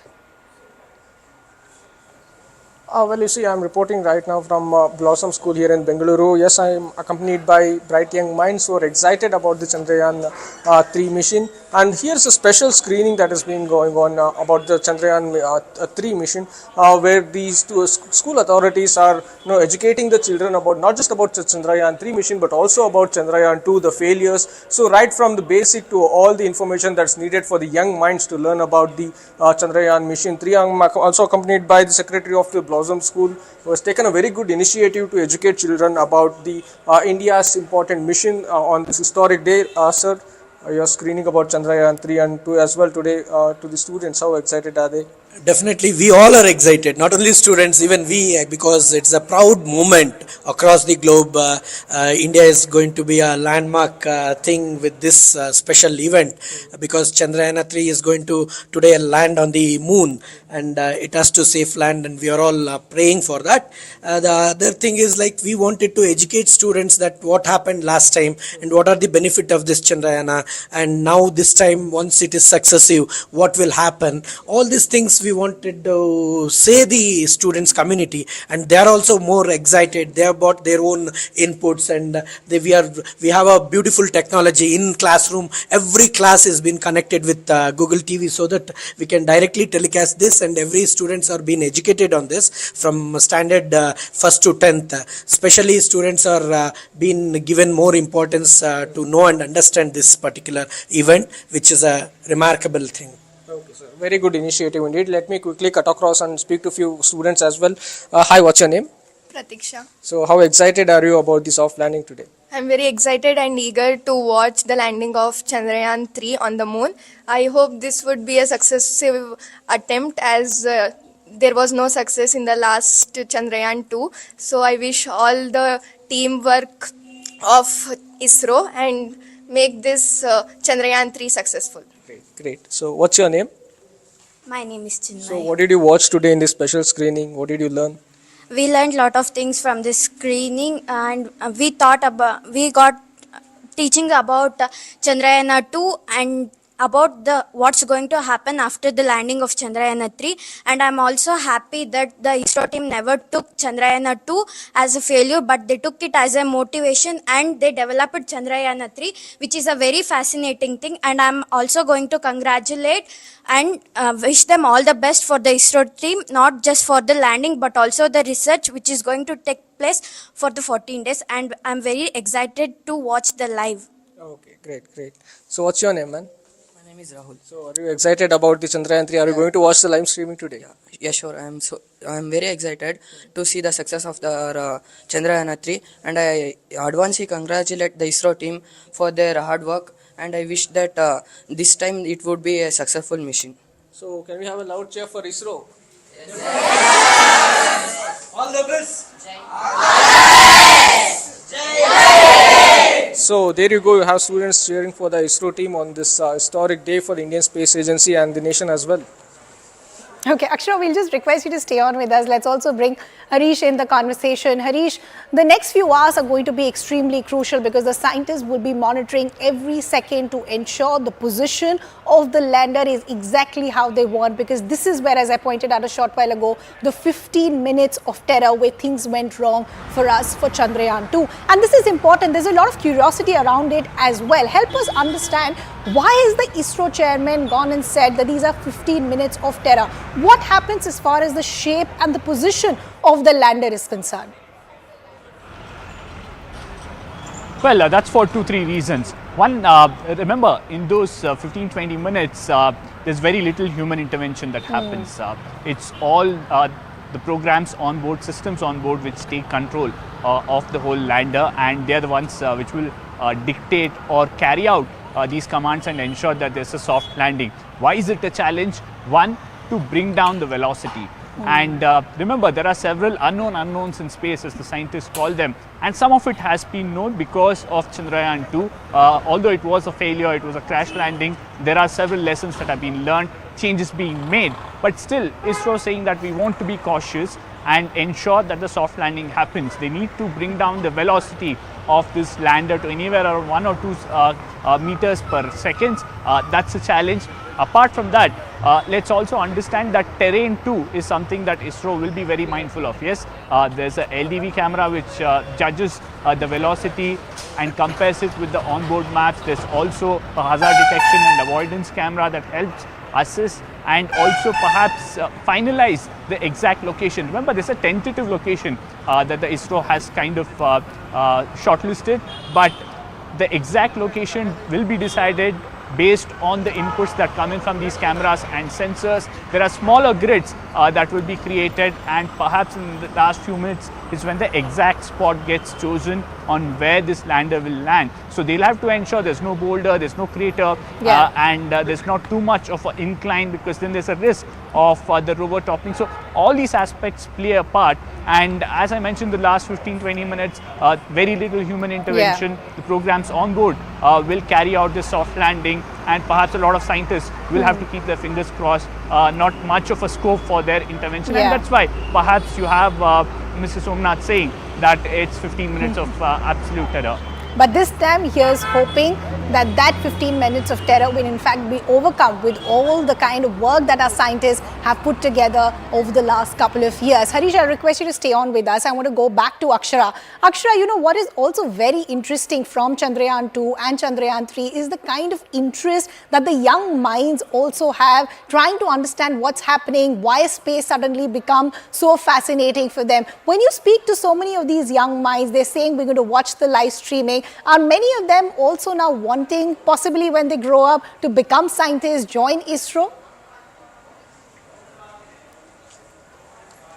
Well, yes, absolutely. Not just now, during the launch time as well, we spoke to many young bright minds during the screening that took place in Planetarium as well. We did cover that, and we spoke to many young bright minds who not just interested in science, they want to pursue their career in space agency. They are very much keen on learning about all the technicalities of this particular mission that is being screened. Just now we spoke to the students. More than us, they do know about all the technicalities of the lander, rover, and all the all the other aspects of the Chandrayaan 3 mission, that is that the landing that is going to take place. So they are very keen on learning, that they do want to take it forward and and reach a milestone. So yes, even during the launch as well, we spoke to many bright students here in Bengaluru and here in Blossom School as well, speaking to them, all the students who are keenly watching all the informative visuals about Chandrayaan 3, Chandrayaan 2, learning more about it. Yes, they are very bright and they want to learn more and take it forward.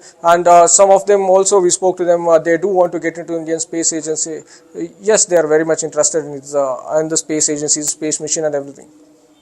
And Harish, keep following all those developments for us. We'll continue to come back to you right through the day. For now, we'll leave the conversation there. So we'll continue to get you the voice, the mood on the ground, voices as far as students, scientists, experts are concerned. But we also want to bring you some crucial information as to why Chandrayaan 3 is such a big deal as far as India is concerned. Now, the first reason is that it shows how far India has come. It shows India's tech prowess as far as space exploration is concerned. The other big reason is that it will also be a great fillip. It will boost the morale as far as the scientific community is concerned, and specifically after that heartbreaking crash landing of Chandrayaan 3. The other big reason also is the mission will, of course, foster a sense of national pride, and that's what we are seeing across the country over the last few months. The entire country seems to have come to a standstill, wanting this to be a huge success. The other big reason as far as the mission is concerned, it will also promote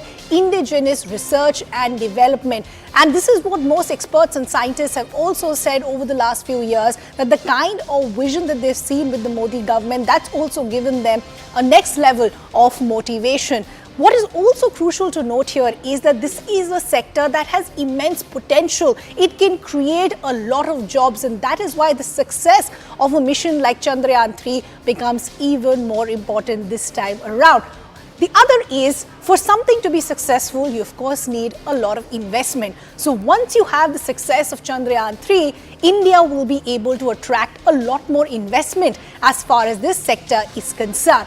Then, as I pointed out earlier, this will then solidify India's position as far as the top countries for space exploration are concerned. And this is why we've been saying this is going to be a historic moment as far as the country is concerned. It will also, going forward, the success of this mission pave way for a lot many collaborations going forward, because as we've been pointing out, there is still very little known as far as the landing position of Chandrayaan 3. So if it becomes successful, then it's going to give India a lot more research. It's going to give India a lot more data in terms of how can we go forward. At this point, I also want to now bring in our guests. We have Satish Suresh, who's an astronomer, who in fact is now joining us on the broadcast. And we also have Ratan Shrivastava. He's a space expert, also now joining us on the broadcast.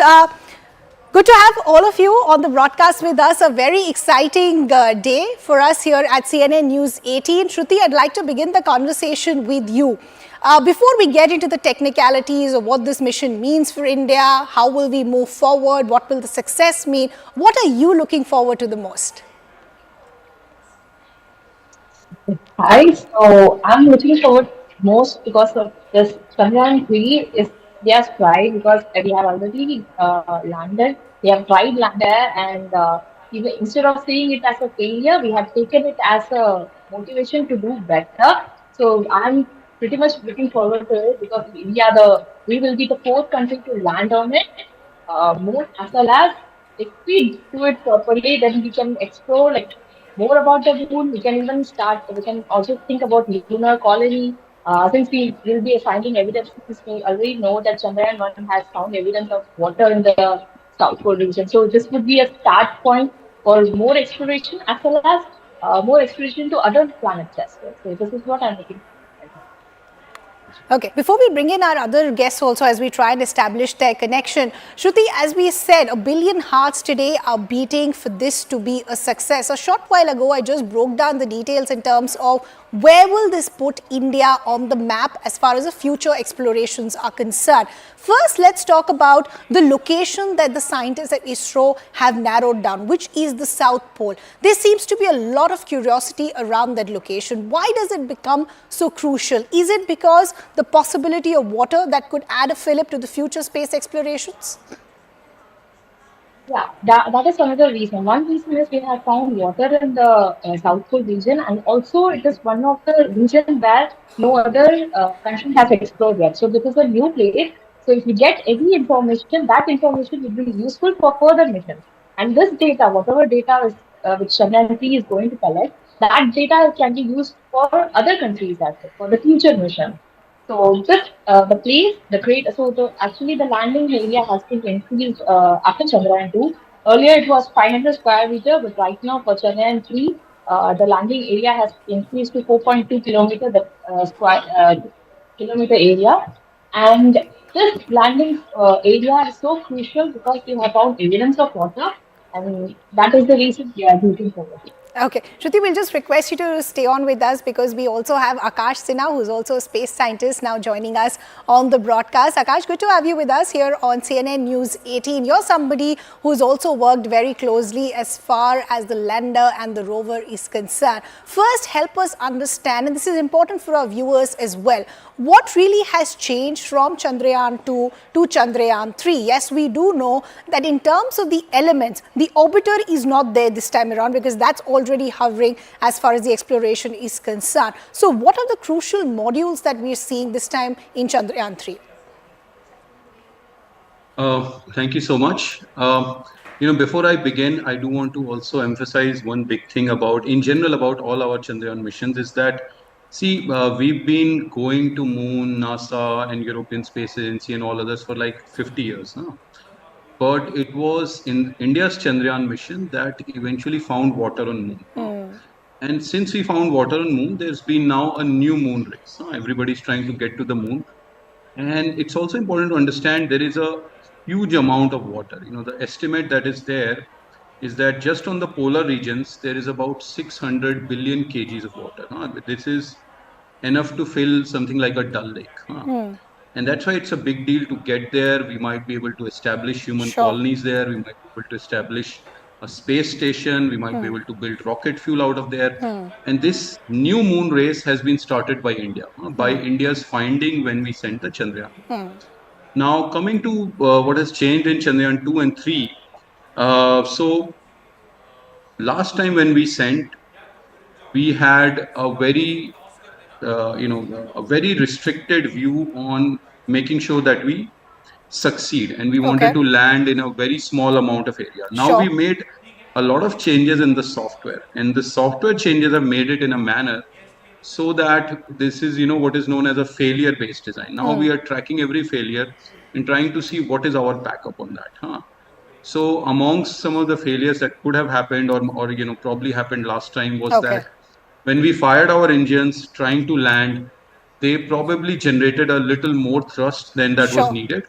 It meant that our lander went a little too fast. And then when it was trying to correct itself, there was also a restriction on how quickly it can correct its orientation. So if I just have to put this for layman language, it is that the velocity was a concern as far as the landing is concerned, and that control of the velocity and the speed is something that our scientists need to focus on this time around. I'll have to request our guests to stay on with us because as we pointed out, a lot of developments and reactions also coming in. Mithun Chakrabarti has also now reacted. Let's take a look.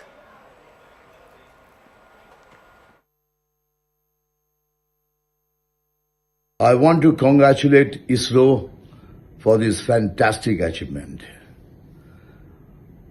I want to say something. Now onwards, globally, nobody can ignore India. Salute ISRO.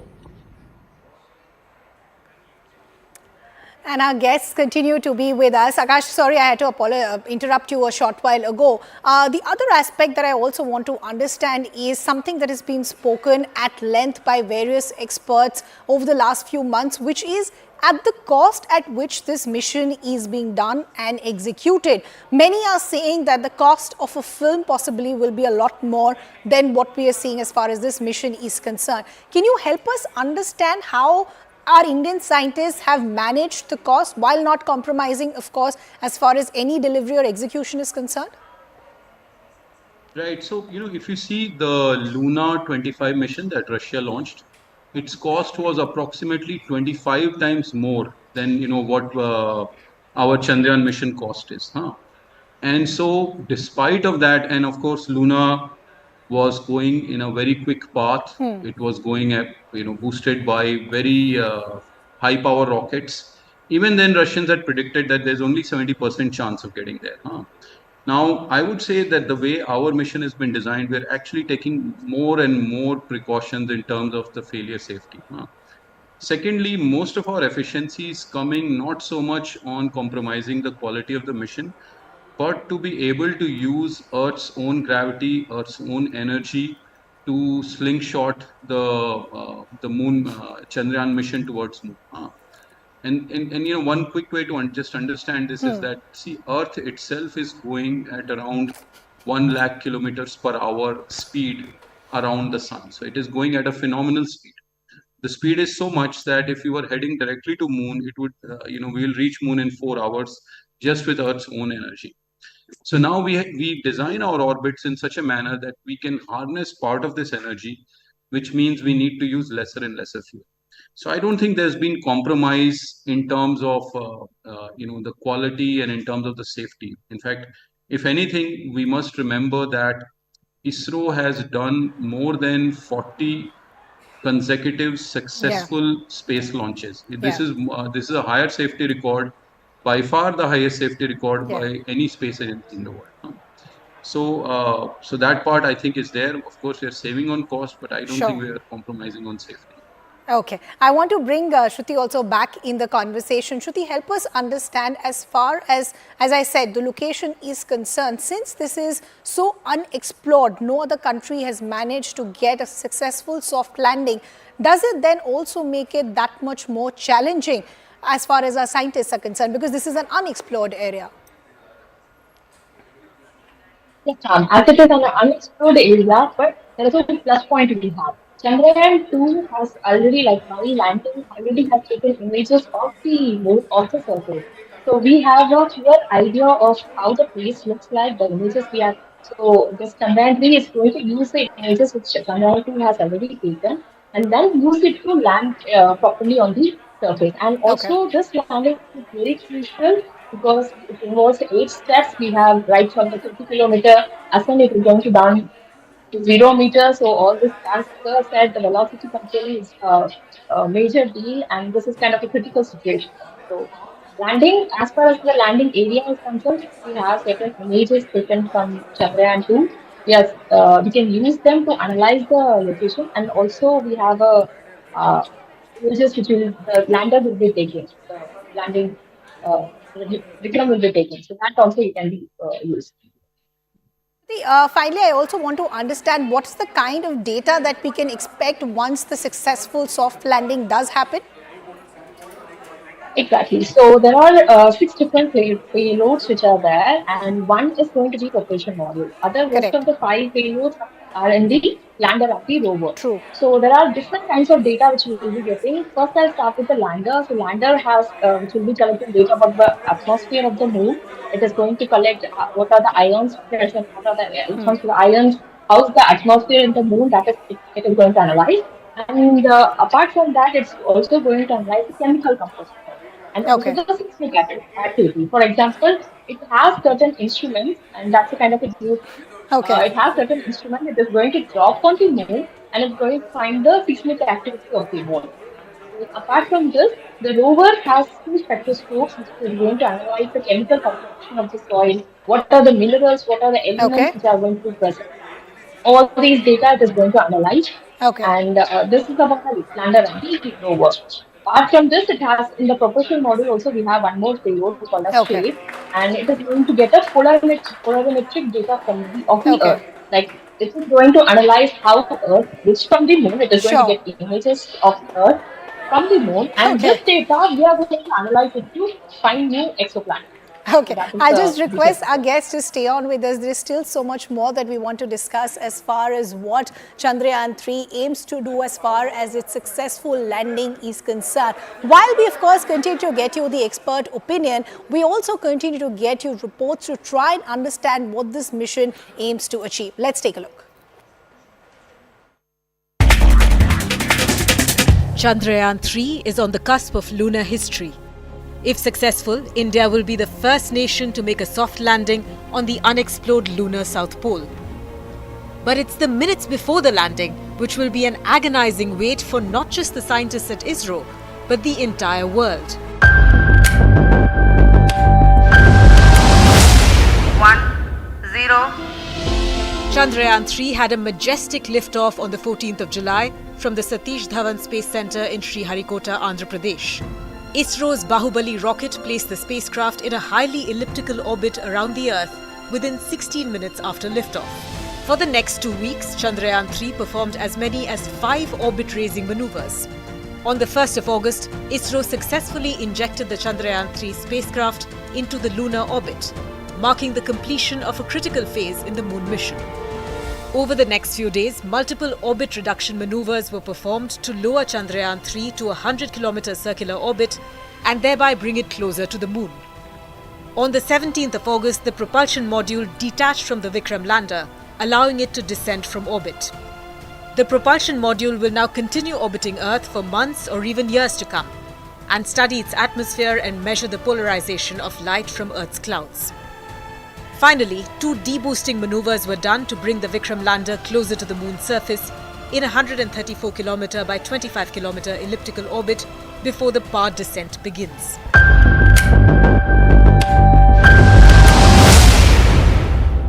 The actual touchdown will be nail-biting to say the least.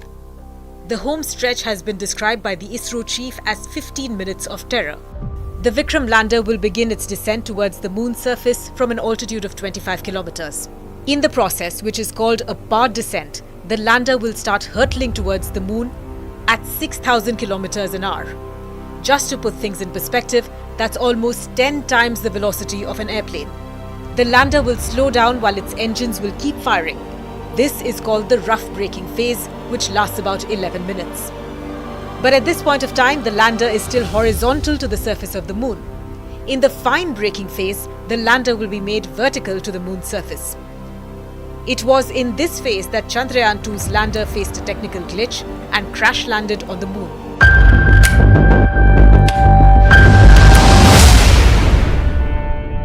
Then comes the really tricky part. When the lander is 800 meters above the moon's surface, both the horizontal and vertical velocities come to zero. The lander is left hovering above the lunar surface while surveying the landing strip. Then the Vikram lander will go down further and stop to hover again at about 150 meters. Here it will take images for hazard detection and search for the most ideal landing site. It will then touch down on the lunar surface with just 2 engines firing. Once the sensors on the legs feel the lunar surface, the engines will shut down. The lunar dust will settle down and then the ramp will open for the Pragyan rover to be released to study the lunar surface.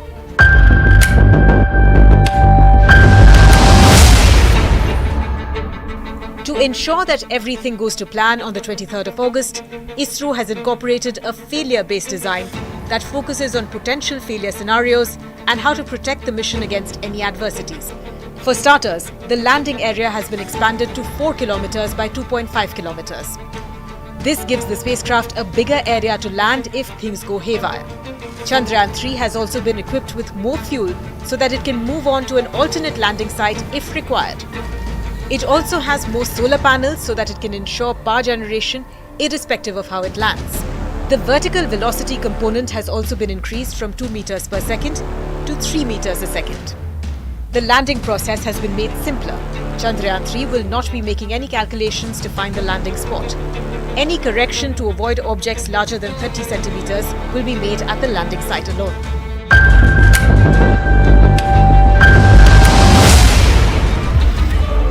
The big moment which the world will be waiting for is when the lander takes images of the rover and the Pragyan rover in turn takes images of the Vikram lander. Then the science will begin.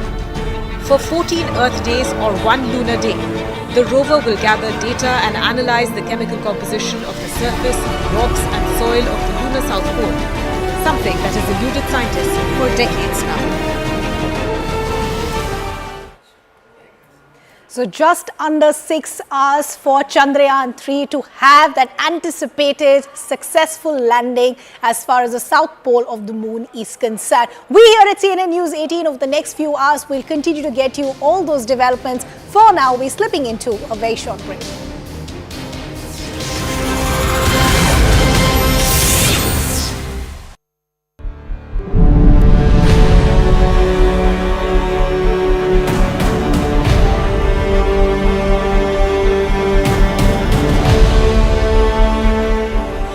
Gears up to attempt its first ever moon landing. We'll give you all the updates from the ISRO headquarters in Bengaluru. From the voices that matter, the latest discoveries of Chandrayaan 3 from the lunar surface.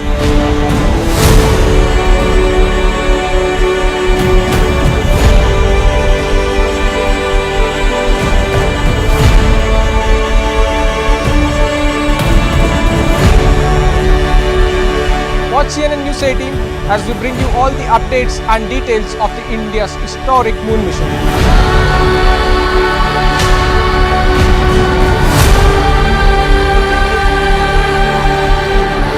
So keep watching CNN News 18 as we bring you the mood of India, ISRO and all the details related to Chandrayaan 3. It's got a break, decelerate, they'll continue in the same orbit.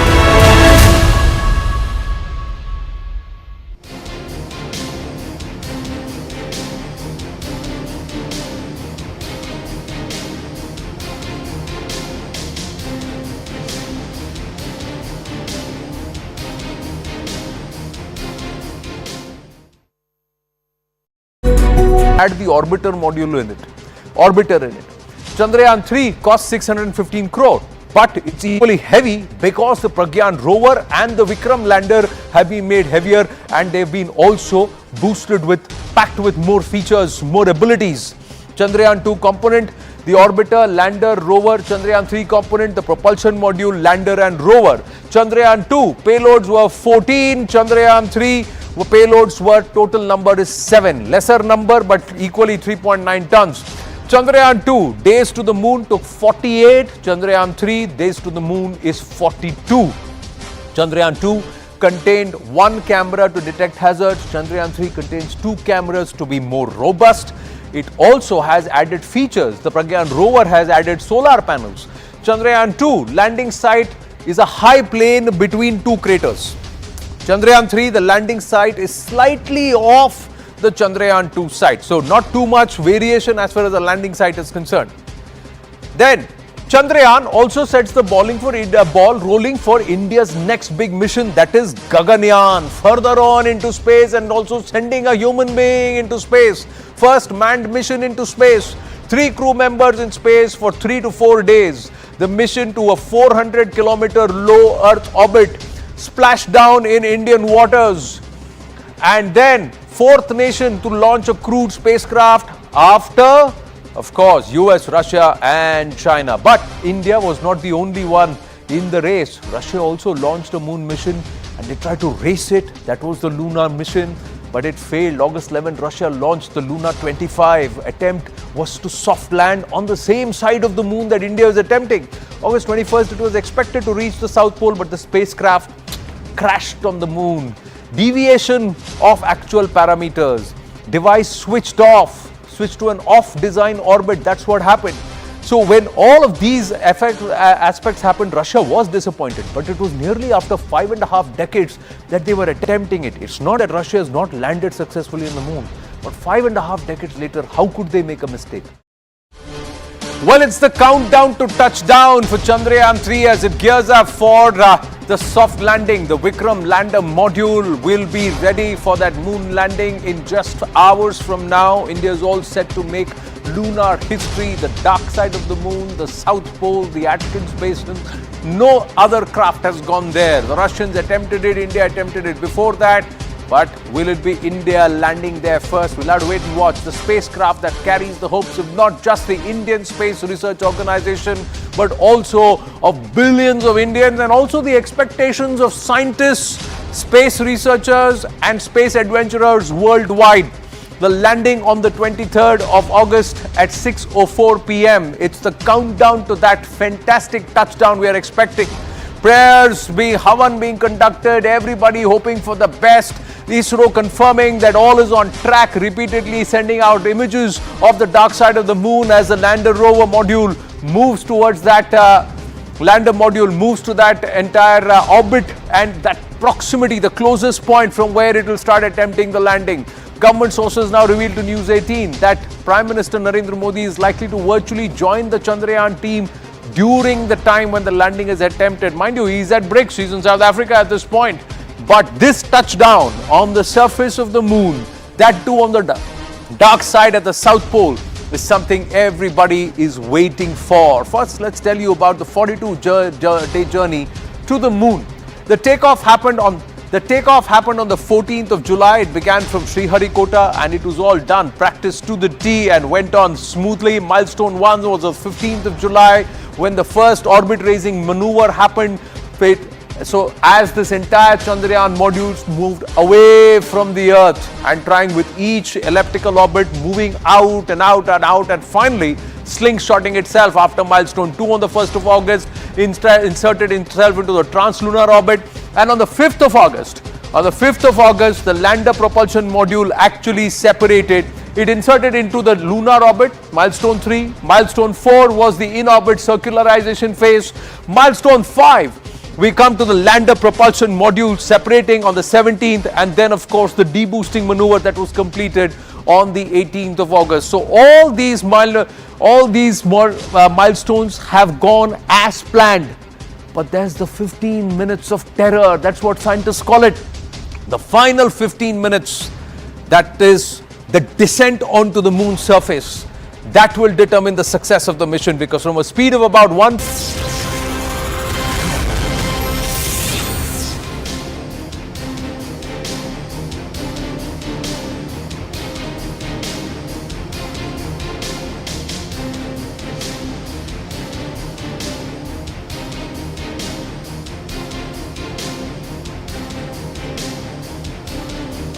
Welcome back. Thanks a lot for staying with us. Our rolling coverage here on CNN News 18 continues. We're under 6 hours for that anticipated successful landing of Chandrayaan 3 on the South Pole as far as the moon is concerned. A lot of hard work has gone in, a lot of prayers still continue to ensure that it is a success this time around. Just take a look at some of the visuals that are coming in from across the country. These are visuals that are coming in from Jammu, where various pujas, parts, havans continue to take place. As I pointed out, there are a billion hearts that are praying and beating for the success as far as Chandrayaan 3 is concerned.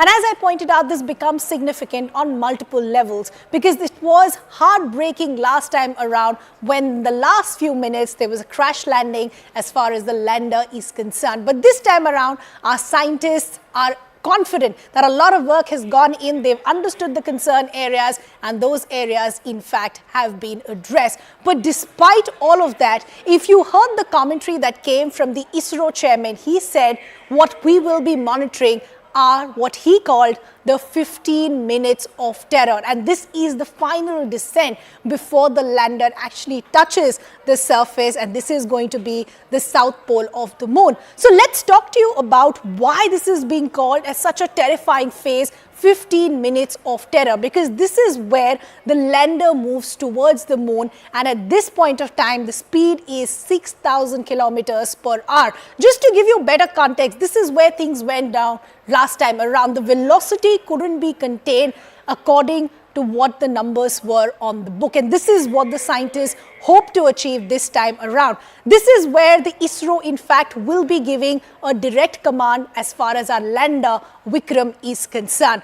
All 4 engines of the lander at this point of time, just in the last 15 minutes of their descent, will in fact be used. And if that is a success, then history, in fact, will be created.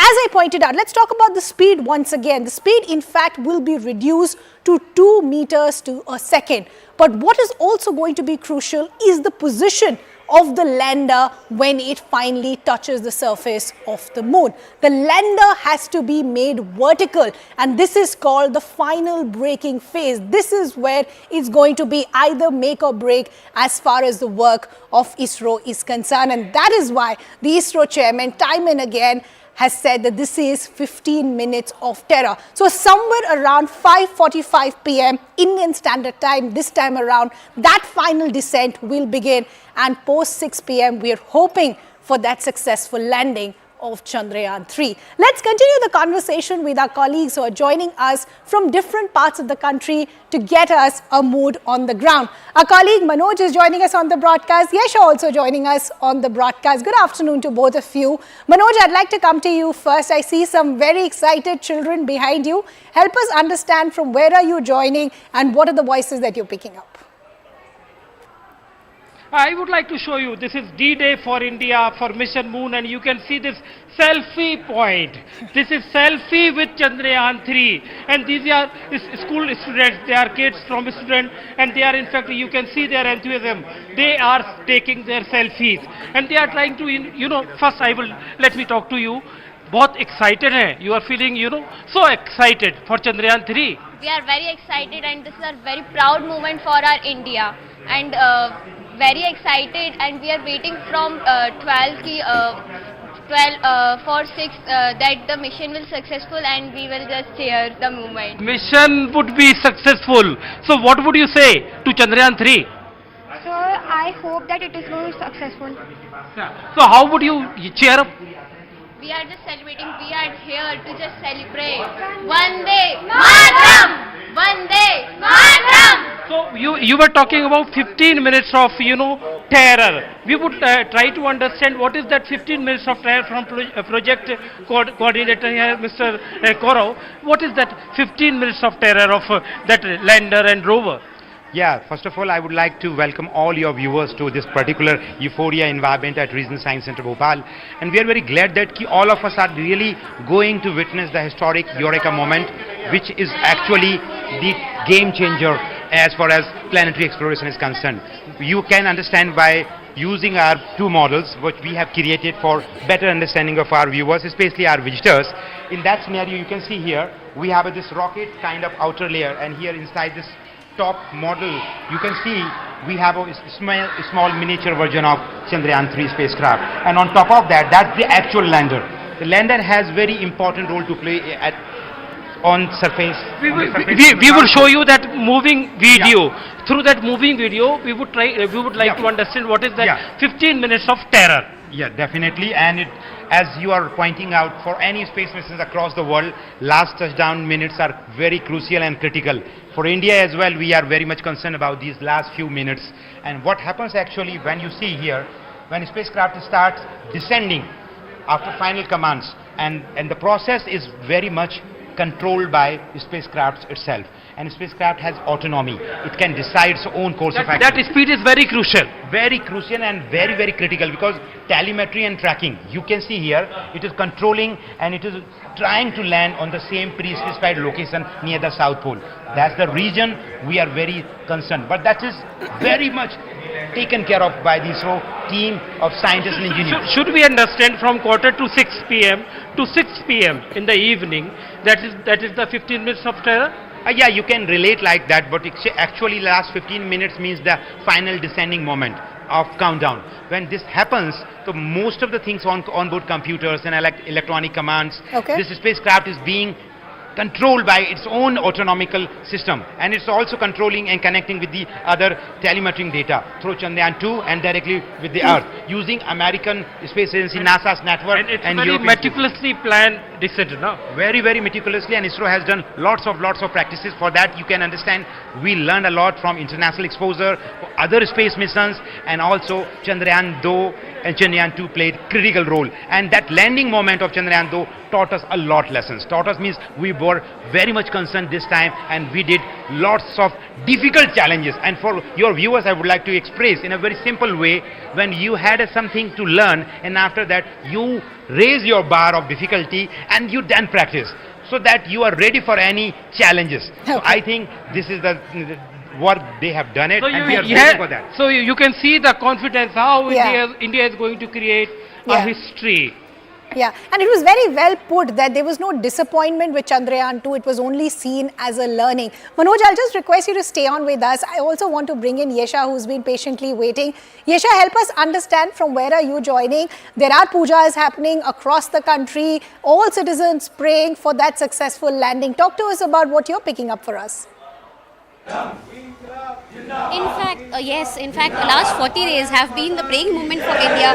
Like you rightly mentioned, there are prayers happening all across the country. We are here at Gaganyaan, wherein ever since this morning, people have been praying at this Shiv and Hanuman temple, wherein they are hoping that there will be a successful soft landing for Chandrayaan. Now, let me in fact tell you the proximity of this place.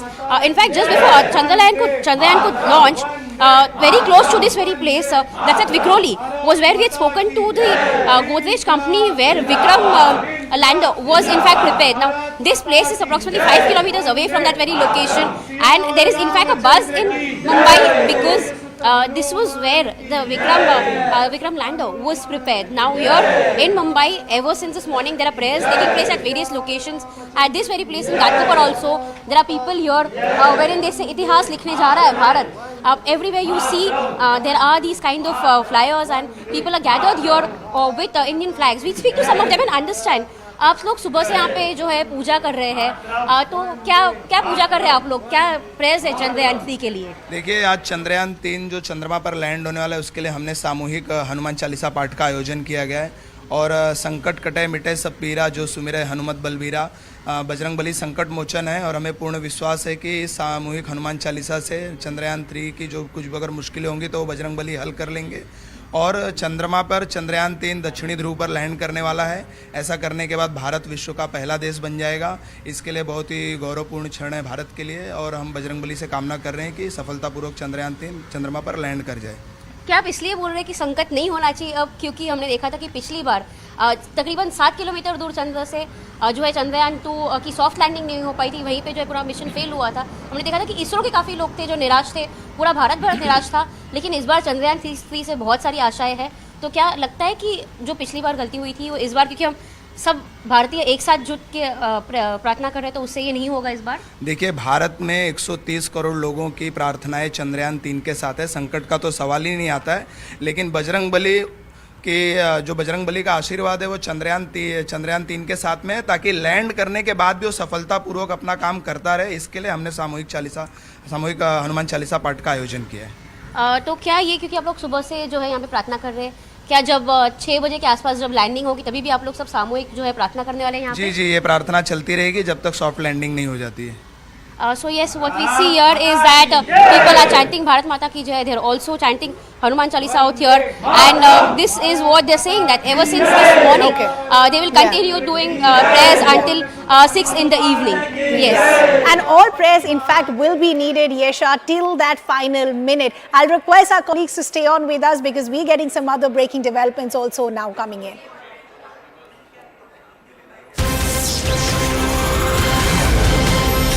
And wishes continue to pour in for the success of this mission. This time around, there is a wish that's coming in from Vikram Sarabhai's son, Kartikeya Sarabhai, who is also wishing our team of scientists to have a successful landing. Remember, the name of our lander, Vikram, in fact, comes from Vikram Sarabhai, who's seen as the father of the Indian space program. So Vikram Sarabhai's son, Kartikeya Sarabhai, also now sending his wishes for a successful soft landing as far as Vikram is concerned. Let's listen in to what he had to say.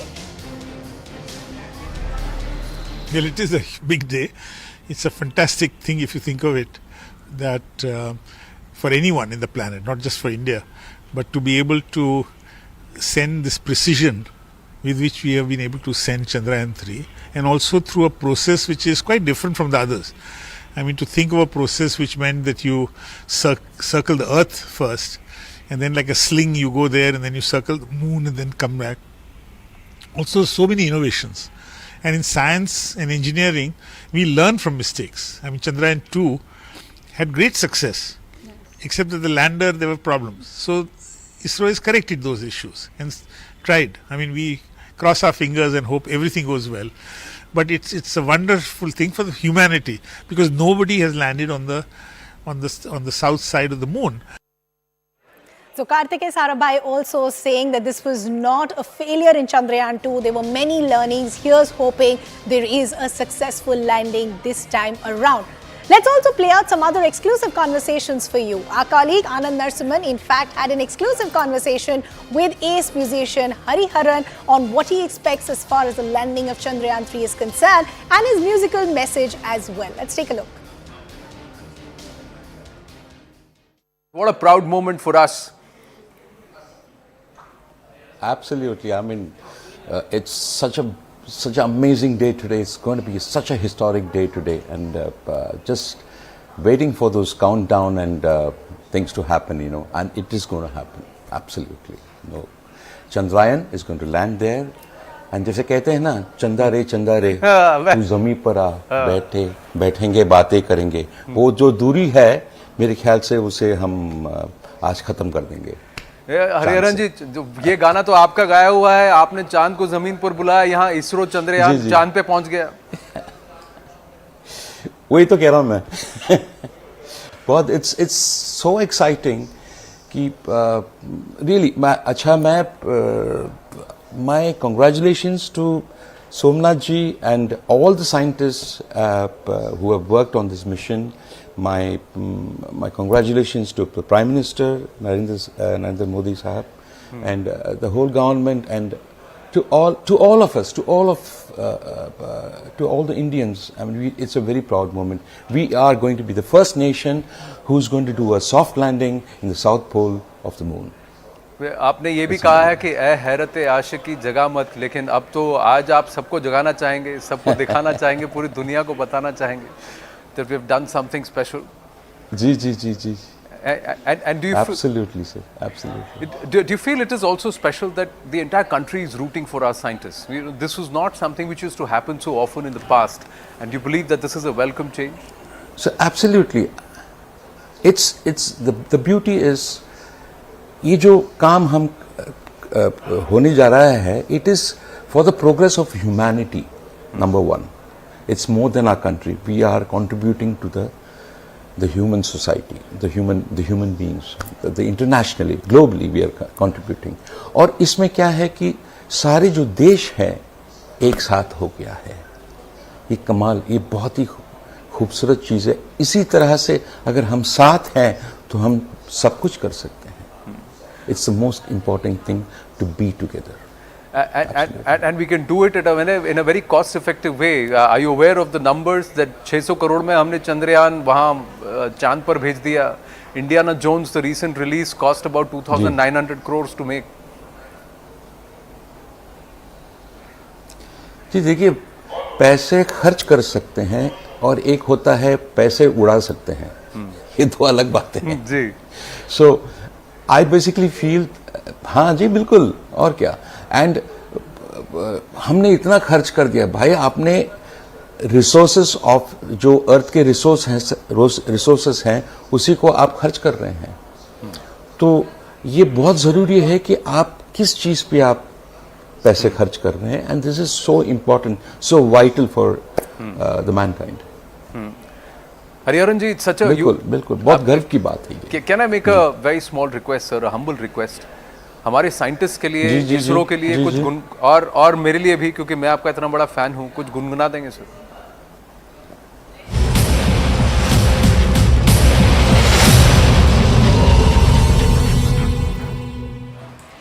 Good afternoon, you're watching CNN News 18. My name is Toya Singh. We are continuing to track the very, very exciting journey of Chandrayaan 3. That's hopeful soft landing on the south pole of the moon could make India the first country to carry off a successful landing on the south pole of the moon. Some breaking news coming in about that journey.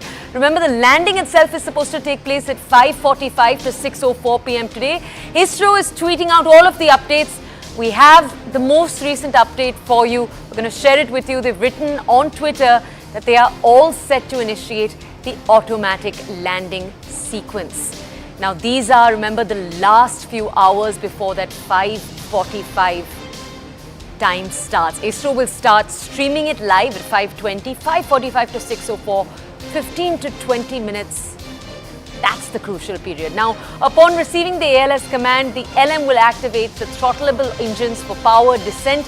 The live telecast of operations, as we've told you, will begin at 5:20 p.m. Remember, there is a lot of nervousness around this because it was Chandrayaan 2 in 2019 that only in these last minutes was not able to reduce its velocity to the amount that it needed to. Essentially, the velocity with which it hit the surface of the moon was too fast. It wasn't able to reduce its velocity, and now several changes, remember, have been made to the design of Chandrayaan 3 to ensure that that doesn't happen this time. Now, we're going to bring you more details about the changes that have been done so far. We'll also share with you first this tweet that's been put out by ISRO on the screen behind me.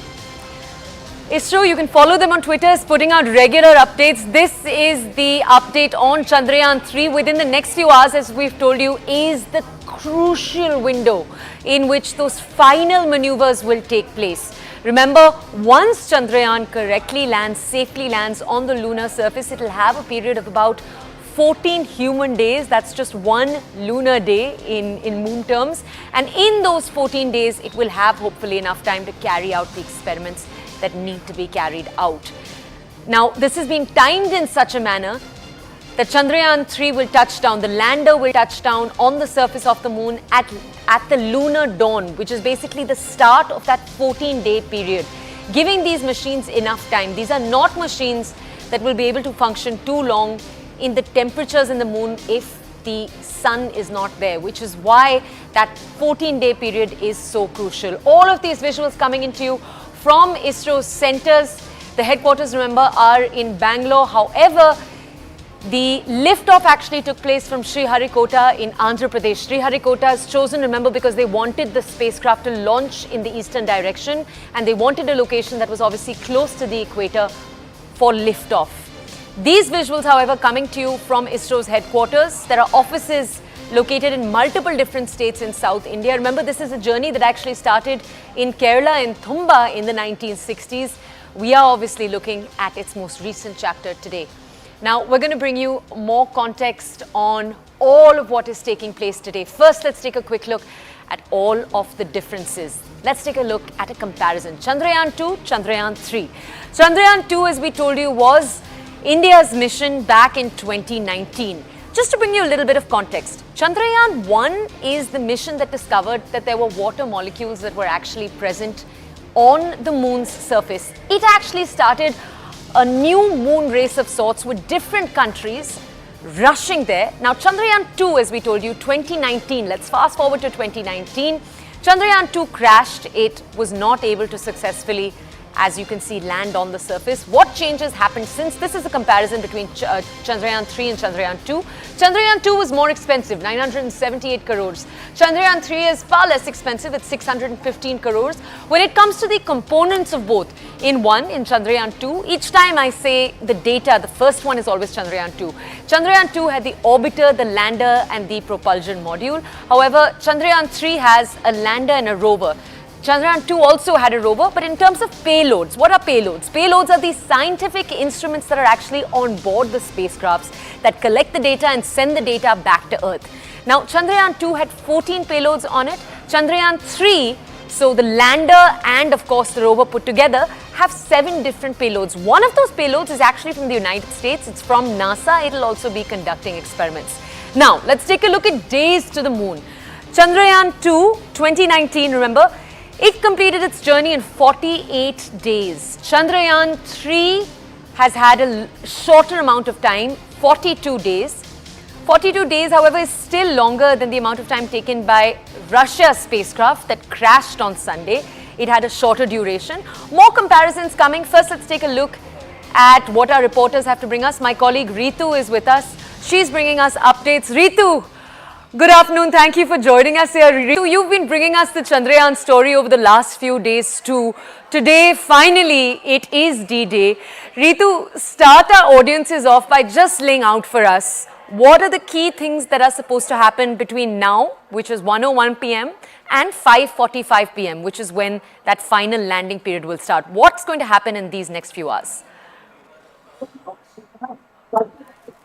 Well, very important. You see, the countdown has already begun, but yes, now this are the hours which will actually be very crucial for ISRO and also as well as for the India now. Because at this point in time, because it's 1 o'clock, as you said, so the regular check is all up right now. The scientists are all gearing up of how things are actually in place right now, as of now. Because what they had expected, things are actually been working as per their plan itself. But again, it needs to be seen of what exactly is going to take place between 5:45 p.m. and 6:04 p.m. That is, remember, that's going to be very crucial because that's the phase where there will be, the Chandrayaan 3 will actually then be taken into the 4 phases. The rough phase, in fact, that will be the first one, and then you will also have an altitude holding phase as well, and then again, and how things have actually been very smoothly performing. So, and then the fourth one will be the descent phase as well. So those will be the 4 important phases between this 5:45 p.m. and 6:05 p.m. And fingers are all crossed because India just want to know that the ISRO had been successfully been able to see to it that the Chandrayaan 3 had the soft landing on the south pole of the moon, because that's very important. Because once the you see the Chandrayaan 3 is going to have a soft landing on the south pole of the moon. That's when after 3 to 4 hours there will be a resting time, and then later point there will be this the panel that will unfold, and the rover from the belly of the lander will come out and perform all the scientific experiments, and it will go around as well. So there again you see the ISRO has kept 1 lunar day, meaning 14 days to carry out these important scientific experiments. Because what the ISRO is learning as of now, that there are thermal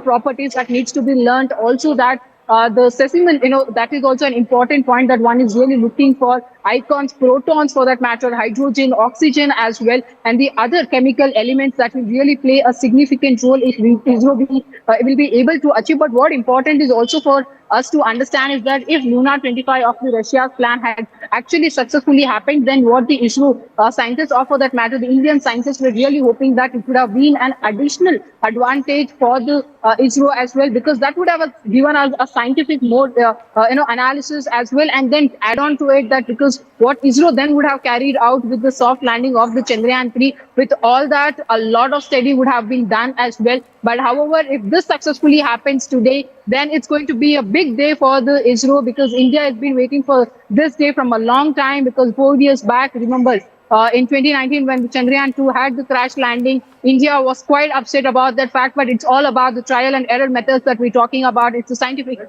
experiments after all.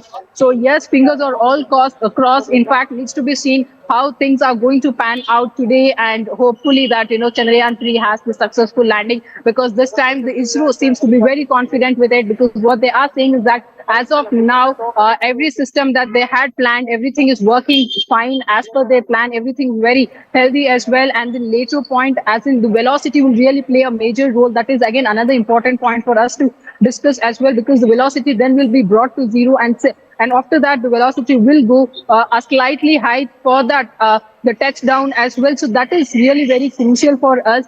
Needs to be seen what is going to happen, especially between 5:45 p.m. and 6:04 p.m. Ritu, thank you. Ritu, stay with us. Let's go back now to another colleague who's joining us. My colleague Harish is with us from outside ISRO's headquarters. Harish, we're coming to you this afternoon. Our first question for you is if you could give our audiences the global context. Where does India's journey, Chandrayaan 3, fit into the other attempts other nations have made over the last few years? When it just comes to the last few years, we know only China, if you just look at the last few years, has been successful when it comes to the moon. Otherwise, you have to go quite a few decades back to see both the United States and Russia. Tell us more about the global context and where Chandrayaan 3 fits in. Well, two aspects here when you talk about a global context. One is the scientific research bit, and the other is the commercial activities. When you talk about the scientific research, as we've been saying, you do not have anybody who's landed on this side of the moon. That's because it's a challenging side. doesn't have much of a sunlight and also hostile environment over there. Most of the missions that have been undertaken by NASA, US or the former Soviet Union, the USSR, has been on the other side of the moon. But ISRO believes that this side of the moon that they're tracking or in a way wanting to land is not explored enough, hasn't been studied much, and that's one of the main reason why ISRO wants to study this side of the moon. That's why they've picked up this region. Although remember, there are challenges in terms of craters and boulders, but ISRO very confident that they will still manage a soft landing. Apart from this, what are the other interests here? Well, ISRO wants to study the chemical composition of the lunar surface. They also want to study the kind of elements present on the lunar surface. What is the advantage of this? Well, NASA and ISRO have had perhaps a very, very preliminary round of brainstorming on bringing back samples from the lunar surface. So the insights that will be gained from Chandrayaan 3 could perhaps act as some sort of a starting point for a mission of that nature, of bringing back samples, whether ISRO does it alone or if it's done jointly with any other space agency. What is found now will be very crucial. That's one aspect. Second, setting up some sort of a space station there. That's also a long-term goal of many space agencies, including ISRO. And the insights that will be gained from Chandrayaan 3 will be very crucial for all these space agencies to either come together and set up a space station, or perhaps some of the bigger ones might even want an individual one. So the insights gained from this would be very crucial for that. Apart from that, all the space agencies, or even in fact the scientific community, is very keen to know the composition in terms of if there are rare earth elements which can be brought back to Earth. Remember, helium-3 is one aspect or one element that has been spoken about. Will that be found in what magnitude? That's something that's very crucial and could be of interest, research interest in the coming few years, not just for ISRO but other space agencies as well. So that's as far as the scientific experiments or findings is concerned. If you look at the commercial activity, a lot of space agencies and countries targeting this side of the moon. Apart from that, you also have the larger commercial ventures that we've seen. India has a very limited role there. So demonstration of soft landing could further ISRO's commercial arm or commercial activity as well. According to some estimates, India's share in the whole market could be anywhere around 2%. So scientists and others believe that this could go beyond 10% if ISRO successfully demonstrates that it can attempt and successfully carry out a soft landing on a celestial body. So that's why it's important commercially as well. Harish, thank you for that context. Stay with us. We have experts with us on the show today to bring us more depth to our understanding on why this is such a huge milestone for the country. Dr. Venkateshwara Sharma, the former Deputy Director for ISRO, is with us on the screen behind me. Doctor, good afternoon. Thank you for joining us this afternoon on CNN News 18. Doctor, we're talking a lot right now about the lunar South Pole. And we are telling our audiences that part of the reason it's considered difficult to land on is because the terrain is particularly tough, rough, and it's important because there are craters that contain possibly water ice that hasn't been touched by the sun in billions of years. So it could contain clues. Is that the correct way to break this down in layman's terms? Why does the lunar South Pole matter so much? And why has it been so hard to get to so far? Yes. Good afternoon to all the viewers, and yes, you are right, partially, and we need to add to what you said. The South Pole is unexplored, and one reason, scientific reason, is to explore South Pole and see what really exists there. The long-term plan of the spacefaring nations and the space agencies are to form a colony in the moon. Already talks are there to form the colony. Whenever you want to form the colony, then it is necessary that the human habitation has to happen. For human habitation to happen, you need water, you need oxygen, you need the infra that suits the human habitation. Therefore, it is very strongly believed and it is perceived that South Pole necessarily looks to be having the water in the ice form, which could be melted to make water, and it also is promising insights regarding the possible minerals and the gases, chemicals which could be useful for the humankind. Therefore, there is reason for scientific exploration, there is reason for commercial exploration, and also there is reason for motivating the entire 140 crore population. Okay, Doctor, can I ask you, we know that Russia's attempt to land on the lunar South Pole crashed on Sunday.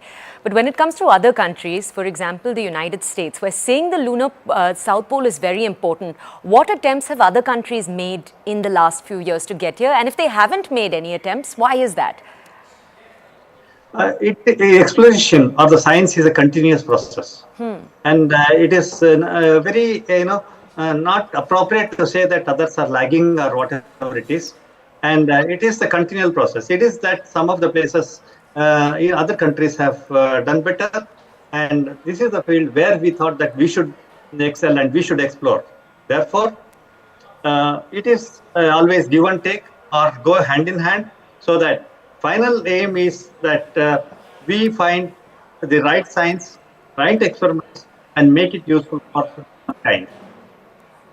Okay, Dr. Sharma, if I could actually just ask you to stay with us. I'll even ask both the reporters on the ground to stay with us. I want to now take you, our audiences, to how the entire nation is responding to the next few hours. Take a look. We have ground reports coming in from across the country.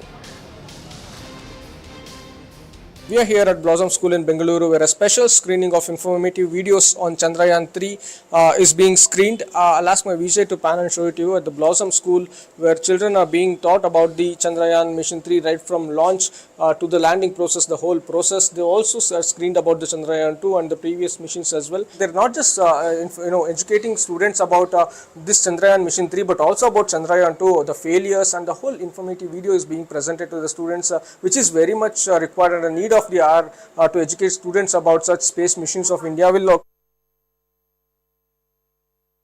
It's a small attempt by an artist like me to showcase the art form of Bharatnatyam and the theme of Chandrayaan. As we all know that Chandrayaan is going to land on moon today, and it's a very historic and proud moment for all of us. And on behalf of all the countrymen, I would like to thank all the scientists who have worked hard day and night to make this dream a success. All right, let's go back now to Dr. Venkateshwara to understand more about what this mission is hoping to achieve. Dr. Venkateshwara, can you tell us, much has been made about the differences between Chandrayaan 2 and Chandrayaan 3 and the kind of adjustments that have been made. Dr. Venkateshwara, are you able to hear me? All right, we'll try to re-establish that connection. Let's go over to my colleague Harish and ask him questions, and then we'll get over to Dr. Venkateshwara. Harish, you've been speaking to experts, scientists over the last few days. We know that some changes, very important structural changes have been made when it comes to the way Chandrayaan 3 is structured as compared to Chandrayaan 2. When you speak to experts, are there any changes in particular that they are nervous for or they're excited to see how they will play out in the next few hours? Well, multiple changes. One is strengthening of the legs of the lander, which means that even if the velocity is slightly higher than what it's planned for, the legs of the lander can withstand that. Apart from the changes have been largely on the onboard systems. Last time around, the ISRO believed that Chandrayaan 2, one of the major issues was that when the velocity was more than what it was designed for, the systems did not respond adequately, is one of the findings. So they've ensured that this time around, not just with the velocity, but other parameters as well, if there is a slight variation, even then the systems can respond appropriately. That's something that has been designed. The other change obviously is the number of solar panels that have been put on the lander. What it essentially does is it gives more energy to the lander, and also this is irrespective of which side of the sun the lander would be facing. It won't be a factor at all because it has solar panels on all sides. Some of the crucial equipments on Chandrayaan 3, which was not on Chandrayaan 2, which will play a crucial role, is the LDV. That's a velocity meter. What it does is it helps the systems gauge the velocity in comparison with the surface of moon. That's something that's on this camera. Remember, it wasn't there in Chandrayaan 2. It has been developed in the short period of time between Chandrayaan 2 and Chandrayaan 3. So that's a major technological achievement for ISRO. They also have a hazard detection and avoidance camera.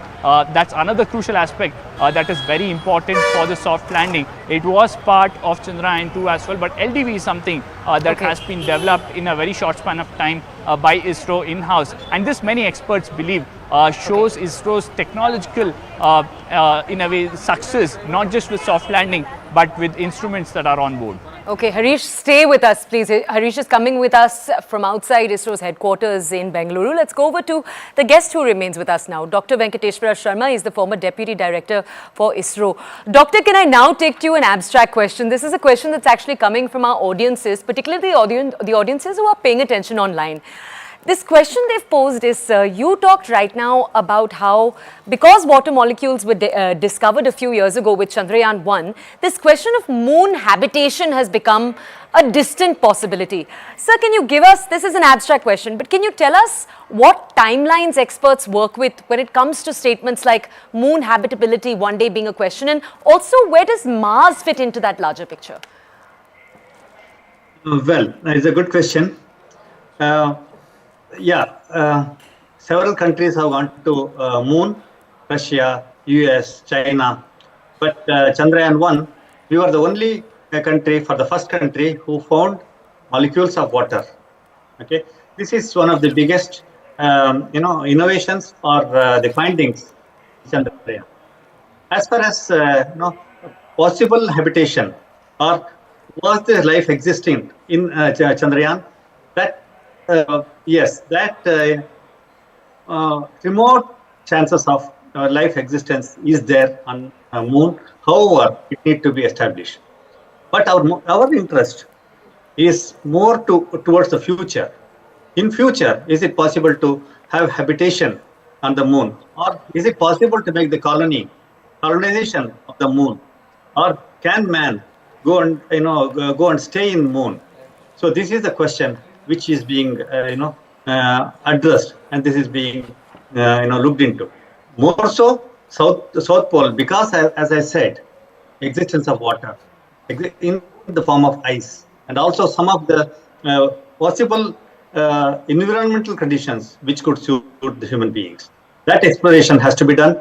Of course, Chandrayaan 3 carries several payloads, both lander as well as the rover, and orbiter is already there with 8 payloads. They are giving sufficient information.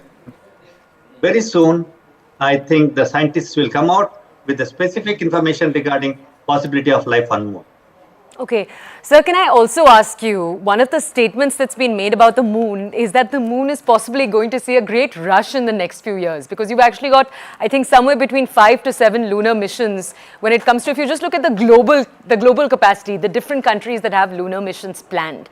Is the global combined hope the one that you described earlier, that question of whether or not a permanent colony on the moon will one day be possible? Is that the global question too? Of course, yes, it is a global question.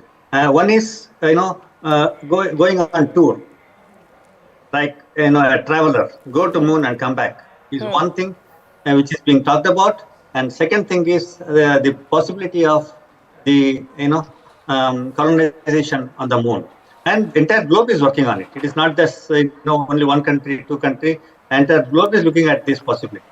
As far as combined, activity is concerned, directly or indirectly, there will be contribution from each of the spacefaring nations. We support others and they support us.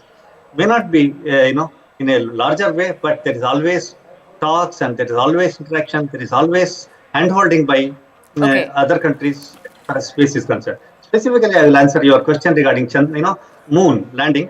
Even ISRO is part of the NASA Doctor, we'll come back to you in just a second. Do stay with us. My colleague Zaka Jacob is now with us to bring us a much deeper dive. Let's go over to him.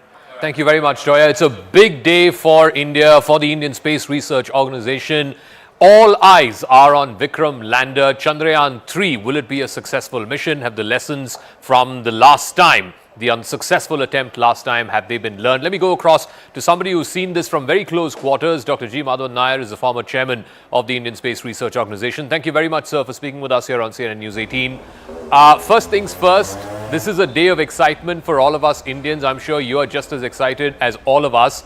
What does today mean, irrespective of the result, irrespective of whether the mission ends up as a success or a failure, on a day like this, what does it mean for scientists like you? Well, I think it has been a very anxious moments ahead of us, and the last instance of separating from the orbit and then having a soft landing on the moon is going to be almost like a nightmare. So we had to really be very cautiously watching the entire sequence of events from now until the lander touches down on the surface of the moon, and later the rover rolls out.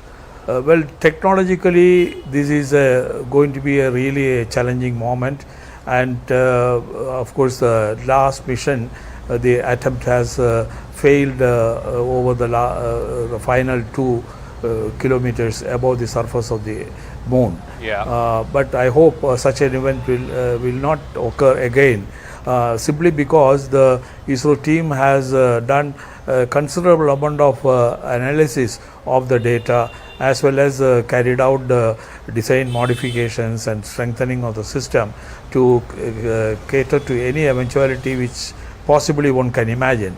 All possible conditions have been simulated on the ground, and hardwares have been qualified.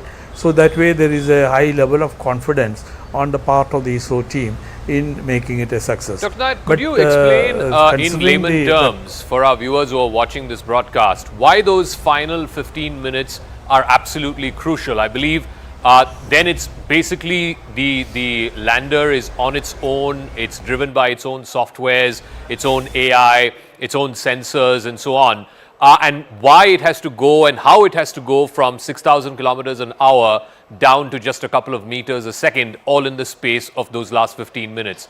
Could you explain to us what are the sort of pitfalls involved in those last 15 minutes and why it's such a difficult thing to do? Well, one thing is the spacecraft is moving at the time of separation with the speed of nearly something like 6 kilometers per hour. So it's a very high speed, about 10 times the speed of an aircraft. Now from that speed, it has to come to almost 1 meter per second. It is almost like taking a baby and placing it on a cradle. So that kind of speed we had to realize. So to achieve this, complex maneuvers are involved. Initially, the high velocity has to be killed using the rocket engine in the opposite direction of the movement, and once it reaches a particular altitude, the orientation of the capsule has to be changed so that is vertical, the legs become vertical and prepared for landing. And from then onwards, the gravitational field of the moon will become more effective, and that will start pulling down much faster towards the moon. So this gravitational field has to be precisely balanced with the thrust of the rocket engines based on the computer commands, so that the velocity will come down to maybe around 10 meters per second or so, and finally at about 100 meters the spacecraft will be made to sort of float. That is almost like the you know, in the science fiction you have seen the aliens coming in the platforms and then hovering over the earth and landing and so on. Similar kind of scenario. The capsule will be floating over the surface of the moon, taking pictures.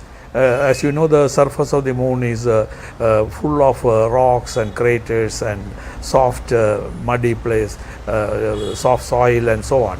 So with that type of scenario, we have to clearly identify where without any collision or any disturbance the spacecraft will be able to land.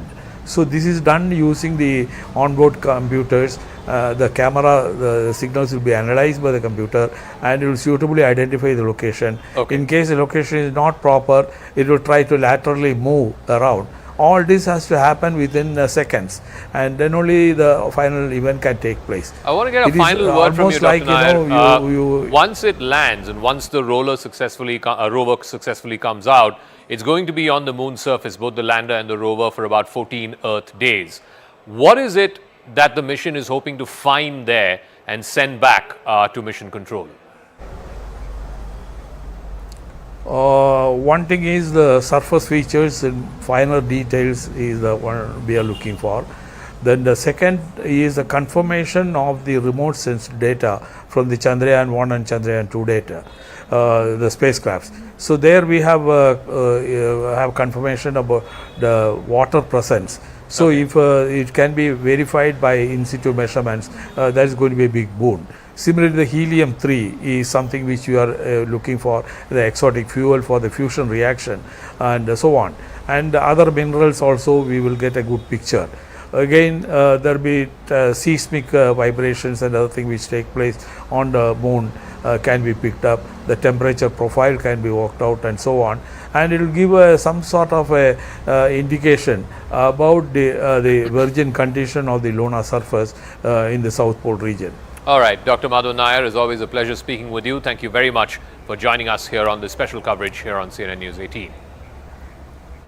So, like I said, it's a huge moment, not just for ISRO. The words that we're hoping to hear from the lander Vikram and then the rover Pragyan is that it was a small step for ISRO, but a giant leap for all of India. 1 billion eyes on the lander and rover today, especially so because of the lessons learned from the previous mission, which was unsuccessful. It crash landed Chandrayaan 2.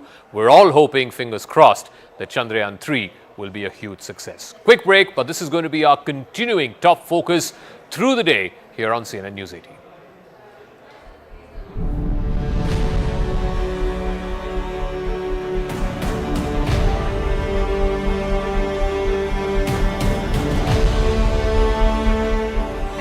Gears up to attempt its first ever moon landing. We'll give you all the updates from the ISRO headquarters in Bengaluru. From the voices that matter, the latest discoveries of Chandrayaan 3 from the lunar surface.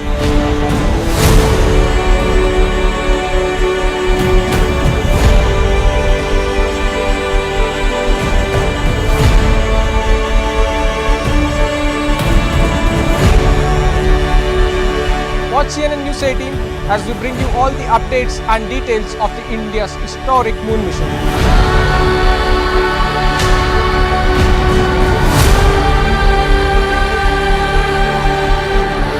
So keep watching CNN News 18 as we bring you the mood of India, ISRO and all the details related to Chandrayaan 3.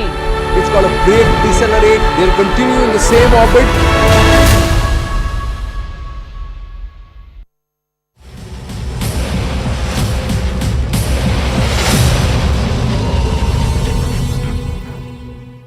With LIC's kilometers per second, you got to reduce your speed to just about 2 meters per second. That's the deceleration.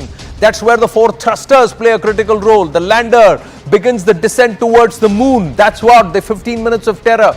To move towards the moon at 6,000 kilometers per hour, ISRO will then give commands to the lander. The lander will then have its own computers that will do the calculation and figure out the deceleration. The thrusters will kick in. All 4 engines of the lander will be used. The speed will be reduced to just 2 meters per second. And the lander will be made vertical. So it's horizontal right now. It will become vertical and then land on its 4 strong legs, which have been made stronger in that final braking phase, to much stronger than before, to even wield a little bit more than 2 meters per second. So what is expected to happen on the 23rd of August at 6:04 p.m. if all goes according to plan? The Vikram lander carrying the Pragyan rover attempts the landing. That's what it will do. Then the attempt will be to soft land on the moon's south side at the South Pole, the big Atkins Basin, the biggest crater. Series of complex braking maneuvers will come into play. And of course, the lander will actually hover around for a bit to see if the surface is ideal. The sensors will send the message back into the computer and then it will choose the ideal place to land. Sans the boulders, sans too much of soft moon soil, and then figure out the most perfect available landing space. Rover named Pragyan will then roll out of the lander. Pragyan will explore the nearby lunar surface, the area, and it will gather images that will be sent back to Earth. It will also pick up samples which will take it back into the lander, which will then send those images of those samples and what's being collected. All that data will be sent back to our space station back and also in Karnataka, and then relayed to the ISRO headquarters. Chandrayaan 3 will explore the unexplored, the dark side of the moon. The possibility of water is in a larger area, in permanent shadow. That's why it's believed to have more water and ice and could hold 100 million tons of water. That's the possibility, because the dark side is not exposed to the elements, and that's why it could preserve how the Earth was millions of years, billions of years ago, when this chunk of Earth separated from it and then became the Earth's own satellite, that is the moon. Frozen time capsule temperatures as low as minus 203 degrees centigrade on a moon night could contain preserved materials, insights into geological developments. There are so many aspects that will come to the fore because we have not known this at all. Untapped resources, traces of hydrogen, methane, it could hold sodium, mercury and silver, source of precious minerals, the original soil of the earth, composition of it billions of years ago, the crust, mantle and core, we could know all of that. Future exploration aids coming up, and of course the upcoming lunar missions, ideal pit stop for Mars missions. So this is what India will sell to the world, that we've achieved this. And in what? In just our second attempt to land. Second attempt. This is not the first attempt by India. In 2019 too, India made a similar attempt. But what's the difference between then and now? Let's try and quickly compare and contrast Chandrayaan 2 with Chandrayaan 3. Chandrayaan 2 cost 978 crore because it also had the orbiter module in it. Chandrayaan 3 cost 615 crore. But it's equally heavy because the Pragyan rover and the Vikram lander have been made heavier, and they've been also boosted packed with more features, more abilities. Chandrayaan 2 component, the orbiter, lander, rover. Chandrayaan 3 component, the propulsion module, lander and rover. Chandrayaan 2 payloads were 14. Chandrayaan 3 payloads were, total number is 7. Lesser number but equally 3.9 tons. Chandrayaan 2 days to the moon took 48. Chandrayaan 3 days to the moon is 42. Chandrayaan 2 contained one camera to detect hazards. Chandrayaan 3 contains two cameras to be more robust. It also has added features. The Pragyan rover has added solar panels. Chandrayaan 2 landing site is a high plane between two craters. Chandrayaan 3, the landing site is slightly off the Chandrayaan 2 site. So not too much variation as far as the landing site is concerned. Then Chandrayaan also sets the ball rolling for India's next big mission, that is Gaganyaan, further on into space and also sending a human being into space. First manned mission into space. 3 crew members in space for 3 to 4 days. The mission to a 400-kilometer low Earth orbit, splashed down in Indian waters.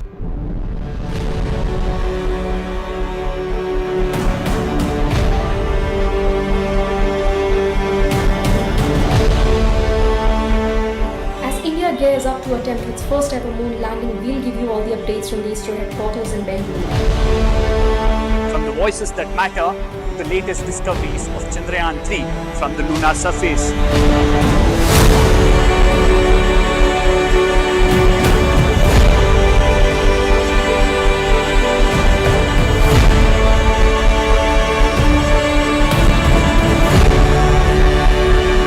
Watch CNN News 18 as we bring you all the updates and details of the India's historic moon mission.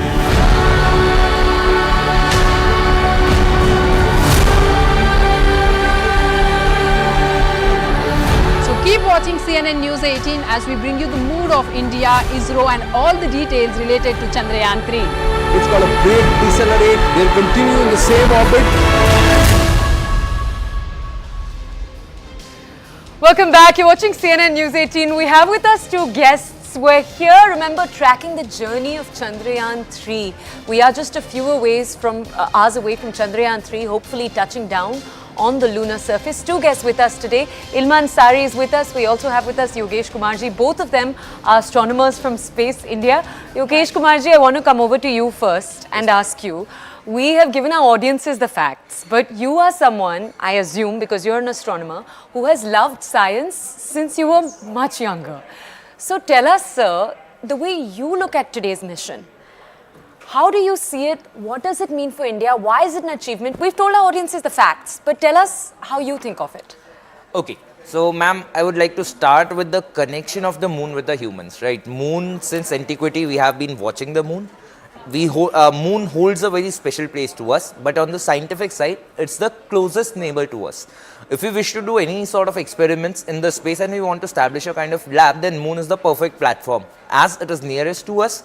Right. Now, when I talk about my feelings about this particular space mission, so it feels great that we are living in an era we are seeing a lot of technological advances and we might get our own technology end-to-end capability that we can start from Earth, land onto an alien surface, not an alien anymore, but I would say land onto a celestial surface and get that technology done right, that too in the first go, or we can say we will become the first country. That fills me with the joy and the pride. So then I want to ask you, connected to that, Ilma, I want to come to you with this question. Sure. When you take a look at the cost and you look at Chandrayaan 3 and Chandrayaan 2, Chandrayaan 3 actually is cheaper than Chandrayaan 2, it seems, in the crores. There's one I think was 900, the other is 600 crores. Can you explain to us how the newer version ended up being cheaper? And can you also tell us, because a lot is said about Indian space being, and Indian space travel, all of our mechanisms being cheaper but even niftier and better in their technology. Can you give us an explanation? How was that managed? A lesser price but more advanced technology? Like in Chandrayaan 2, what we have sent a rover, a lander and an orbiter. But what we are doing now, we are just sending a Gaganyaan rover and Vikram lander, and also what we are sending a propulsion module, and that is going to work as an extra fuel. So basically that extra fuel, it will give us the advantage of just extending the life of our mission, and simultaneously our cost is being reduced because we are not using the orbiter now. We will be using the orbiter of Chandrayaan 2 now. And no, but tell our audiences, what does it mean? Does that effectively mean the orbiter of Chandrayaan 2 was still there? It could be Exactly. It is still working, and also we can say that Chandrayaan 2, it was not failed. It was partial success to us. So we are not failing any time. We have been achieving success, lesser or more, but we are achieving the success, and we will be achieving the success today also with the Chandrayaan 3 mission. Okay, so then let me take that question to you, because I loved how you phrased it, that even that was a partial success, and many news articles have said exactly that. Why was it a partial success? Because we say it crashed. What did it achieve, and what lessons did scientists take for Chandrayaan 3? Okay, so if we talk about Chandrayaan 2, the basic purpose of Chandrayaan 2 was to test the soft landing as well as to send an orbiter. Though we did the same thing in case of Chandrayaan 1, we were successful in establishing an orbiter, but again you have to establish an orbiter, then you have to send a lander that needs to come out of it and then go onto the moon surface. Second thing, the cameras, the instrument that we are going to have. Right now, if we need any sort of moon data, we were relying onto the other satellites or other moon missions. Now, with the help of the orbiter that we sent with Chandrayaan 2, we have the high resolution images of ourselves. The camera which is on board the orbiter of Chandrayaan 2, its resolution is much better than the cameras which are already there. So missions like LRO, whose data we are still using after 14 years or 15 years, maybe in future down the line like 6-7 years, we will have our own data from the orbiter of Chandrayaan 2. Okay, Yogesh and Ilma, thank you for joining us. Thank you for bringing us the context and your life experiences as two people who wanted to be astronomers and are now.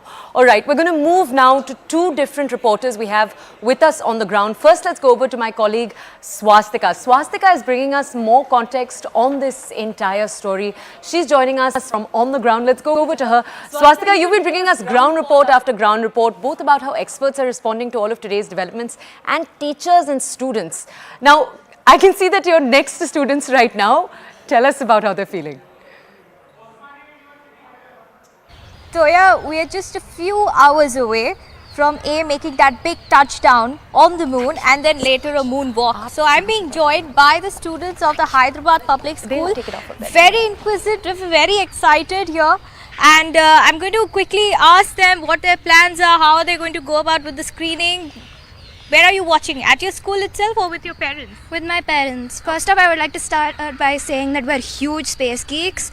We were extremely excited when we found out about Chandrayaan 3 and we watched it launch on 14th July and we're extremely excited to watch it land today at 6:04 p.m. I assume. And we're extremely proud of our country and we're glad that we made it this far. So I want to ask you very quickly, I know all of you are very well versed with the facts, but what is the significance of this mission, if any of you could answer that question? Good afternoon, I'm Ariviet from class 9. The significance of this mission is to be able to have a soft landing on the south pole of the planet, of moon.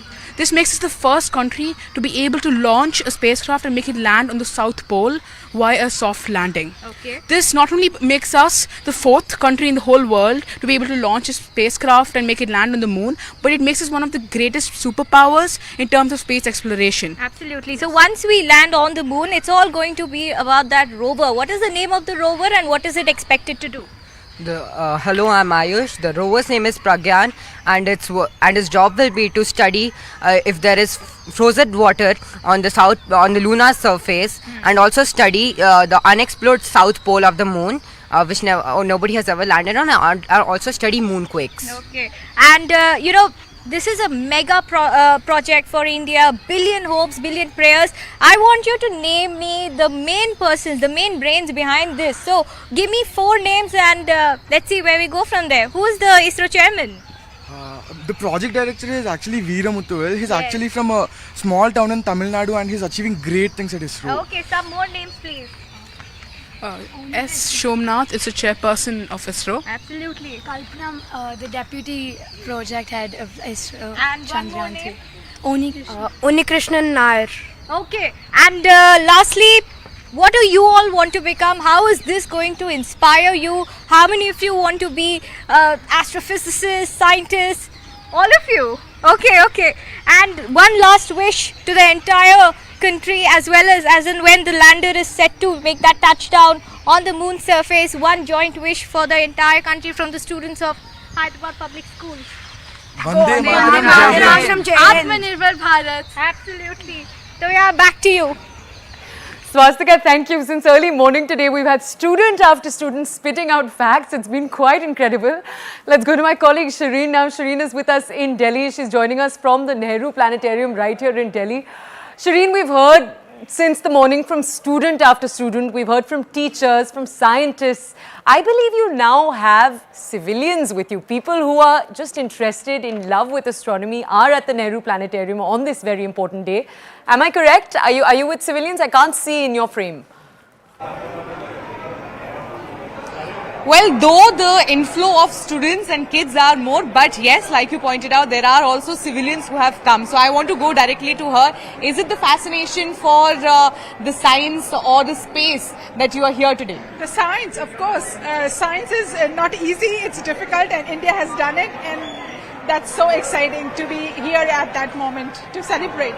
So where are you coming from? Gurgaon. Yeah. Especially you came, are you going to see the screening of the entire feed that is going to live feed that will become? That is the plan, but one has to get the tickets also. So right now I'm waiting for that 2 o'clock show, the 3D show, and then later on 6 o'clock when the actual landing happens.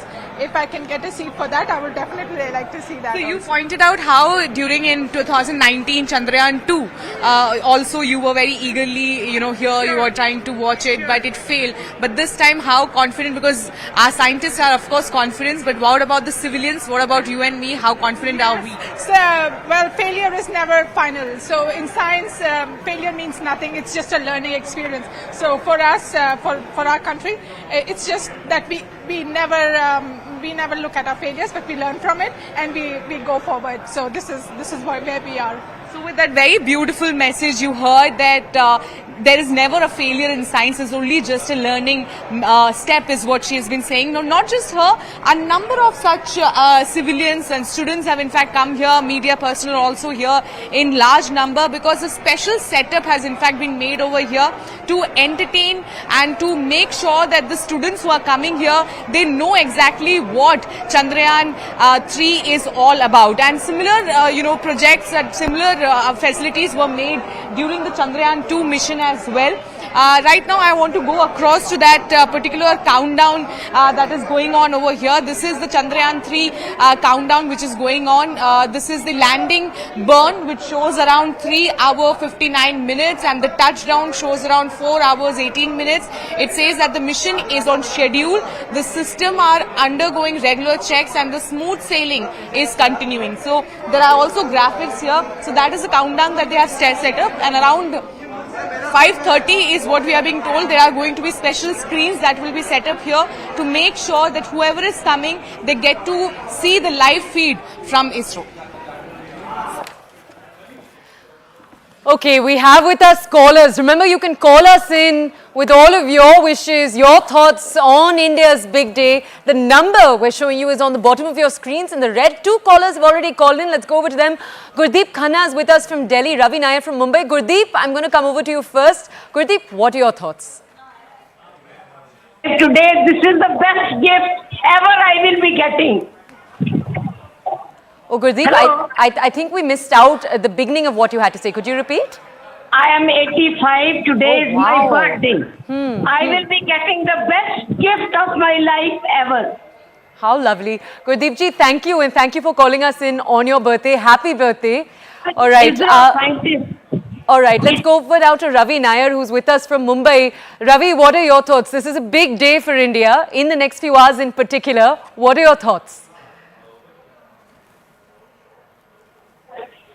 Hello. Ravi, hi. Are you able to hear us? I'm S.K. Garg. Sorry?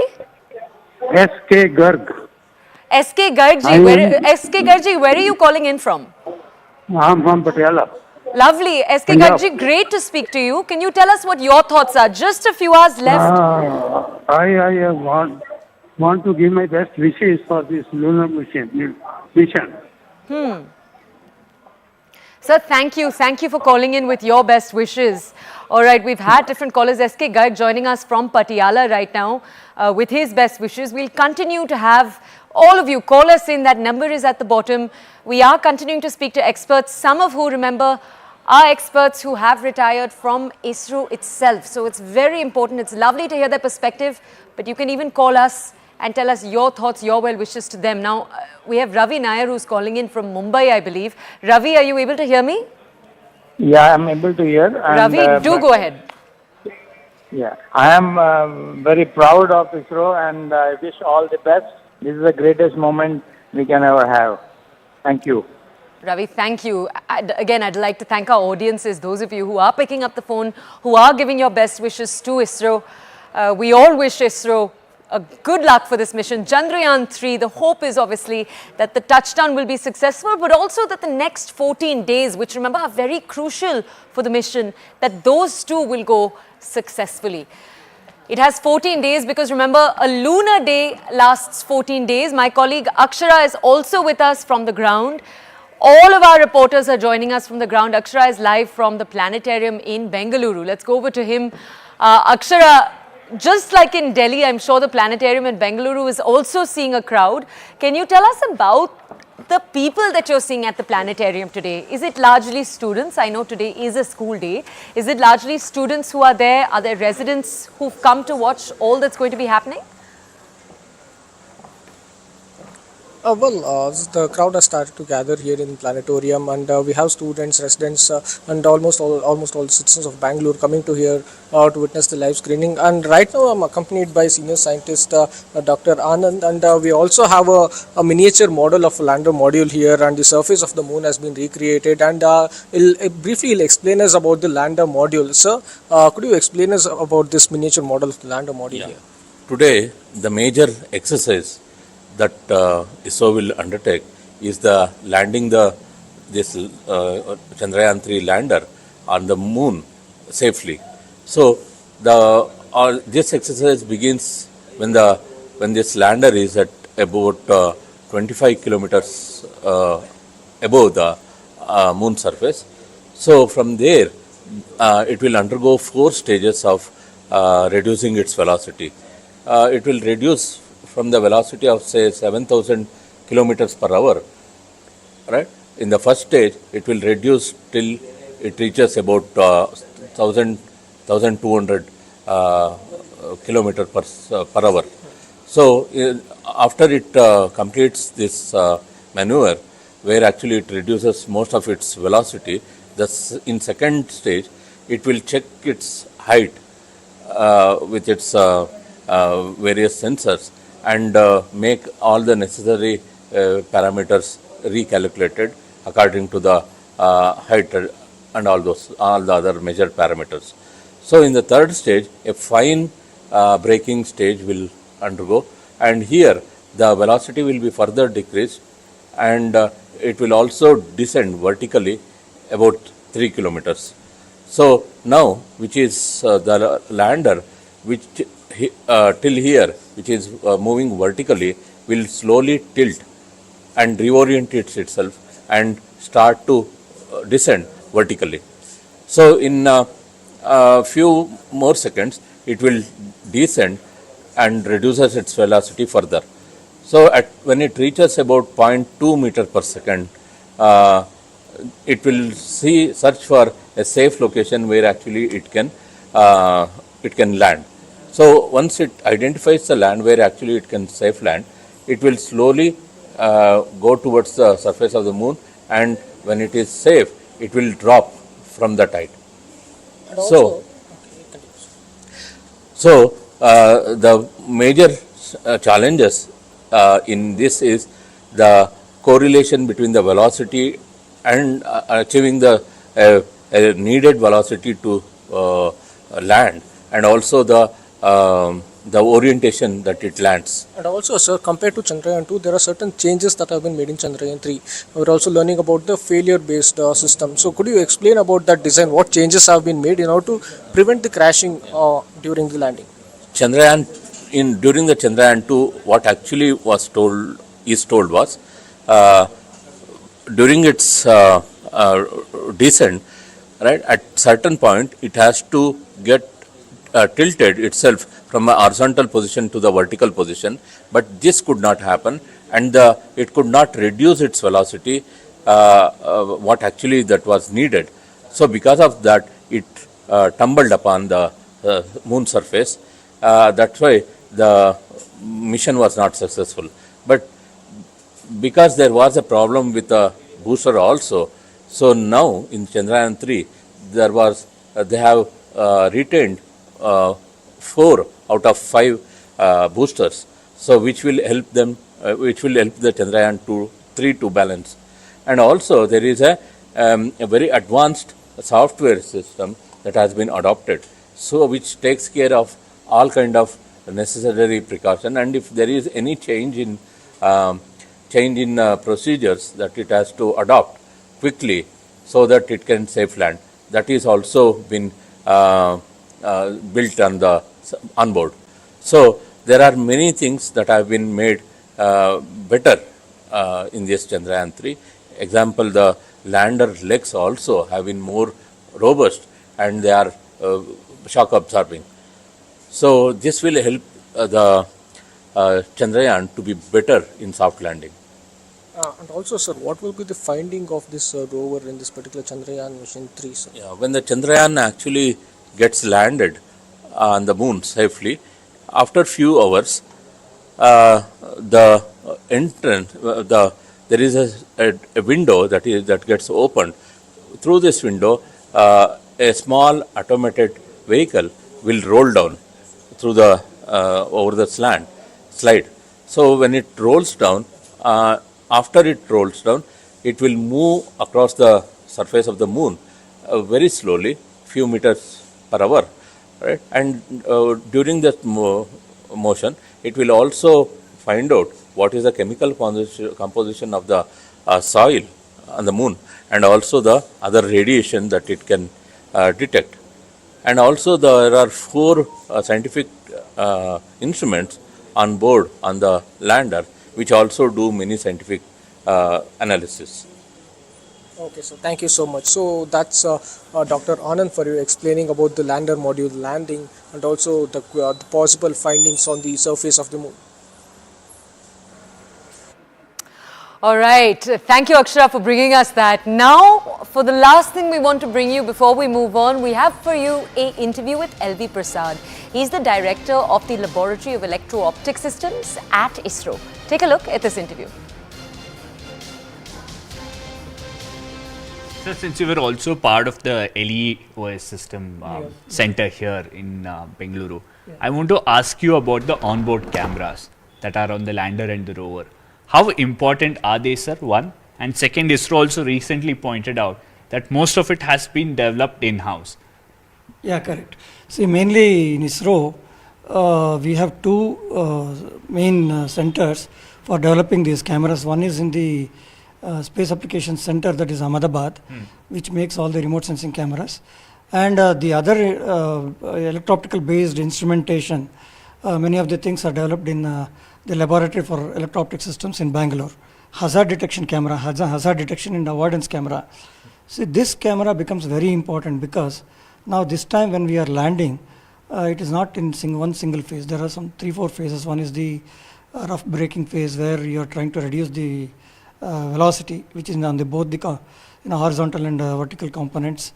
Then you enter into some attitude hold phase where you stay there and try to slowly orient the lander vertically, that is the thrust vector has to become vertical, and then you enter the rough braking phase where you come from say about 7 kilometers to 800 meters or so, and then from there you come to the still lower altitude, that is 150 meters. During these phases, especially during the last 2 phases, we need to find out whether when we see the moon, it is not as we see very smooth. There are very large craters and boulders and uneven surfaces. So when we land, and they can be many meters deep inside also.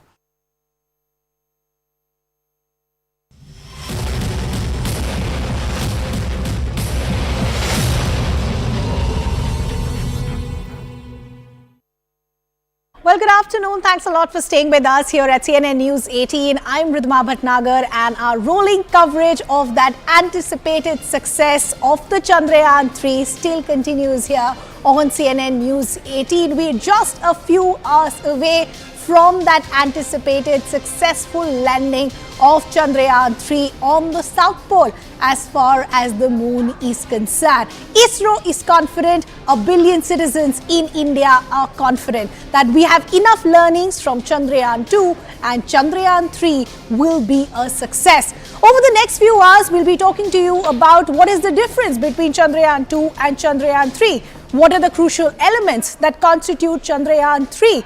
What is going to be the specific role of our lander Vikram and our Pragyan and our rover Pragyan? But before that, let's just give you an update of what's really happening. Look at the visuals that we're putting out on our screens. There are prayers that are happening across the country, pujas that are happening across the country. As I pointed out, every Indian citizen today praying for that success landing of Chandrayaan 3. It's going to be somewhere around 5:45 p.m. Indian Standard Time when that final descent will begin. And post 6 p.m. Indian Standard Time this evening, we are looking forward to that anticipated successful landing of the Vikram. We've been speaking to you about over the last few days, weeks, as to why the landing of Chandrayaan 3 is crucial. What will this mean for India? It will put India in a list of nations that have done the unthinkable. It's going to be a historic mission.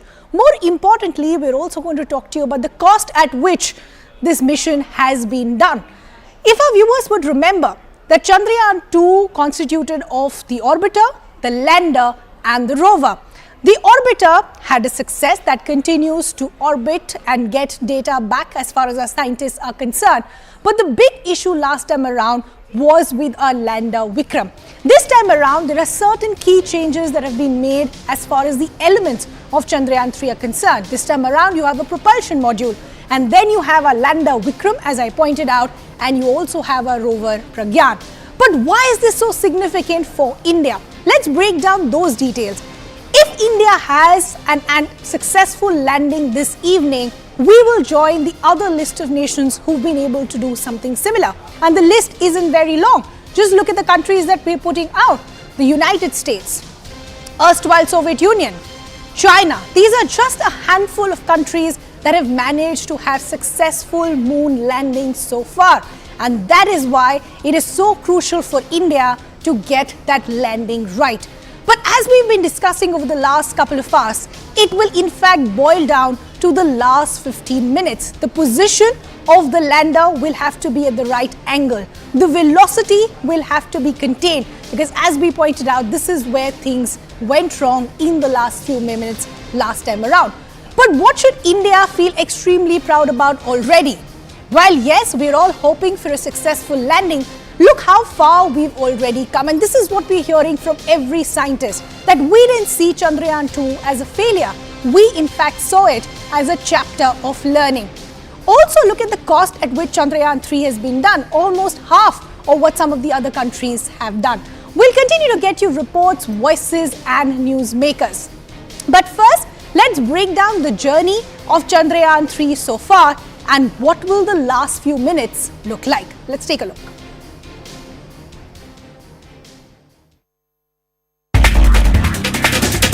Chandrayaan 3 is on the cusp of lunar history.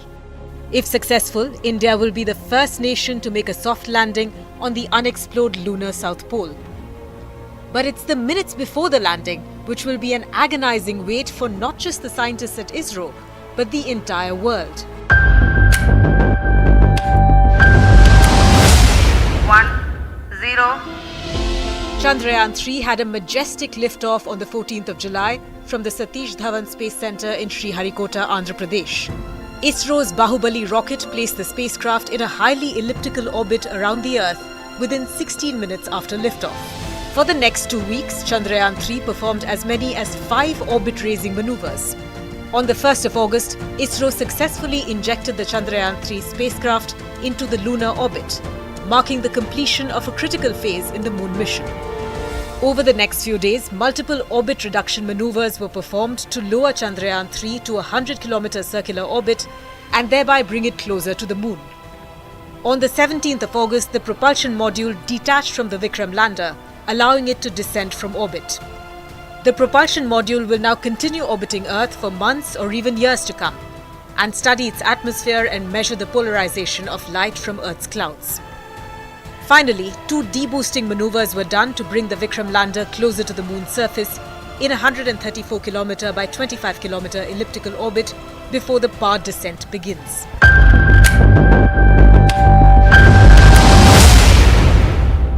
The actual touchdown will be nail-biting to say the least.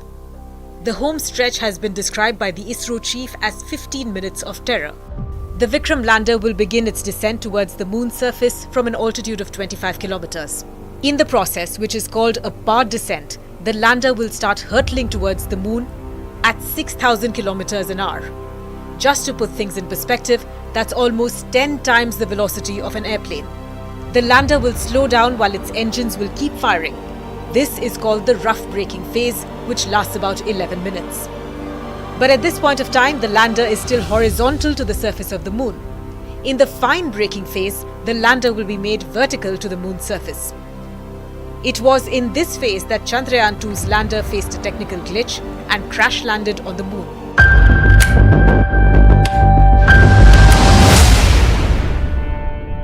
Then comes the really tricky part.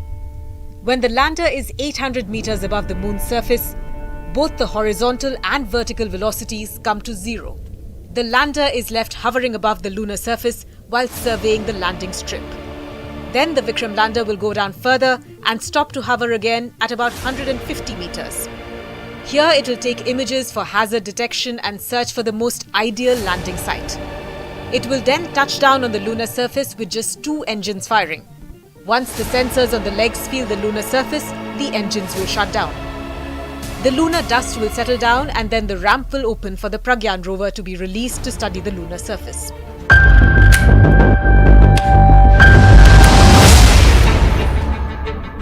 To ensure that everything goes to plan on the 23rd of August, ISRO has incorporated a failure-based design that focuses on potential failure scenarios and how to protect the mission against any adversities.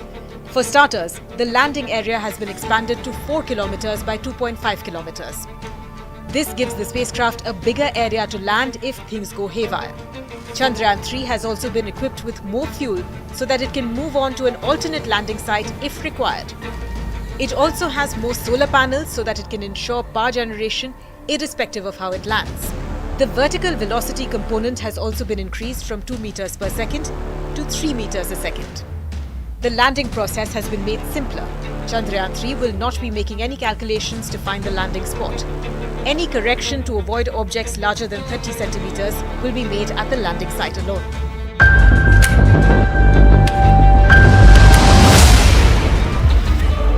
The big moment which the world will be waiting for is when the lander takes images of the rover and the Pragyan rover in turn takes images of the Vikram lander. Then the science will begin. For 14 Earth days or 1 lunar day, the rover will gather data and analyze the chemical composition of the surface, rocks and soil of the lunar South Pole, something that has eluded scientists for decades now. So there we explained in that detailed report as to what the final descent for our lander Vikram will look like and what the ISRO hopes to achieve with that successful landing. Let's also now bring in our colleagues who in fact have been tracking all these developments for us. Harish continues to be with us. Srishti is also joining us, both joining us from Bengaluru. Srishti, as we're counting down just a few hours left, help us understand what's the mood as far as the ISRO tracking center is concerned. What is the kind of voices that you're hearing in terms of how confident they are with this anticipated landing?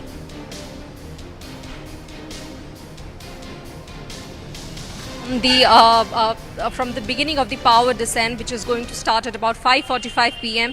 As of now, the security arrangements have been increased around the ISTRAC center, which is the ISRO telemetry tracking and command network, which is where all the scientists are going to set up the control room and maintain communication with the lander.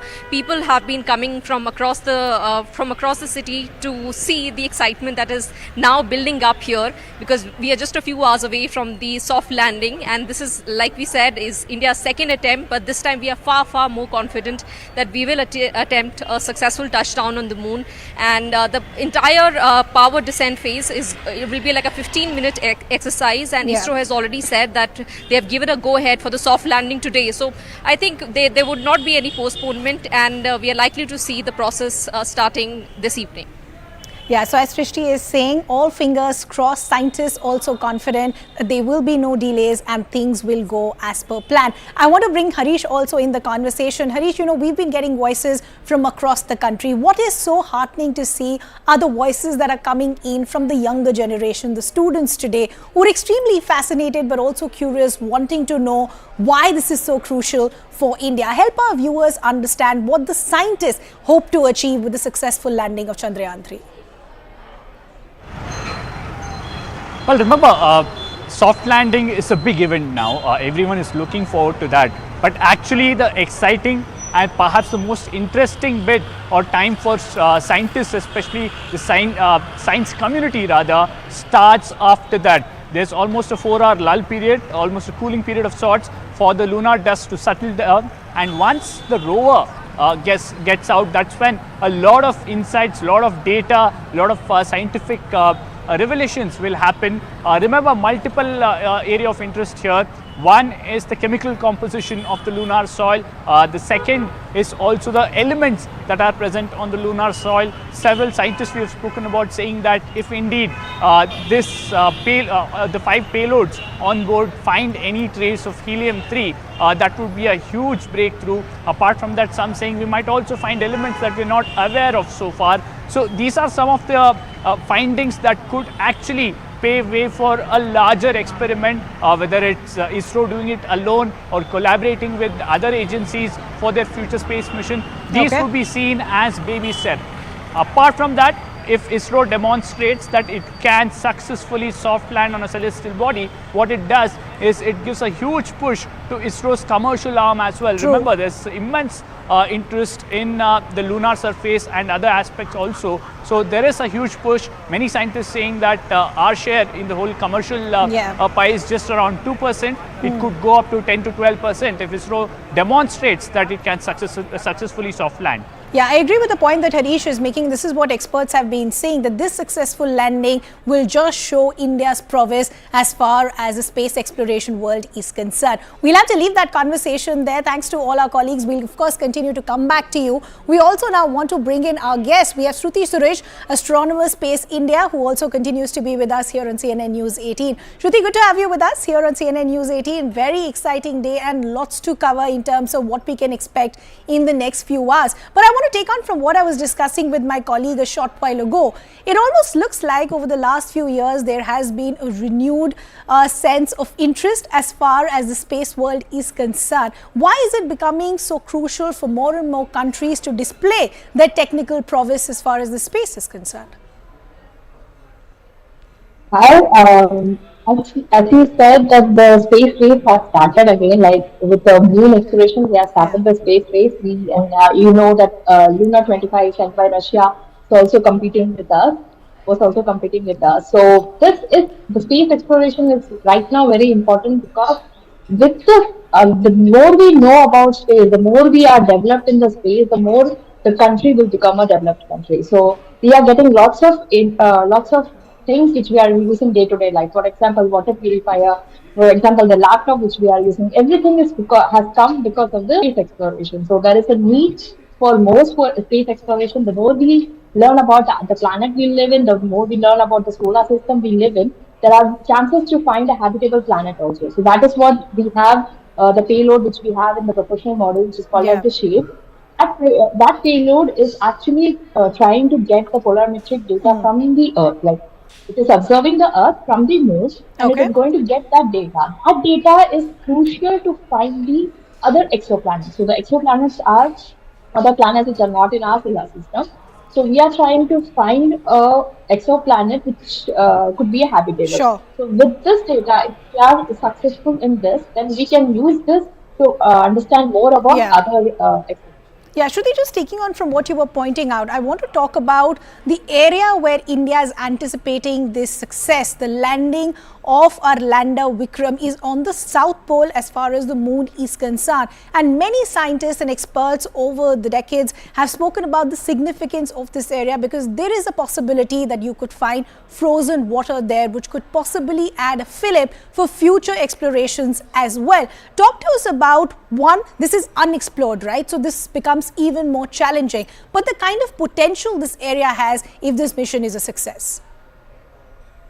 Exactly. The South Pole region has not been explored yet. So we are at the advantage of this position. So whatever data we are getting, that could be used for other space exploration as well. From any other countries also can use this data. So this landing region becomes so important that, and one more thing which we have found out is Chandrayaan 1.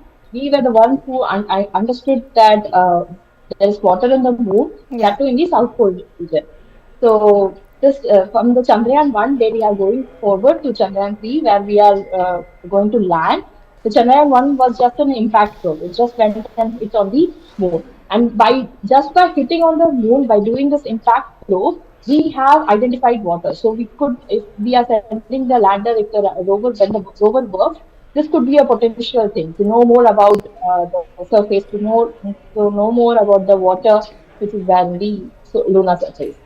Okay. Shruti, we'll just request you to stay on with us, because we want to break down some other crucial details for our viewers as well in terms of what this touchdown for our lander Vikram will essentially mean, and what is it that it's carrying, and what do we hope to achieve by the end of this successful landing. So let's break down those details as well.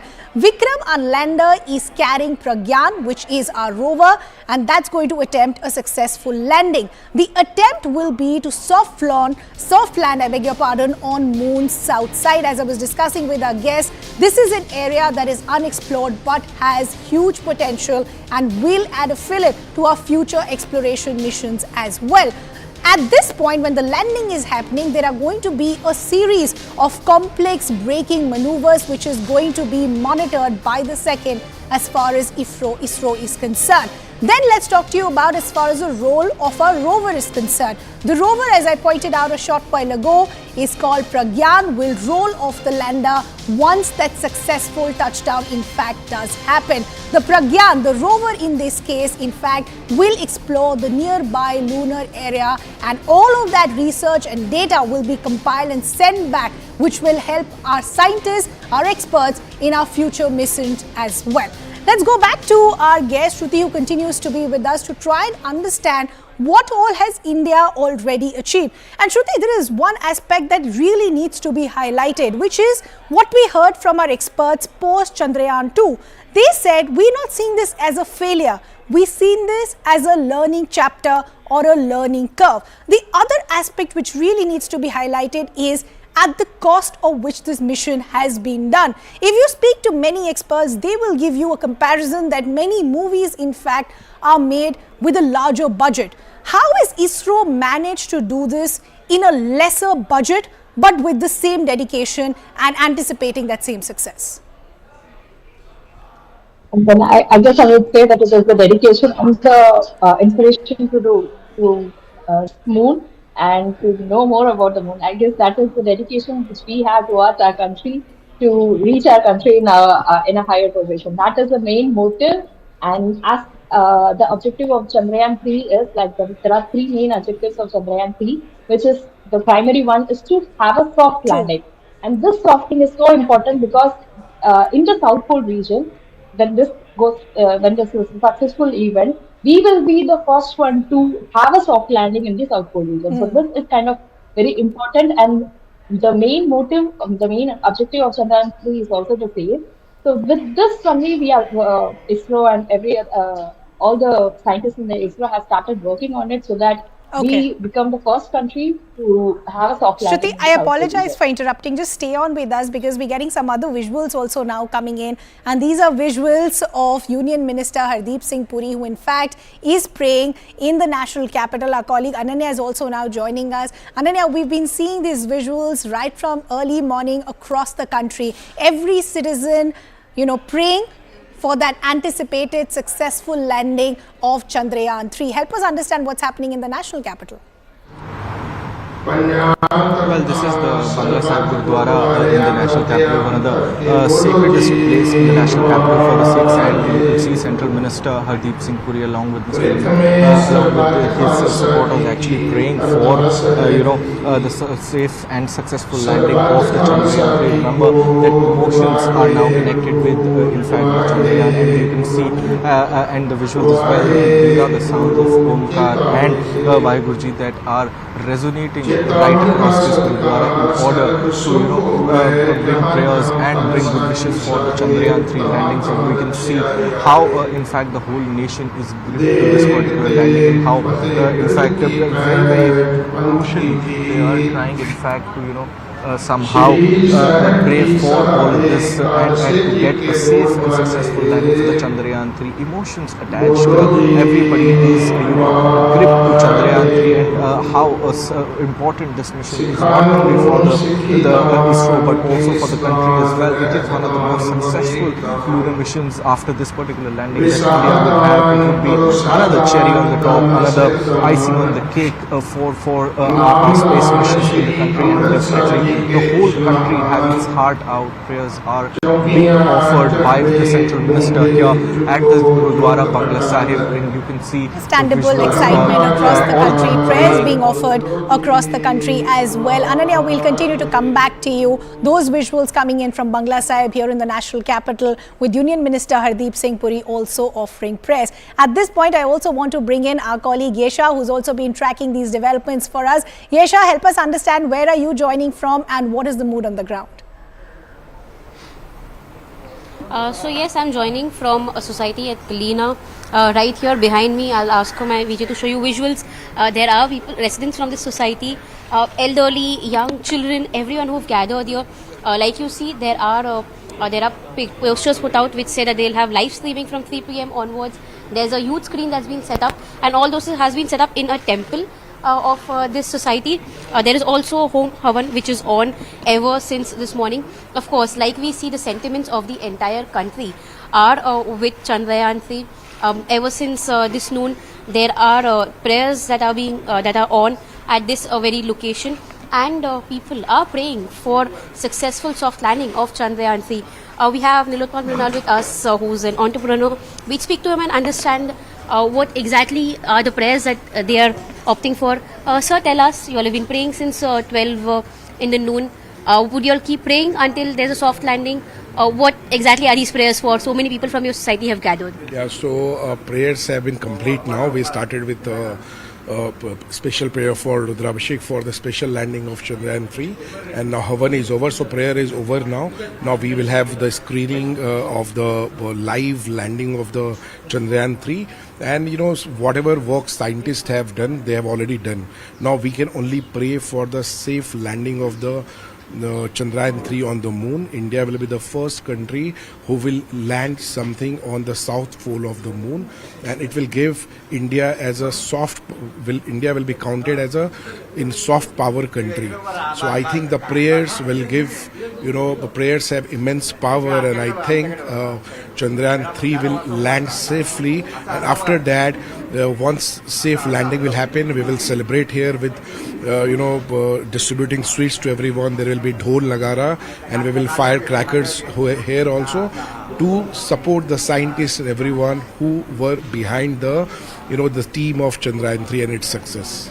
So the entire society seems to be very excited. I believe you all have this whole plan of celebrating once there is a successful soft landing. Sir, are there more expectations, considering that we saw that ISRO scientists were really upset with what happened with Chandrayaan 2. There are huge expectations this year, this time with Chandrayaan 3.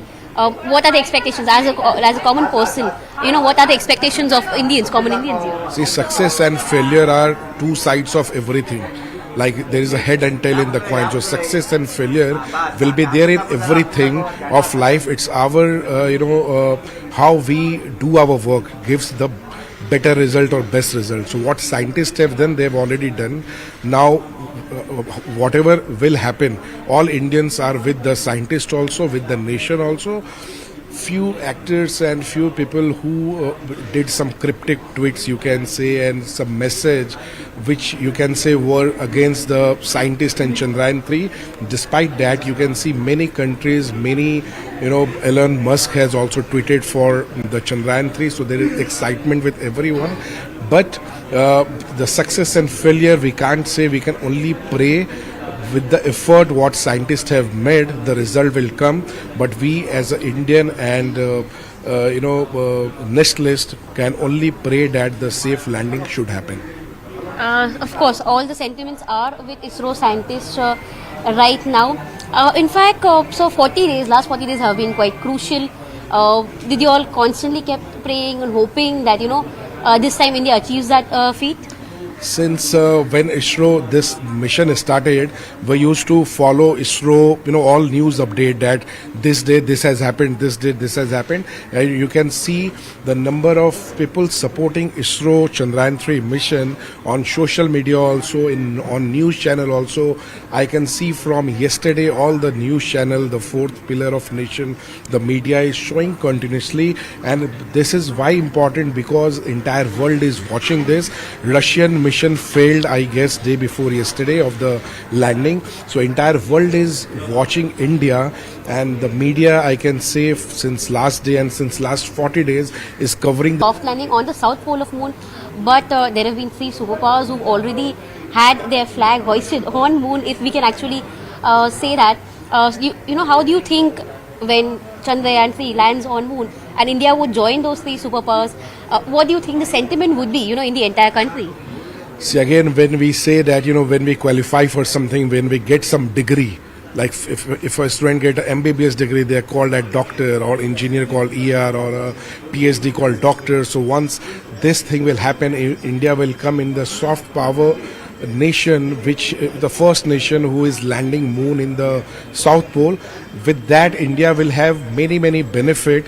Which so as Yasha is getting us those voices of people continuing to pray, saying we will pray till the last minute to ensure there is a successful landing of Chandrayaan 3. At this point, we want to bring in some other voices as well. Our colleague Ananya Bhatnagar is also now joining us on the broadcast, and he in fact is joining us from Bangla Sahib here in the national capital, and this is where we got you those visuals a short while ago of Union Minister Hardeep Singh Puri also offering his prayers. Ananya, help us understand what's happening currently at Bangla Sahib. Who else are you seeing other than the Union Minister Hardeep Singh Puri?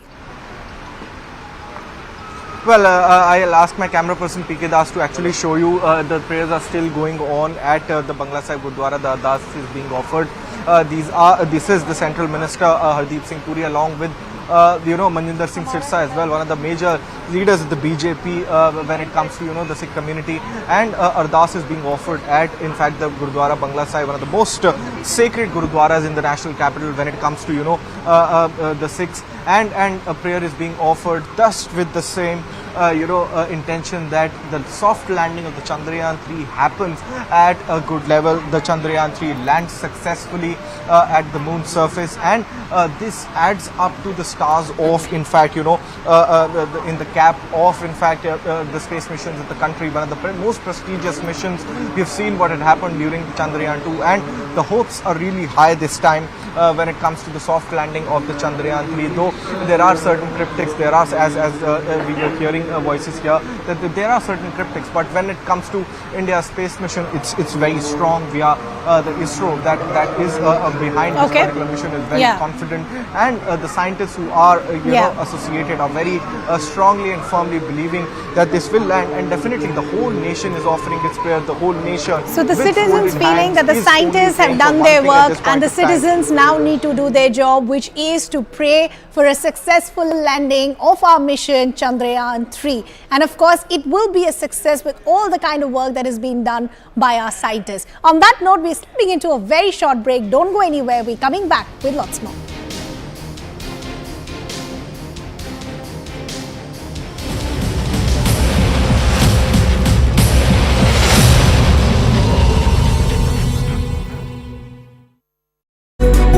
And then, fourth nation to launch a crewed spacecraft after, of course, US, Russia and China. But India was not the only one in the race. Russia also launched a moon mission and they tried to race it. That was the Lunar mission, but it failed. August 11, Russia launched the Lunar 25. Attempt was to soft land on the same side of the moon that India is attempting. August 21st, it was expected to reach the South Pole, but the spacecraft crashed on the moon. Deviation of actual parameters. Device switched to an off design orbit. That's what happened. So when all of these aspects happened, Russia was disappointed. But it was nearly after 5.5 decades that they were attempting it. It's not that Russia has not landed successfully on the moon, but 5.5 decades later, how could they make a mistake? Well, it's the countdown to touchdown for Chandrayaan 3 as it gears up for the soft landing. The Vikram lander module will be ready for that moon landing in just hours from now. India is all set to make lunar history, the dark side of the moon, the South Pole, the Atkins Basin. No other craft has gone there. The Russians attempted it, India attempted it before that. But will it be India landing there first? We'll have to wait and watch. The spacecraft that carries the hopes of not just the Indian Space Research Organization, but also of billions of Indians, and also the expectations of scientists, space researchers and space adventurers worldwide. The landing on the 23rd of August at 6:04 p.m. It's the countdown to that fantastic touchdown we are expecting. Prayers Havan being conducted, everybody hoping for the best. ISRO confirming that all is on track, repeatedly sending out images of the dark side of the moon as the lander rover module moves towards that entire orbit, and that proximity, the closest point from where it will start attempting the landing. Government sources now revealed to News18 that Prime Minister Narendra Modi is likely to virtually join the Chandrayaan team during the time when the landing is attempted. Mind you, he's at BRICS, he's in South Africa at this point. But this touchdown on the surface of the moon, that too on the dark side at the South Pole, is something everybody is waiting for. First, let's tell you about the 42-day journey to the moon. The takeoff happened on the 14th of July. It began from Sriharikota and it was all done, practiced to the T and went on smoothly. Milestone 1 was the 15th of July when the first orbit-raising maneuver happened. So as this entire Chandrayaan modules moved away from the Earth and trying with each elliptical orbit moving out and out and out and finally slingshotting itself after milestone 2 on the 1st of August, inserted itself into the translunar orbit, and on the 5th of August, the land.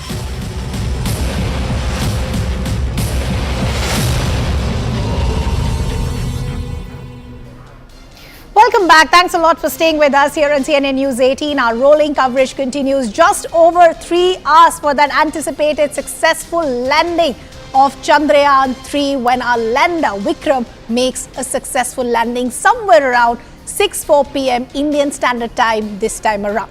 Let's now at this point first break down the details of what are our learnings from Chandrayaan 2, what are the essential difference this time around. Let's first begin as far as the cost is concerned. Chandrayaan 2 was built at a cost of over 900 crores, but Chandrayaan 3 is at a much lesser cost, which is 615 crores. Now the question will be, how have we managed to reduce the cost but ensure that our deliverables will be 100%? And the simple reason for that is because this time around, there is no orbiter as far as the components of Chandrayaan 3 are concerned. Orbiter was on track in Chandrayaan 2. So this time around, we only have the propulsion module, you have the lander, which is Vikram, and you have our rover, which is Pragyan. Now let's talk about the other focus, which is what is the lander and the rover in fact carrying, what are the kind of payloads that they are carrying. Chandrayaan 2 had about 14 payloads, but this time around we have just about 7 payloads. Let's also now talk about the days, the journey that Chandrayaan 2 and Chandrayaan 3 have seen. Days to moon for Chandrayaan 2 were over 48 days to be specific. For Chandrayaan 3, that's been brought down to about 42 days. Let's also now talk to you about some other key differences as far as both these missions are concerned. If you talk about the cameras aboard both these missions, for Chandrayaan 2, it was one to detect any hazard, and for Chandrayaan 3, more robust with 2 cameras, because as we said, with that crash landing of Vikram in Chandrayaan 2, there were certain tweaks that were made to ensure that this time around it's a successful landing as far as Chandrayaan 3 is concerned. Now let's talk to you about a very crucial aspect of this mission, which is where will Chandrayaan 3 land? What is the landing site? For Chandrayaan 2, our viewers would remember it was a high plane between 2 craters, but for Chandrayaan 3, it's slightly off that side of 2019. This time around, the anticipated landing site is on the South Pole as far as the moon is concerned. So these are some key differences between Chandrayaan 2 and Chandrayaan 3. Before we bring in our colleagues back, some other reactions also coming in. I want to congratulate ISRO for this fantastic achievement. I want to say something. Now onwards, globally, nobody can ignore India. Salute ISRO.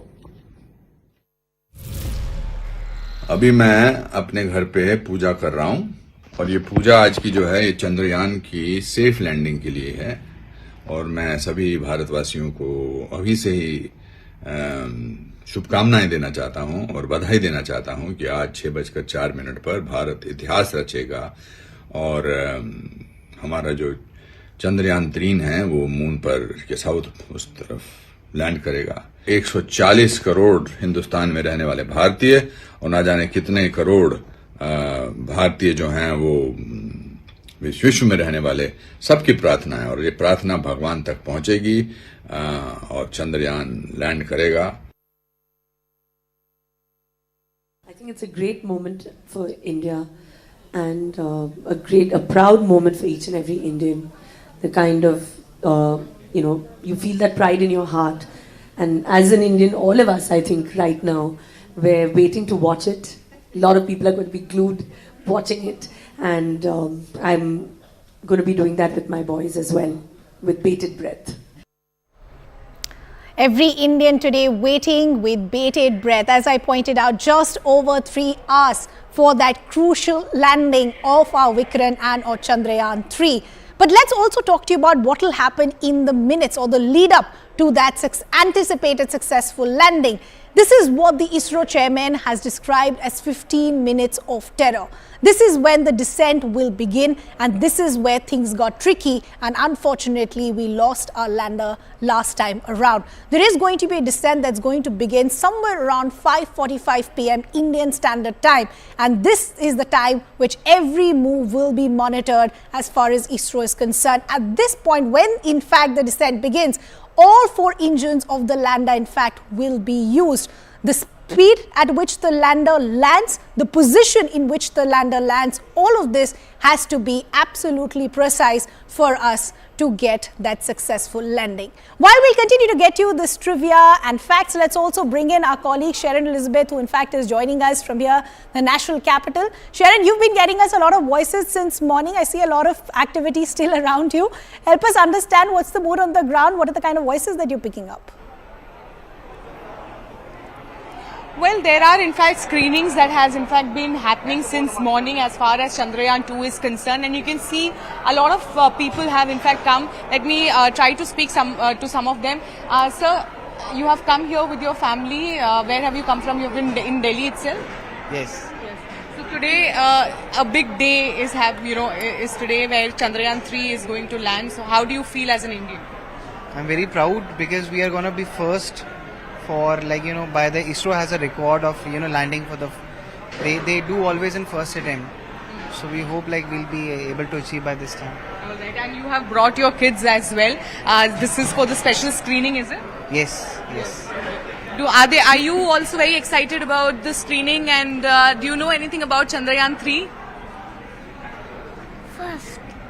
All right. So of course, a lot of enthusiasts, people have in fact gathered here. Let me go across to the space where they are in fact taking selfies in the astronaut costume over there.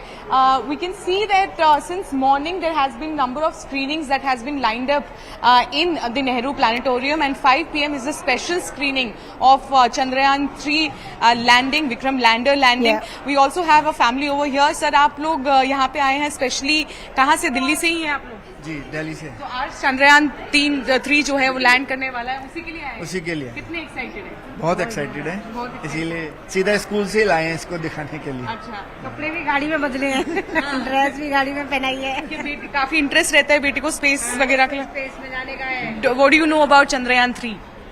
Chandrayaan 3 is a spaceship and it will land on moon, and I also want to go on moon. Wow, so you want to be an astronaut? Yes. All right. So you can see a number of people from every walk of life have in fact come here. Look at the enthusiasm on the back where people are taking selfies in the astronaut costume that is over there. So very upbeat mood, and all of them here have been saying that they are continue to be will be here to see the landing of Vikram lander that is going to be at 6 p.m. So the space in the morning, of course, there were very less people because it was raining in Delhi, but now a lot of more people are coming to the Nehru Planetarium in Delhi with the excitement to see the landing by themselves, to see the live feed. Yeah. Sharon, as you rightly pointed out, we're seeing so many children, and it's not just a Delhi matter. We're getting voices from across the country where young kids have come out in huge numbers, many of them saying we want to grow up to be astronauts. We also want to be part of a mission like this. Help us understand the specific measures that have been taken by planetariums like these in the national capital to ensure that this is not just a one-day affair and they can carry this momentum forward to other days as well. Well, Riddhima rightly pointed out, such planetariums make sure that such events are in fact organized in a huge manner. So, if I ask my camera person to follow me, in fact not just now but in 2019 as well, when Chandrayaan 2 was being launched, there was huge programs that was in fact set up over here. So, this is the gallery through which we are walking. This talks about the different space missions that has in fact been done by India so far. Apart from that, on my the right side, you can see there are models of the Pragya rover. Apart from that, Vikram lander. These are the models that has in fact been kept over here. Also, in details, they have mentioned the dimensions and views of dimensional views of Chandrayaan 3 modules. Apart from that, there is a countdown screen also here, which says that by what time the Vikram lander is going to in fact land there. So this is the screen that I was talking about. The landing burn, which is around 3 hours 4 minutes, and the touchdown shows 3 hours 23 minutes. And it also in fact every minute it shows that how the Chandrayaan 3 landing is currently going on. The mission is on schedule. System are undergoing proper regular check, which is in fact happening, and more families are in fact coming over here. Sir, आप लोग Chandrayaan 3 की landing Sharon, I'll have to apologize for interrupting. We're getting a reaction coming in from Union Minister Hardeep Singh Puri. Let's listen in. Chandrayaan 3 की successful landing के लिए वो सिर्फ यहाँ ही नहीं, देश भर में आप हमारे सारे जो भाई बहन हैं, देश की सारी जनसंख्या यही प्रार्थना कर रही है कि आज चंद्रयान 3 की जो लैंडिंग होगी सक्सेसफुल होगी और भारत विश्व भर में उन देशों में शामिल होगा जिन्होंने ऐसी अकम्पलिशमेंट को हासिल किया है। और चंद्रयान पे साउथ पोल पे लैंडिंग ये पहली भारत की होगी और हम उस सब के लिए अरदास करते हैं, हम प्रार्थना करते हैं और दिल से हमारी सारी जो जनसंख्या है, आप अभी देखेंगे हम सब सारे जो हमारे धार्मिक स्थान हैं, किसी भी रिलीजन का हो, वो भारत की, क्योंकि ये जो जहां से आप देखिए ये यात्रा कहाँ शुरू हुई थी और आप माननीय मोदी जी के नेतृत्व में हम कहाँ पहुंच गए हैं। सिर्फ अर्थव्यवस्था नहीं, इसमें साइंटिफिक टेक्नोलॉजिकल प्रोग्रेस। और मैं सिर्फ यही चाहूंगा अभी हम अपनी प्रार्थना अरदास को कंटिन्यू रखें और शाम को जब सक्सेसफुल लैंडिंग हो जाएगी हम फिर मिलेंगे और फिर इस पर आपको धन्यवाद करने के लिए करेंगे।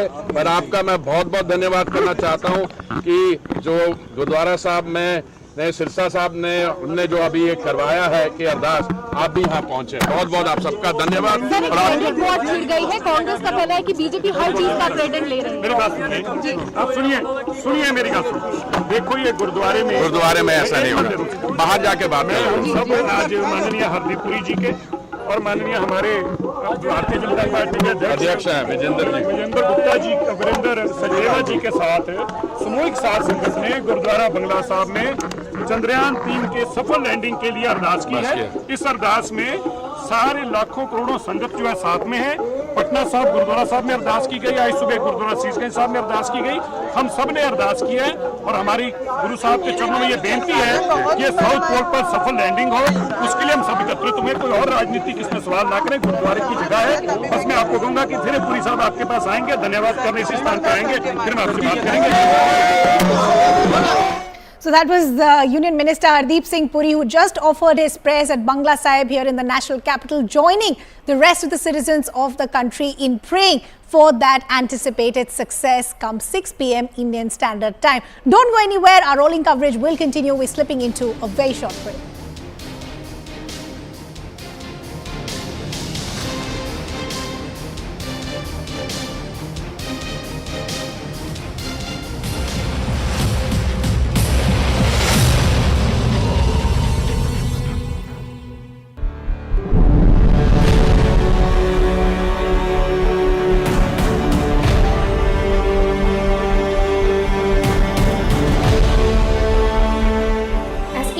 Up to attempt its first ever moon landing, we'll give you all the updates from the ISRO headquarters in Bengaluru. From the voices that matter to the latest discoveries of Chandrayaan 3 from the lunar surface.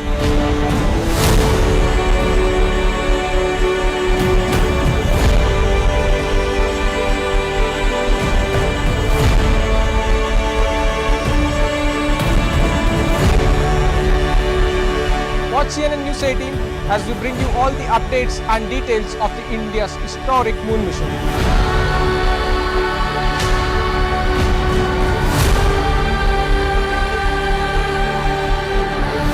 Keep watching CNN News 18 as we bring you the mood of India, ISRO and all the details related to Chandrayaan 3. Speed of about 1.68 kilometers per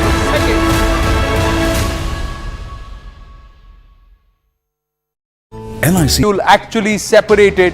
It inserted into the lunar orbit, milestone 3. Milestone 4 was the in-orbit circularization phase. Milestone 5, we come to the lander propulsion module separating on the 17th, and then of course the deboosting maneuver that was completed on the 18th of August. So all these milestones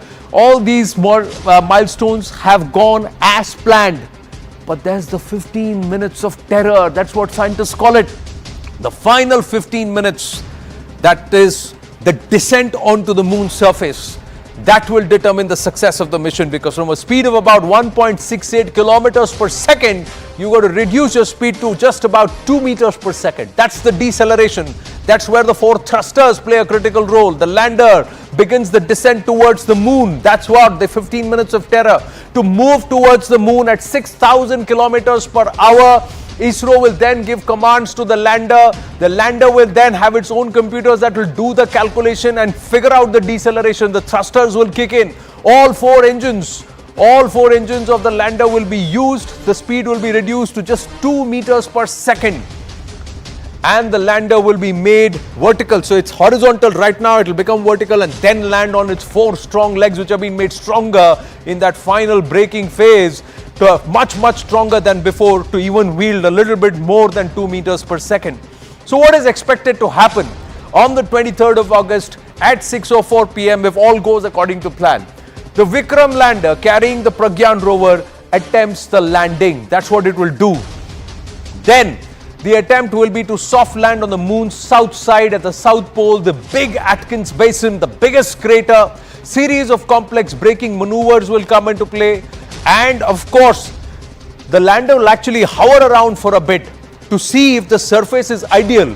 The sensors will send the message back into the computer, and then it will choose the ideal place to land. Sans the boulders, sans too much of soft moon soil, and then figure out the most perfect available landing space. Rover named Pragyan will then roll out of the lander. Pragyan will explore the nearby lunar surface, the area, and it will gather images that will be sent back to Earth. It will also pick up samples which will take it back into the lander, which will then send those images of those samples and what's being collected. All that data will be sent back to our space station back and also in Karnataka, and then relayed to the ISRO headquarters. Chandrayaan 3 will explore the unexplored, the dark side of the moon. The possibility of water is in a larger area, in permanent shadow. That's why it's believed to have more water and ice and could hold 100 million tons of water. That's the possibility, because the dark side is not exposed to the elements, and that's why it could preserve how the Earth was millions of years. Welcome back. Thanks a lot for staying with us. We're getting some breaking developments now coming in.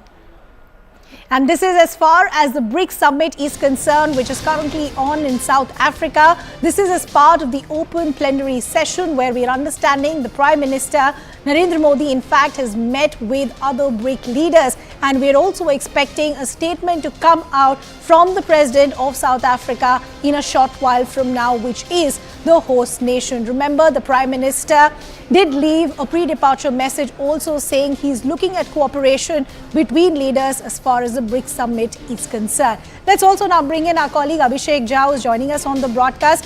Abhishek, help us understand what's currently happening on the ground. What can we expect in the next few hours?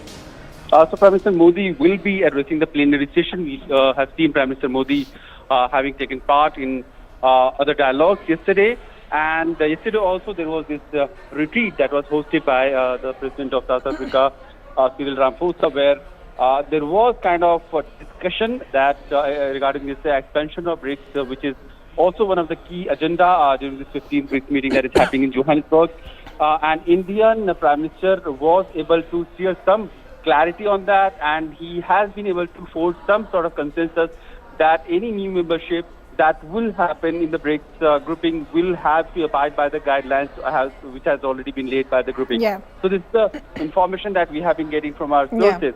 And also with the latest address that Prime Minister is going to have, he may be outlining India's priority and India's point of view regarding current geopolitical and economic scenario that has been going on in the last 4 years versus the COVID pandemic and also the Russia-Ukraine conflict. Yeah. Abhishek, I'm looking at the images that we're getting as far as the photo opportunity for various leaders of the BRICS summit are concerned. For India, why the summit becomes even more crucial is that this year's got China in attendance as well, the Chinese President Xi Jinping as well. And for both the leaders, this becomes crucial because this is the first such significant meet between the leaders post the bloody clash of Galwan. What are the kind of details that we're picking up? Any scheduled meeting between both the leaders?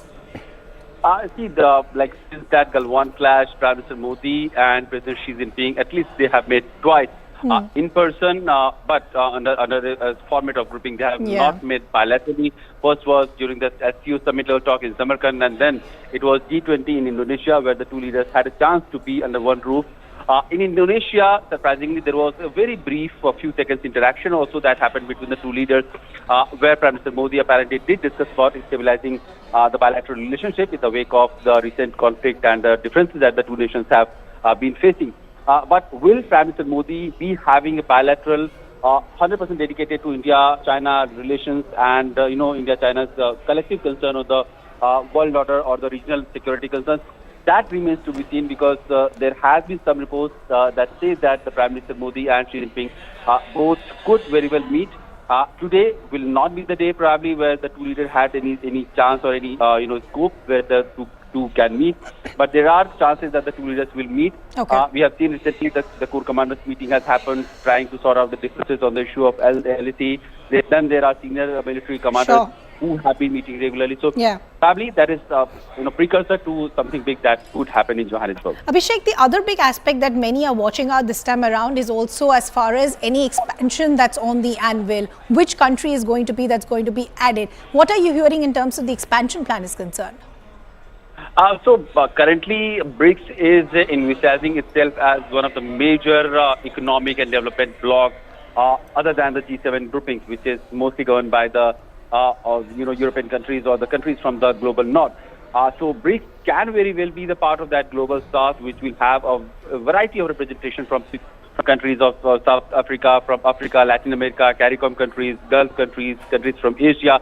So in a way, it will be more inclusive. About 22 countries have expressed their willingness and they have formally applied to be part of this major grouping that includes countries like Greece, Iran, Indonesia, UAE, Saudi, Bolivia, countries from CARICOM and Western Africa. But will the membership be so smooth, and will the existing members, those 5 members, India, China, South Africa, Brazil and Russia, be accepting them as easily? That remains to be seen. Okay, Abhishek, we'll have to leave that conversation there. Thanks a lot for getting us all those details. We'll keep a close eye on all those developments. For now, it's a wrap from my side, but our rolling coverage continues of that anticipated successful launch of Chandrayaan 3 with my colleague Rhea, who's now in the studio.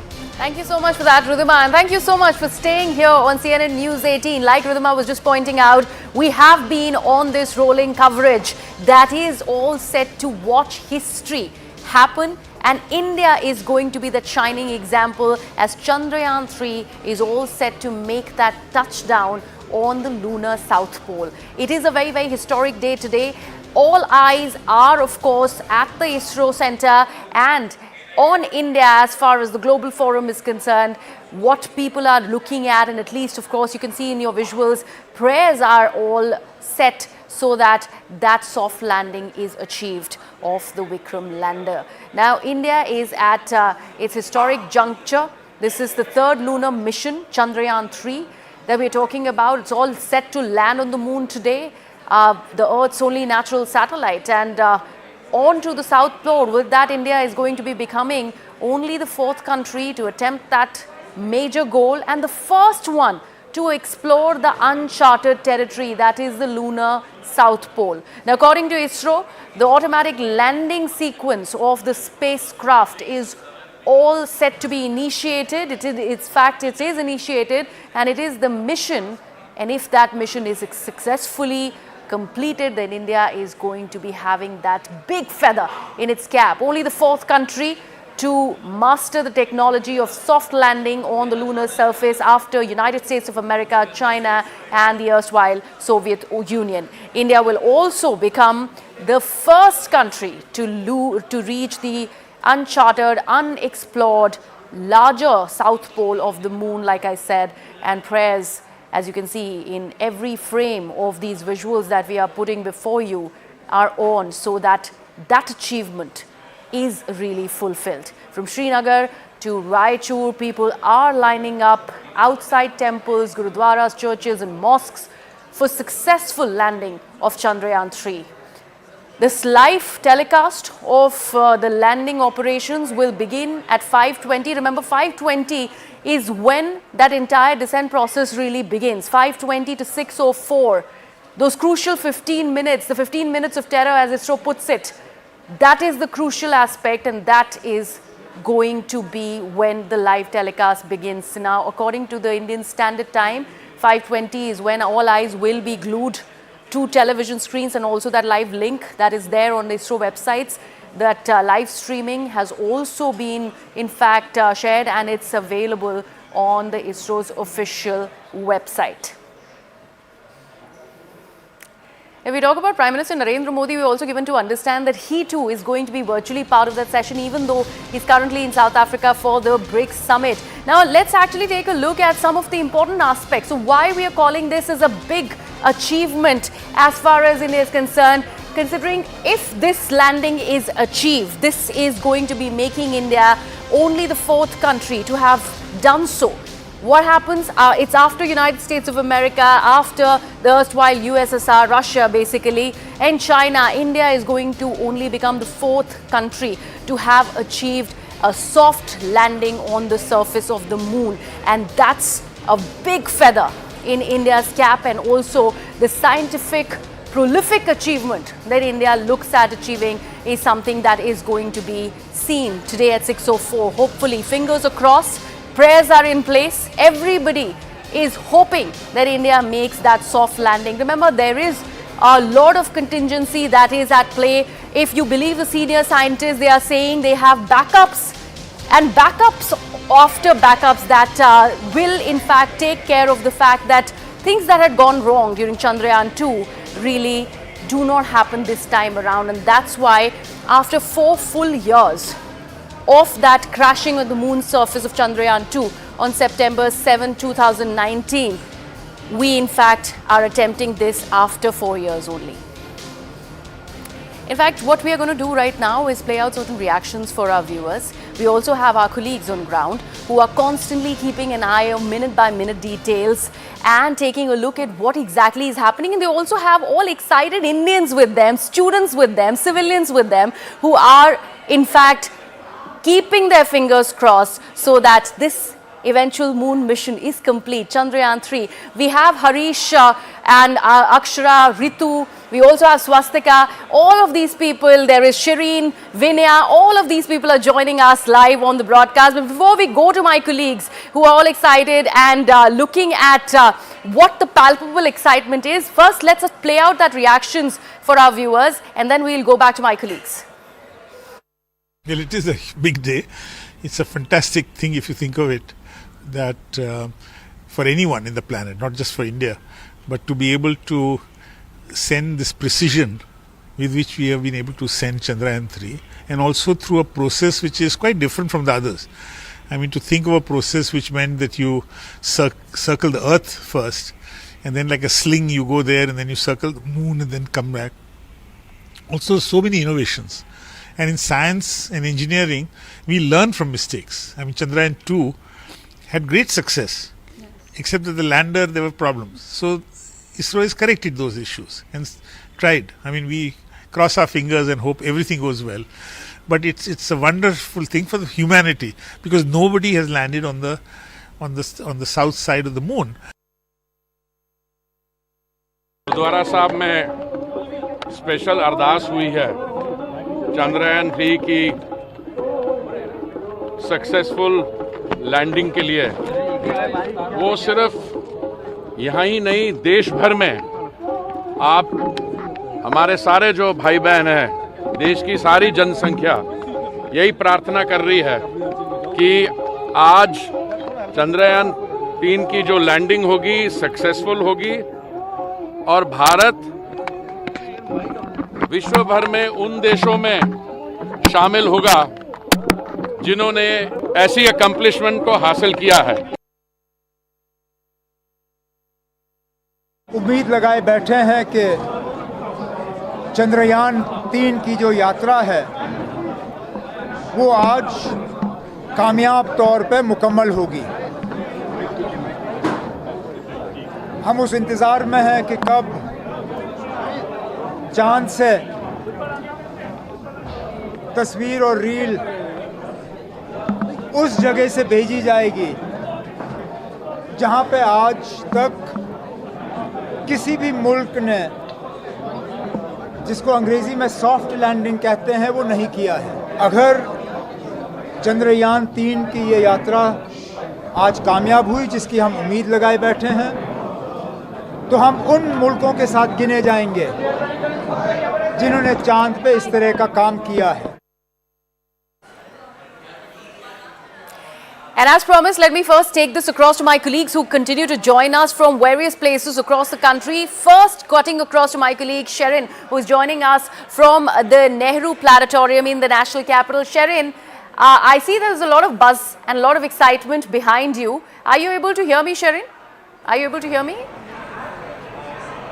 Yes, you are? Yes, yes. All right. Sherin, I wanted to understand, first of all, I see a lot of excitement and buzz around you. What is the kind of palpable excitement, especially among students and the people who have come here, taken the tickets, they are all waiting for 6:04, the clock to strike that magic hour, and when we see, hopefully, all fingers are crossed, that soft landing on Moon's south pole? Well, I wish I could get some students to speak to us to know what is the level of excitement here, but right now they're all inside as the screening is in fact happening. So once they come out, I will be in fact trying to speak to them about their excitement. But clearly, to those who we spoke to, they all have in fact been saying that they have come specially here to see the special screening that is going to take place at 5 p.m. Right now, Chandrayaan 2 screening is in fact taking place, not just in national capital, but across all right. So we have some kids over here. आप लोग यहाँ पे specially Chandrayaan 2 का screening देखने आए हैं, 3 का screening देखने आए हैं। कहाँ से आए हैं आप? दिलशाद गार्डन। यस। तो क्या कितना मालूम है आपको चंद्रयान 3 के बारे में? कुछ भी नहीं। कुछ भी नहीं मालूम है, तो फिर क्या देखने आए हैं? बस एक्साइटमेंट में आए हैं? यस। आप क्या बोलेंगे? हाँ जी, ये हमारे इंडिया के लिए एक प्राउड मोमेंट है, जबकि आज हमें ये पता चलेगा कि वो सक्सेसफुली लैंड हुआ है या नहीं हुआ है। इसके लिए हम यहाँ पर देख रहे हैं कि काफ़ी सेलिब्रेशन, लोग काफ़ी एक्साइटेड हैं इस चीज़ के लिए। और अभी हमने शो भी देखा कि मून पर क्या क्या होता है, किस टाइप की डिस्कवरी। वो रखते हैं थोड़ा इसमें स्पेस मिशन वगैरह पे ज़्यादा ध्यान देते हैं आप? नहीं, अभी तक तो मेरा कोई इंटरेस्ट नहीं था, लेकिन मैंने अभी रिसेंट में जब देखा कि न्यूज़ वगैरह में कि इंडिया ने इतनी अच्छी अचीवमेंट क्रॉस करने वाला है, इंडिया उसको देखने वाला है कि चांद पे क्या क्या है, क्या क्या हमें अवेलेबल है हमारे लिए। तो इसलिए एक प्राउड मोमेंट है आपका। So these are some of the students over here, but I also want to show you the kind of preparation that is in fact underway for the special screening at 5 p.m. There is in fact models of Vikram lander as well as the rover in fact that has in fact been made over here, and apart from that there is a number of details of the specification of Chandrayaan 3 that has in fact been laid out over here. So you know, there is also a countdown screen that is in fact there. So a lot of excitement right now. Those students and the parents who have come from across Delhi are inside at the moment at the Sky Theatre. But prior to this, when we spoke to them, they all have been saying that they are waiting for that countdown to begin and to see Chandrayaan 3 landing. All right, Sharon, I would request you to stay on with us and continue to bring us this minute-by-minute coverage from the Nehru Planetarium in the national capital. We also have our colleague Shrishti, who is joining us with the broadcast. Shrishti, first of all, you are where we get to know about everything very, very first, and you've been covering this, and we will be, of course, coming to you right at 6:04 to exactly know what is happening. But right now, what are you picking up from ISRO? The fact that they have an automatic landing process in place, that is what they have initiated. What does that mean, considering those crucial 15 minutes are really important. The thrust needs to be actually in place so that there is a controlled landing, a soft one to the lunar south pole. How is ISRO planning to go ahead and achieve that? And what does this automatic landing process really mean? Right, so we are getting you continuous update from the ISTRAC, which is ISRO Telemetry Tracking and Command Network. Basically the automatic landing sequence is an automated command which is given to the lander. Remember, once the power descent begins, which is about a 15 to 16 minute process, it's entirely automated and the commands are given to the lander to make a decision accordingly. The entire process is going to be divided into a multiple phases. So see, currently the lander module is in the lunar orbit of about 100 into 25 kilometers. Yes. So at about 5:44 p.m. when it's going to be in that precise point where it's going to be 25 kilometers from the lunar surface, that is when the power descent would begin. Initially would be a rough braking phase, which is the time when the horizontal movement of the lander would be converted into a vertical movement. Now this is the most critical part of the entire maneuver. The speed of the spacecraft at that point of time is 1.68 kilometer per second. Yes. And it will be gradually lowered down. The thrusters will be fired. The job of the thrusters is to reduce the velocity gradually. Correct. Once the rough braking phase is completed, then begins the fine braking phase when the lander module is going to be tilted so that it can land vertically. Correct. And at about when it's going to be at an altitude of about 180 meters, that is when the onboard cameras are going to scan the topography of the lunar surface. They're going to see if there are no boulders and craters and then give the command to the lander to that it's safe to land. So the spacecraft is going to hover on the lunar surface for a bit, ensure that it's landing on a uniform surface.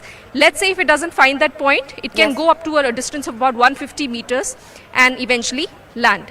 Since we're talking about this landing, Shrishti, I also want to understand that entire area that has been designated to, so to speak, on the lunar surface, that also has been increased from the last time of being 500 meters to, I believe, closer to 5 kilometers this time, so that the maneuvering area is given to the lander module. Just explain to us what does and how will this impact, and for the betterment of a soft landing of the rover Pragyan to actually come down there, how does it help?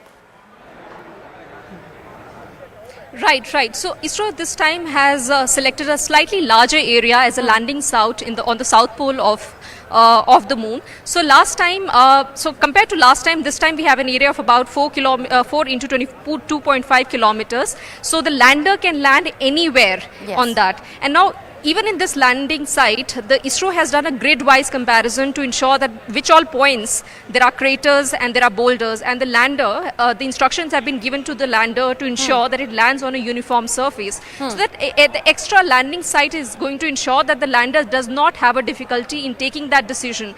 Our viewers need to understand that 15 minutes process is going to be entirely automated. So far over the last 40 days, it was the scientists from the ISRO center who were guiding the spacecraft from when it was, when the rocket was lifted off from Sriharikota. It performed earthbound maneuvers, that it was injected into the lunar orbit. So this was all happening under the guidance of the scientists. But now the process is going to be entirely automated. Right. Shrishti, I would request you to stay on with us. Of course, keep getting us, all the updates that you are managing to get from ISRO. But while you are at that, let me actually go back to our colleague Sharon, who's also with us from the Nehru Planetarium. We continue to actually toss up between all our colleagues who are in fact with us live on the broadcast. We will quickly connect to Sharon in just a bit, but let's actually get you some updates right now and what we are looking at over here. What we know is that there is a lander Vikram, there is the rover Pragyan. We're all waiting for that soft landing on the surface of the moon, the lunar south pole. India will be the very first country, if at all this mission is successful, to achieve that really crucial landing, because India also, remember, is responsible to go ahead and find out that there is frozen water or ice on the surface of the moon, and that's why it becomes increasingly important to take a look. And that's why we are seeing a resurgence of these moon missions, but not just India but various other countries. Now Chandrayaan 3 is one step away. from the moon. It has successfully completed the second and the last deboosting operation, and thereby finishing the final lunar orbit, that is the maneuver that we are looking at. So let's first take a look at this report for our viewers to understand how this entire process is going to be taking place. The Vikram lander has placed itself in an orbit where the closest point to the moon is 25 kilometers and the farthest is 134 kilometers. It is from this orbit that it will attempt a soft landing in the unexplored south polar region of the moon on the 23rd of August.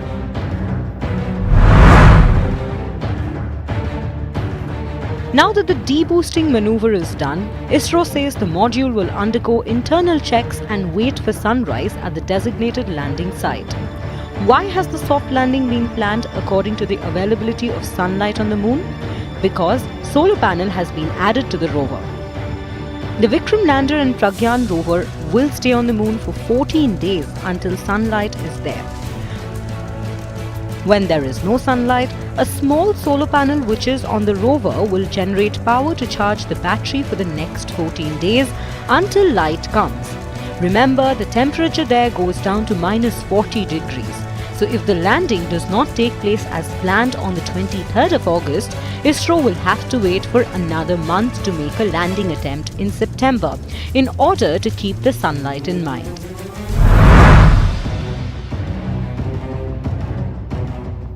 The power descent is expected to commence on the 23rd of August between 5:30 pm and 6:30 pm. Soft landing of the lunar module means going from the speed of 6,000 kilometers an hour to zero. During soft landing, the Vikram lander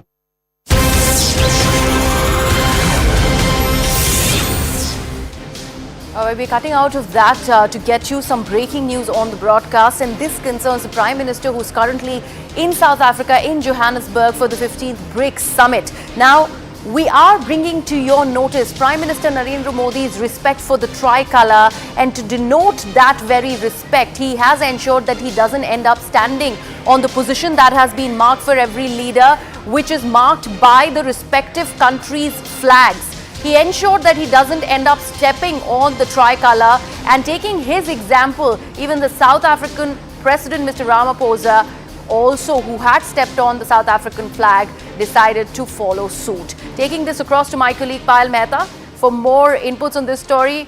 Payal, this is something which is not new, but Prime Minister Narendra Modi leading by example there. Well, of course, it shows how careful the Prime Minister is and how respectful he is for the tricolour. These flags were placed on the floor to earmark the places for the leaders to stand. The South African Premier accidentally stamped on his flag, and then later when Prime Minister Narendra Modi was walking towards his position, the moment he saw the tricolour, he immediately picked up the tricolour and put it into his pocket.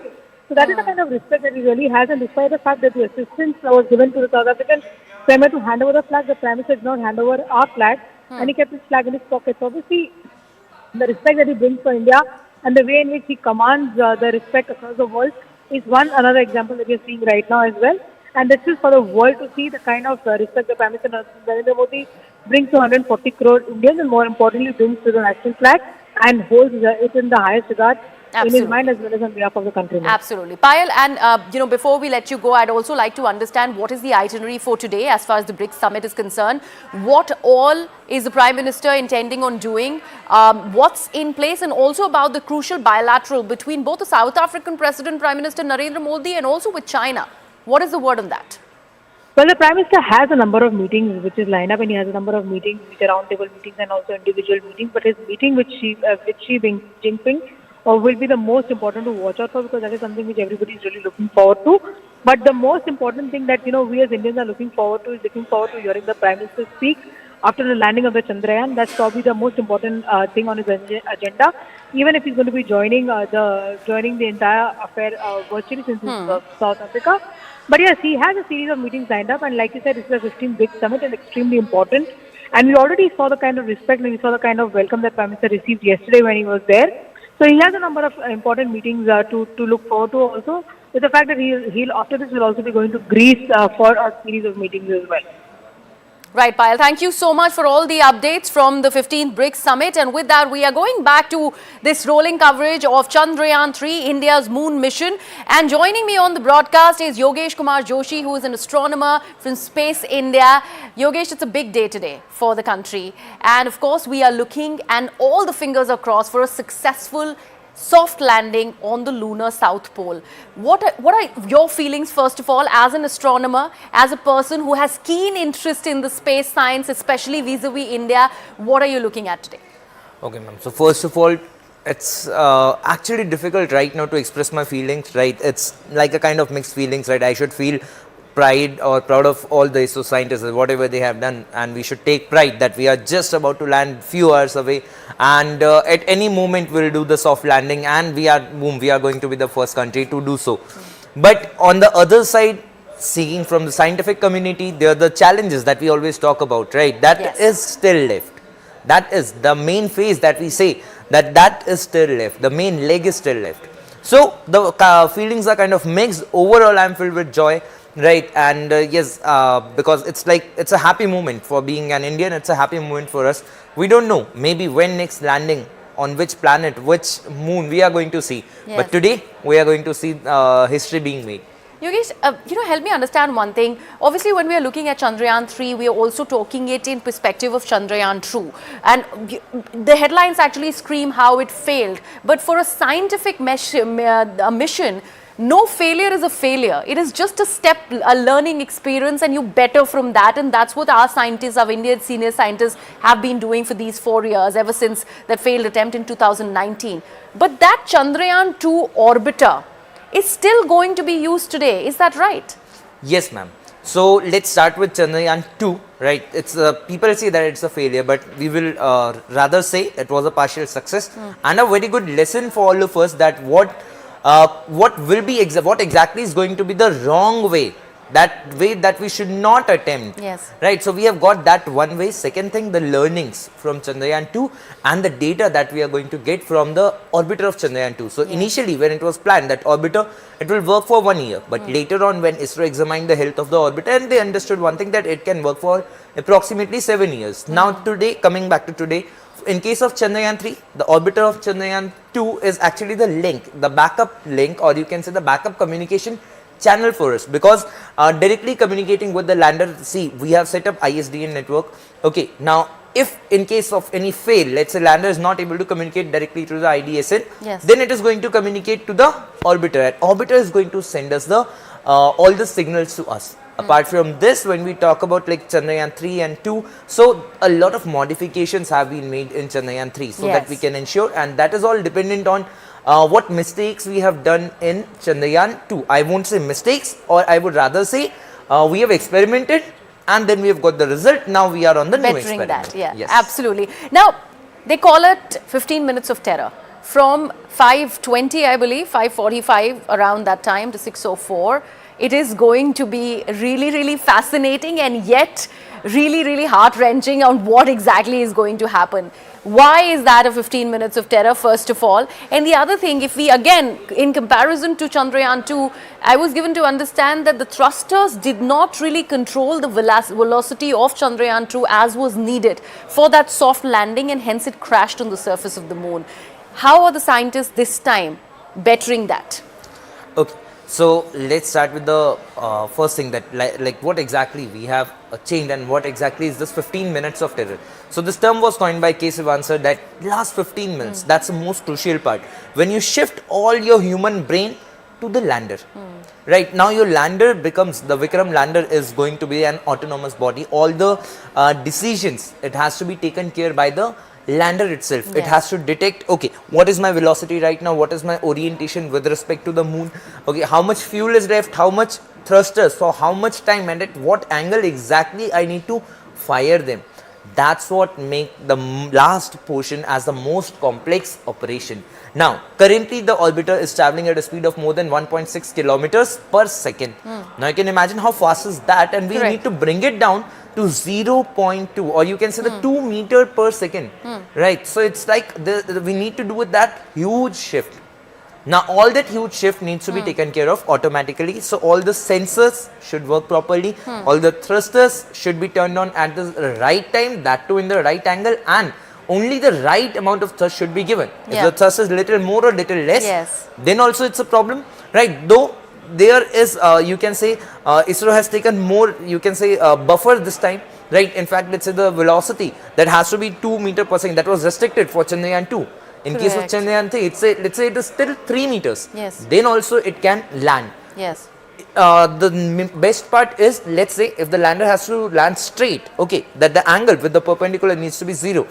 If the angle is little bit deviated, so up to 12% deviation we can manage, that can be managed by the lander. So all these corrective measures, lots of other measures have been taken care in Chandrayaan 3. Yogesh, I'd request you to stay on with us because I'd also want to understand that the surface area of the landing has also this time been marked, and it's an increased marking that has been done by our scientists. Why is that? We'll throw a light on that. But first, what you have just put out for our viewers, the 15 minutes of terror, breaking down those very points as Yogesh has just mentioned. These are the 15 minutes of terror. Why are they called so? This is the last 15 minutes. They will determine the success of this mission. Why do we say that? Now, firstly, it is because the lander begins the descent towards the moon. That is the last 15 minutes where the velocity, the thrusters really need to go ahead and hold that velocity. This is the entire lander that's moving towards the moon at 60,000 kilometers per hour. That is the kind of speed at which the lander has been moving so far. But in the last 15 minutes, ISRO will be giving commands to the lander. And that's why the communication channels need to be completely open. Now, all the 4 engines of the lander will be used, and that becomes a very, very crucial aspect, because those are the engines that will in fact be controlling that velocity. They will be the thrusters. The 4 engines will also allow later for the speed to be reduced to 2 meters per second. All those 4 engines of the landers will be used for that to be achieved, and the lander will be made vertical in the final braking phase. From the horizontal position, it goes to a vertical position, and that also becomes really crucial. And then the velocity really needs to be brought to 0 before that soft landing is achieved. We will, of course, be continuing this and throwing further light on what exactly are we looking at and the lander surface that I was just talking to Yogesh about. But before we go ahead and do that, I'm quickly slipping into a very, very short break. Our continuous coverage on Chandrayaan 3 continues on CNN News 18. Stay tuned.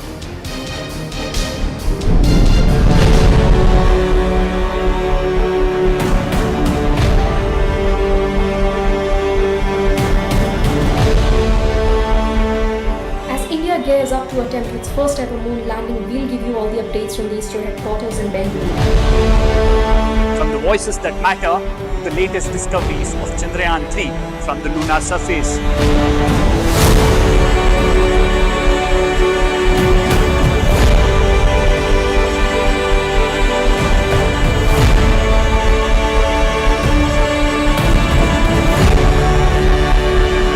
Watch CNN News 18 as we bring you all the updates and details of the India's historic moon mission.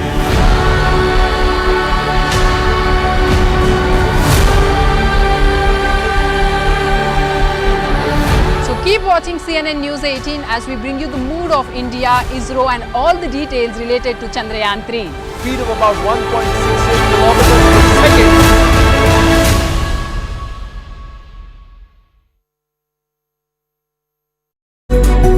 Ago, when this chunk of Earth separated from it and then became the Earth's own satellite, that is the moon. Frozen time capsule temperatures as low as minus 203 degrees centigrade on a moon night could contain preserved materials, insights into geological developments. There are so many aspects that will come to the fore because we have not known this at all. Untapped resources, traces of hydrogen, methane, it could hold sodium, mercury and silver, source of precious minerals, the original soil of the earth, composition of it billions of years ago, the crust, mantle and core, we could know all of that. Future exploration aids coming up, and of course the upcoming lunar missions, ideal pit stop for Mars missions. So this is what India will sell to the world, that we've achieved this. And in what? In just our second attempt to land. Second attempt. This is not the first attempt by India. In 2019 too, India made a similar attempt. But what's the difference between then and now? Let's try and quickly compare and contrast Chandrayaan 2 with Chandrayaan 3. Chandrayaan 2 cost 978 crore because it also had the orbiter module in it. Chandrayaan 3 cost 615 crore. But it's equally heavy because the Pragyan rover and the Vikram lander have been made heavier, and they've been also packed with more features, more abilities.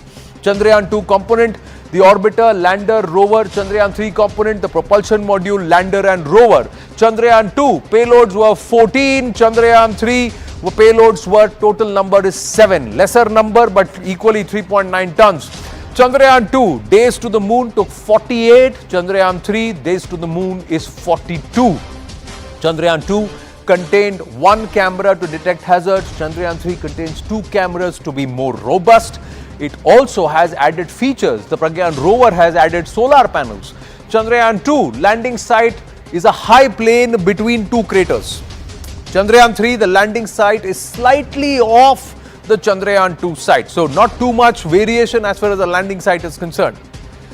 Then Chandrayaan also sets the ball rolling for India's next big mission, that is Gaganyaan, further on into space and also sending a human being into space. First manned mission into space. 3 crew members in space for 3 to 4 days. The mission to a 400-kilometer low Earth orbit, splash down in Indian waters. And then 4th nation to launch a crewed spacecraft after, of course, US, Russia and China. But India was not the only one in the race. Russia also launched a moon mission and they tried to race it. That was the Lunar mission, but it failed. August 11, Russia launched the Lunar 25. Attempt was to soft land on the same side of the moon that India is attempting. August 21st, it was expected to reach the South Pole, but the spacecraft crashed on the moon. Deviation of actual parameters. Device switched to an off design orbit. That's what happened. So when all of these aspects happened, Russia was disappointed. But it was nearly after 5.5 decades that they were attempting it. It's not that Russia has not landed successfully on the moon, but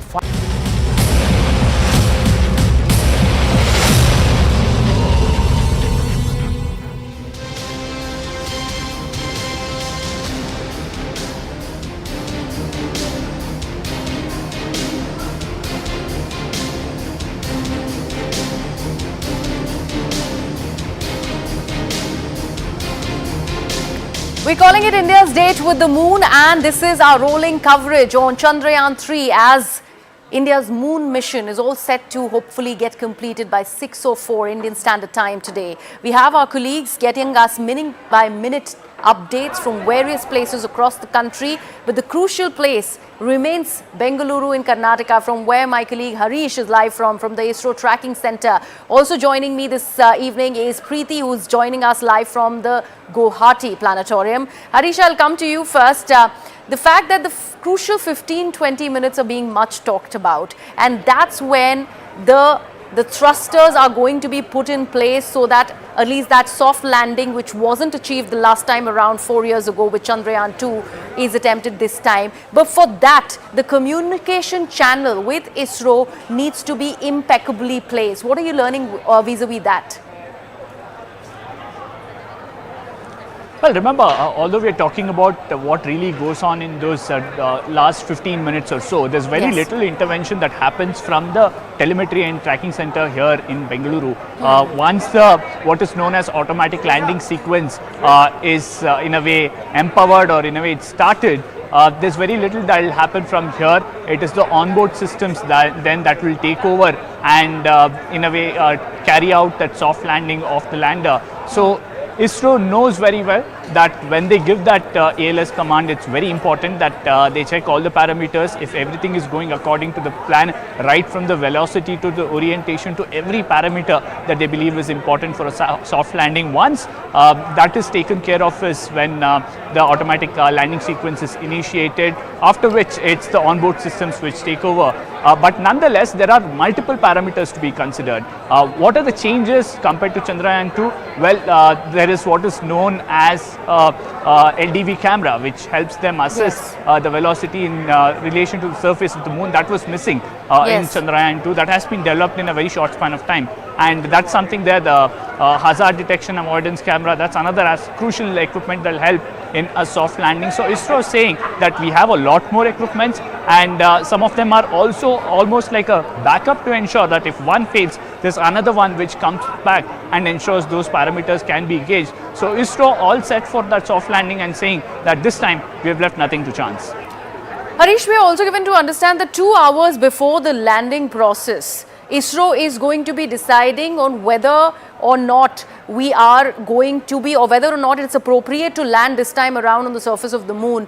I believe in about 15 minutes that decision needs to be taken. Just take us through the criticalities and the aspects of that vis-a-vis the backup plan that has been put in place by ISRO. If not today, then what are the other options before us? Well, if not today, the other date that's tentatively there is August 27th. But remember, the other thinking is ISRO wants full 14 days, 14 Earth days. That's when the sunlight will be there to ensure that they carry out the experiment. So August 27th is one window. If that doesn't happen, then they'll have to wait much later in September for the lunar night to get over, and once again the lunar day to begin, and then officially go for this. ISRO saying we have enough fuel and energy for that. But right now, going by how the whole process has happened, including the two deboost maneuvers that have happened, ISRO saying that right now it looks like everything is on set for a soft landing today. But there is a plan B as well. All right. Thank you so much for that, Harish. Like we've been saying since the very beginning, we have our fingers crossed. My colleague Preeti is also live with us from Guwahati Planetarium. Preeti, you know, obvious question to ask you, what's the mood around you first of all? It's not that all the buzz is only in Bengaluru. It's everywhere across the country. I'd like to know, what is the mood like in Guwahati? Yes, I am currently at Guwahati Planetarium, and I would like to show you how a lot of people have already assembled here, and the screening, the live visuals will be shown outside there. They have arranged for a screen outside where all the people, the public coming who are standing outside will be witnessing the Chandrayaan 3's landing on moon. As you have already stated, people are very nervous, they are excited, and a lot of people have come over from around the state to witness this in the Planetarium of Guwahati. And I would like to show you, if we can try to get some reactions of the public where they have come here to watch this live here at Planetarium. A lot of people have actually come here, and this will be the place where it will be screened. This is the screen which has been arranged for the screening of Chandrayaan 3, because earlier when there was the... All right, we seem to have lost that video link by Preeti. We'll try and re-establish that connection with our colleagues. But we also have Yogesh, who continues to be with us right here on the CNN News 18 studio. Now, Yogesh, I was asking you earlier about the surface area that has been marked by ISRO for Vikram to land. That increase has happened from Chandrayaan 2 to 4 years now from Chandrayaan 3. How is that going to be positively impacting the landing process? Okay, so when we talk about landing on the moon, so moon in the first go, it appears to be a plain area. But if you go near to it, you will find out that there are lots and lots of craters. Yeah. Now those craters, they vary from few hundreds of kilometers, but there are some craters which are like few meters across, that's it. Now those craters we cannot see from here, but the lander, when it is near to the surface, it can see those craters. Second point is, what will happen if we have increased that area? So this gives a buffer to a lander that where exactly it has to land, right? So when I'm talking about the meters across craters, that you can see from a height of 800 meters, but when you go like up to a height of 100 meters or 50 meters, then also you are going to figure out that the surface is not at all plain, right? There might be some rocks, there might be some let's say small craters where if the Vikram lander goes there and it might topple or it might not land perfectly. So Vikram has to take that decision, and it will first look for that decided place, that exact point for which it has been programmed. But if that site is not you can say safe for the lander, and lander makes a decision, right, depending upon its intelligence system, so it will find out that near about that landing area, which area is plain. So they have given it an area of 4 × 2.4 kilometers now. That's a huge area, and this will ensure, right, or this will give a free hand to Vikram that apart from that one fixed point, it will have more area to land upon. All right. Yogesh, I request you to stay on with us. We were obviously going on to compare Chandrayaan 2 with Chandrayaan 3, and that's the obvious comparison. But why are we doing that? Let's actually present it for our viewers in the form of the budget that in fact has gone into play. We look at budget of 615 crores that has in fact been used.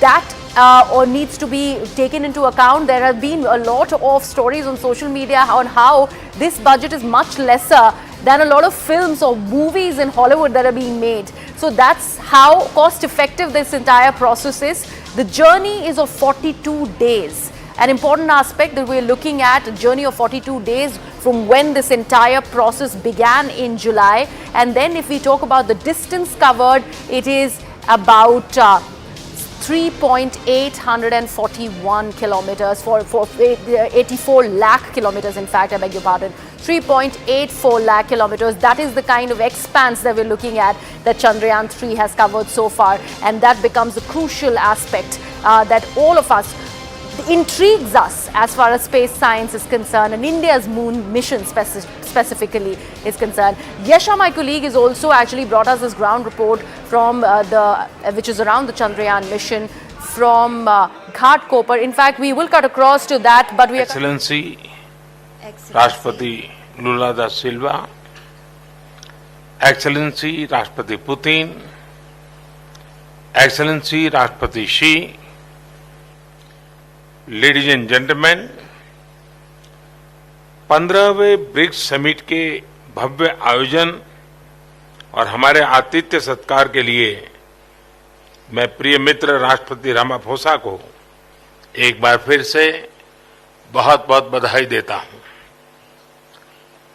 Johannesburg जैसे खूबसूरत शहर में एक बार फिर आना मेरे और मेरे डेलीगेशन के लिए अत्यंत खुशी का विषय है।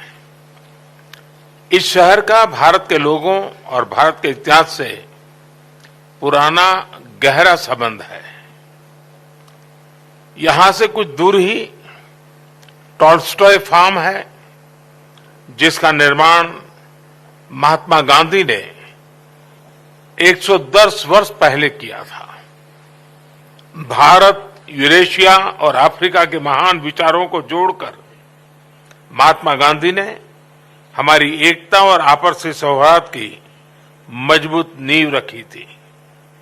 एक्सेलेंसीज, पिछले लगभग 2 दशकों में ब्रिक्स ने एक बहुत ही लंबी और शानदार यात्रा तय की है। इस यात्रा में हमने अनेक उपलब्धियां हासिल की है। हमारा new development bank global south के देशों के विकास में महत्वपूर्ण भूमिका निभा रहा है। कंटीजेंसी रिजर्व अरेंजमेंट्स के माध्यम से हमने फाइनेंशियल सेफ्टी नेट का निर्माण किया है। BRICS satellite, constellation, vaccine R&D centre, pharma उत्पादों को पारंपरिक मान्यता जैसी पहलों से हम ब्रिक्स देशों के आम नागरिकों के जीवन में सकारात्मक बदलाव ला रहे हैं। Youth summit, BRICS games, think tank council जैसे इनिशिएटिव से हम सभी देशों के बीच पीपल टू पीपल टाइज मजबूत कर रहे हैं। ब्रिक्स एजेंडा को नई दिशा देने के लिए भारत ने रेलवे रिसर्च नेटवर्क, MSMEs के बीच करीबी सहयोग, online BRICS database, startup forum जैसे कुछ सुझाव रखे थे। मुझे खुशी है कि इन विषयों पर उल्लेखनीय प्रगति हुई है। एक्सेलेंसीज, हमारे करीबी सहयोग को और व्यापक बनाने के लिए मैं कुछ सुझाव आपके सामने रखना चाहूंगा। पहला है स्पेस के क्षेत्र में सहयोग।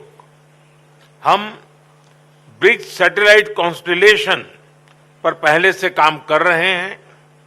एक कदम आगे बढ़ाते हुए हम ब्रिक्स स्पेस एक्सप्लोरेशन कंसोर्टियम बनाने पर विचार कर सकते हैं। इसके अंतर्गत हम स्पेस रिसर्च, वेदर मॉनिटरिंग जैसे क्षेत्रों में ग्लोबल गुड के लिए काम कर सकते हैं। मेरा दूसरा सुझाव है शिक्षा, स्किल डेवलपमेंट और टेक्नोलॉजी में सहयोग। ब्रिक्स को एक फ्यूचर रेडी ऑर्गेनाइजेशन बनाने के लिए हमें अपनी सोसाइटीज को फ्यूचर रेडी बनाना होगा। इसमें टेक्नोलॉजी की अहम भूमिका रहेगी। भारत में हमने दूर सुदूर तथा ग्रामीण क्षेत्रों के बच्चों और उनके तक शिक्षा पहुंचाने के लिए दीक्षा यानी digital infrastructure for knowledge sharing platform बनाया है। साथ ही स्कूल के विद्यार्थियों के बीच इनोवेशन को बढ़ावा देने के लिए हमने देश भर में 10,000 अटल टिंकरिंग लैब्स बनाए हैं। भाषा संबंधी बाधाओं को हटाने के लिए भारत में AI based language platform Bhashini का इस्तेमाल किया जा रहा है। वैक्सीनेशन के लिए कोविन प्लेटफॉर्म बनाया गया है। डिजिटल पब्लिक इंफ्रास्ट्रक्चर यानी इंडिया स्टैक के माध्यम से पब्लिक सर्विस डिलीवरी को रिवॉल्यूशनराइज किया जा रहा है। विविधता भारत की एक बहुत बड़ी ताकत है। भारत में किसी समस्या का हल इस विविधता की कसौटी से निकलकर आता है। इसलिए ये सॉल्यूशंस विश्व के किसी भी कोने में आसानी से लागू हो सकते हैं। इस संदर्भ में भारत में विकसित इन सभी प्लेटफॉर्म्स को ब्रिक्स पार्टनर्स के साथ साझा करने में हमें खुशी होगी।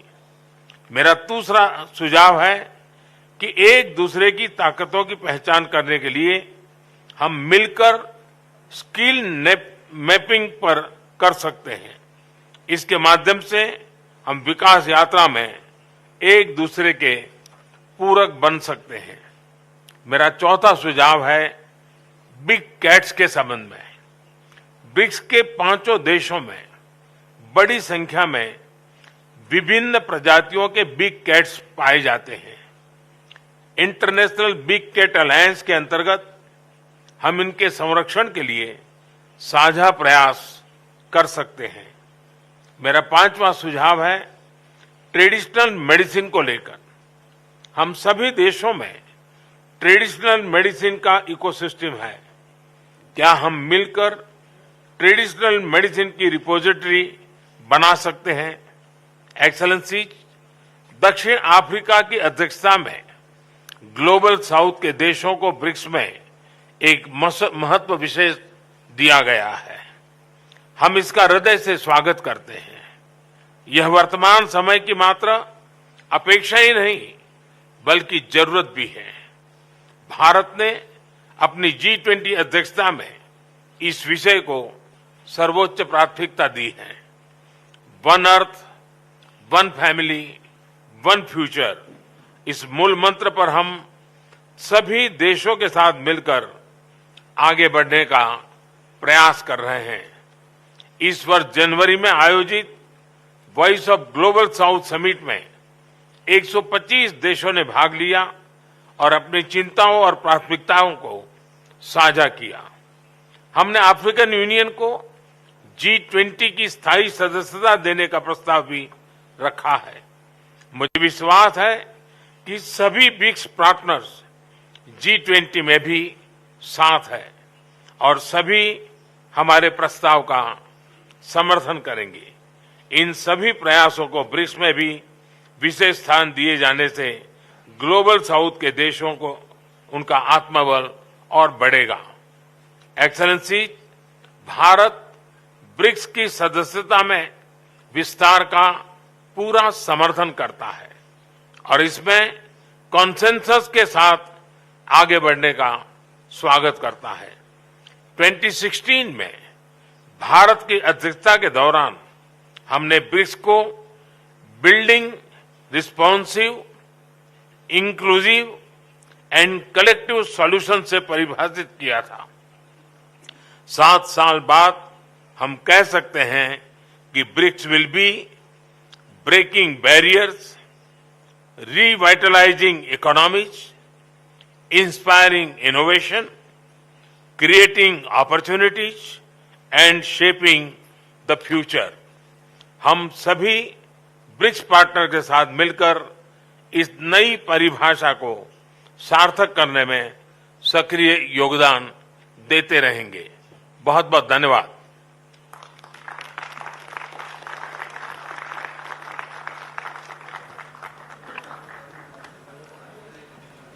Thank you very much, Prime Minister Modi, for your very insightful remarks. Would like to particularly thank you, South Africa, for reminding us of. That was Prime Minister Narendra Modi at the 15th BRICS Summit. He speaks about cooperation when it is about space, medicine and technology between the BRICS nations. And that was a short and important address that has been made by Prime Minister Narendra Modi. We are now waiting for the Chinese Premier Xi Jinping to address the BRICS Summit. We have our eyes on the big bilateral that is on the cards of the BRICS Summit between India and China. Remember, none such conversation has happened ever since 2020. With the Galwan clashes, and now we are hoping that there is going to be some leeway, and how much of the line of actual control and de-escalation and disengagement is going to be discussed will be the crucial question between India and China. We're slipping into a very short break. With that, we're coming back with our rolling coverage of Chandrayaan 3.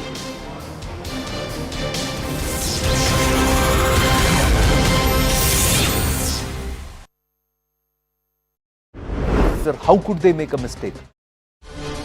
Well, it's the countdown to touchdown for Chandrayaan 3 as it gears up for the soft landing. The Vikram lander module will be ready for that moon landing in just hours from now. India is all set to make lunar history, the dark side of the moon, the South Pole, the Atkins Basin. No other craft has gone there. The Russians attempted it, India attempted it before that. But will it be India landing there first? We'll have to wait and watch. The spacecraft that carries the hopes of not just the Indian Space Research Organization, but also of billions of Indians, and also the expectations of scientists, space researchers and space adventurers worldwide. The landing on the 23rd of August at 6:04 p.m. It's the countdown to that fantastic touchdown we are expecting. Prayers Havan being conducted, everybody hoping for the best. ISRO confirming that all is on track, repeatedly sending out images of the dark side of the moon as the lander rover module moves towards that entire orbit, and that proximity, the closest point from where it will start attempting the landing. Government sources now revealed to News18 that Prime Minister Narendra Modi is likely to virtually join the Chandrayaan team during the time when the landing is attempted. Mind you, he's at BRICS, he's in South Africa at this point. But this touchdown on the surface of the moon, that too on the dark side at the South Pole, is something everybody is waiting for. First, let's tell you about the 42-day journey to the moon.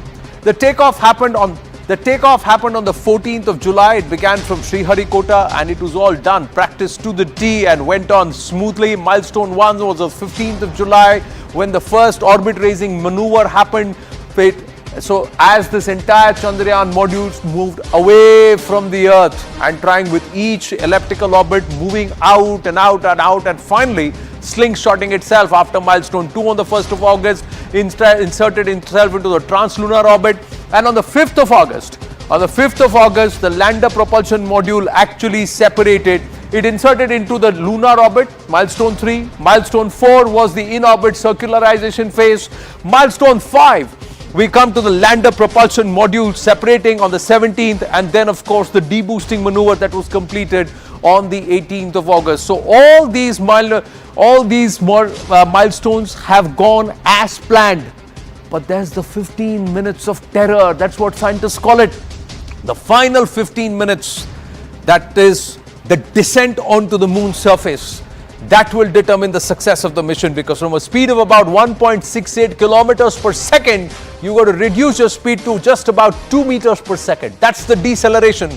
That's where the 4 thrusters play a critical role. The lander begins the descent towards the moon. That's what the 15 minutes of terror. To move towards the moon at 6,000 kilometers per hour, ISRO will then give commands to the lander. The lander will then have its own computers that will do the calculation and figure out the deceleration. The thrusters will kick in. All 4 engines of the lander will be used. The speed will be reduced to just 2 meters per second. And the lander will be made vertical. So it's horizontal right now, it will become vertical and then land on its 4 strong legs, which have been made stronger in that final braking phase, to much stronger than before, to even wield a little bit more than 2 meters per second. So what is expected to happen on the 23rd of August at 6:04 p.m. if all goes according to plan? The Vikram lander carrying the Pragyan rover .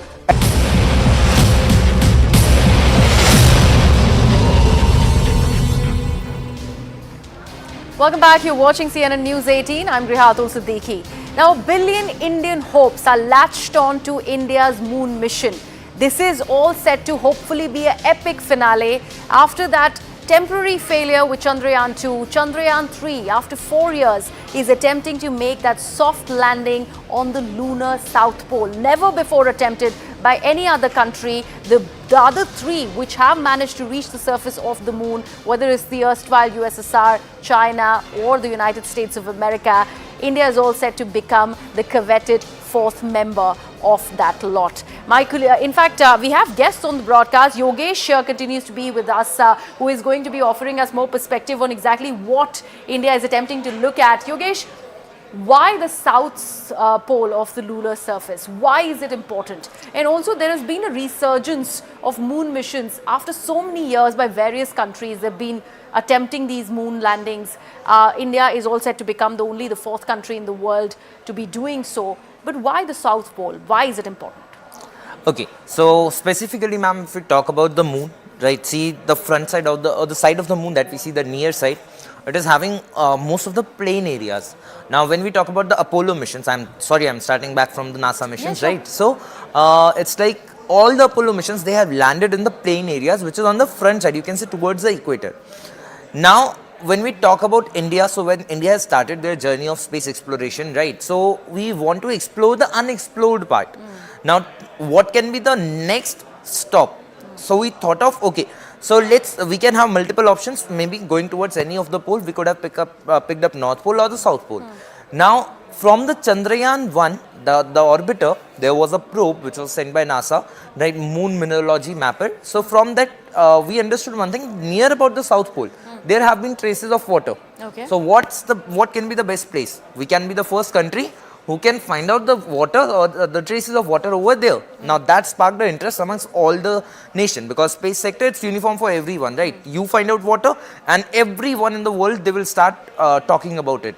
Now, that's why there is a surgeon of the main moon mission. Yes. Second thing, when we talk about the South Pole, so temperature on the moon, when I talk about the front side, the equator part, right, the temperature, there is a huge variation in the temperature. But on the South Pole, temperature is quite constant. It remains near about 0, and the variation is not much. So, if we want to look for settling humans in future on moon, then that can be one of the place. Right.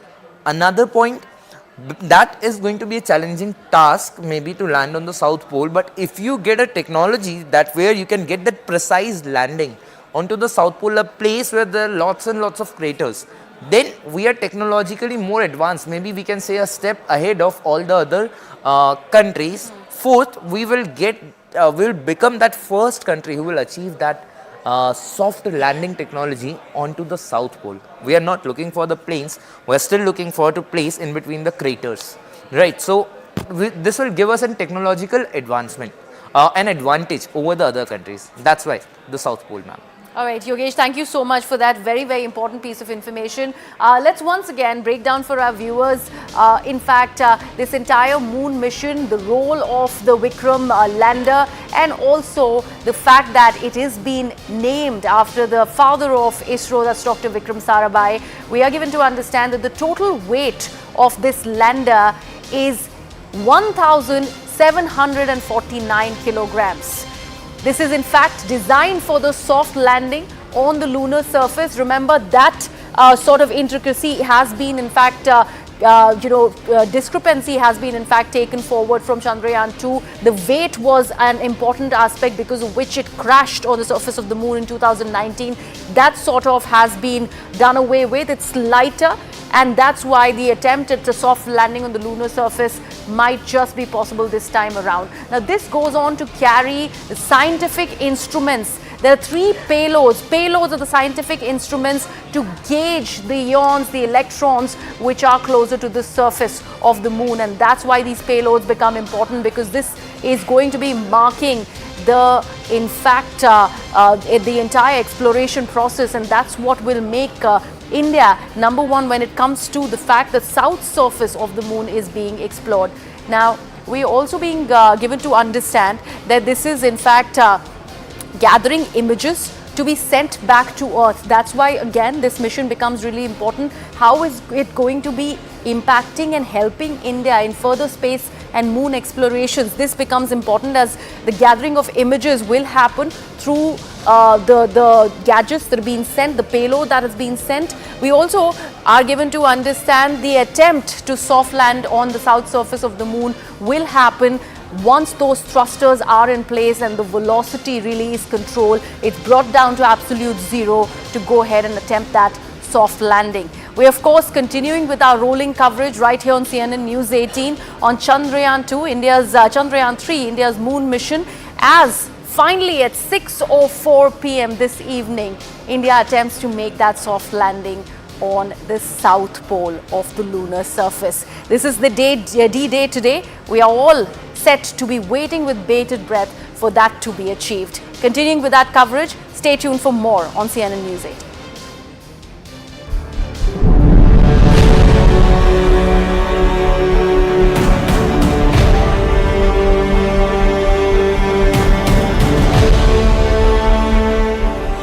Gears up to attempt its first ever moon landing. We'll give you all the updates from the ISRO headquarters in Bengaluru. From the voices that matter to the latest discoveries of Chandrayaan 3 from the lunar surface.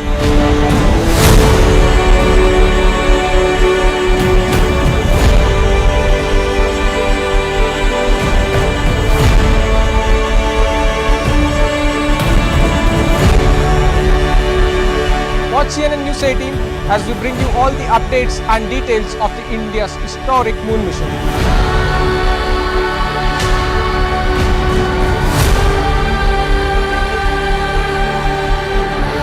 So keep watching CNN News 18 as we bring you the mood of India, ISRO and all the details related to Chandrayaan 3. Speed of about 1.68 kilometers per second.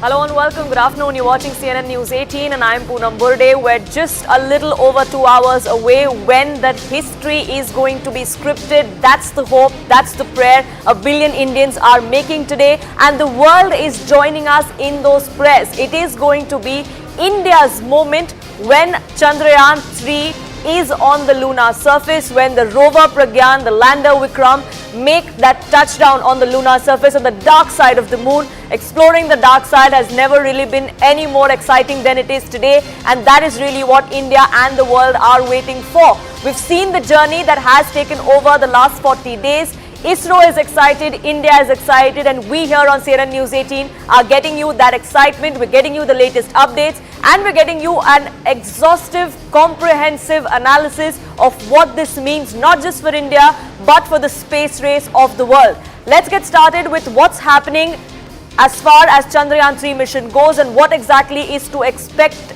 when that touchdown happens. Now, there are two components as far as Vikram and Pragyan are concerned. This is where we are at the moment now. Let's take a look at what exactly both those components are going to do.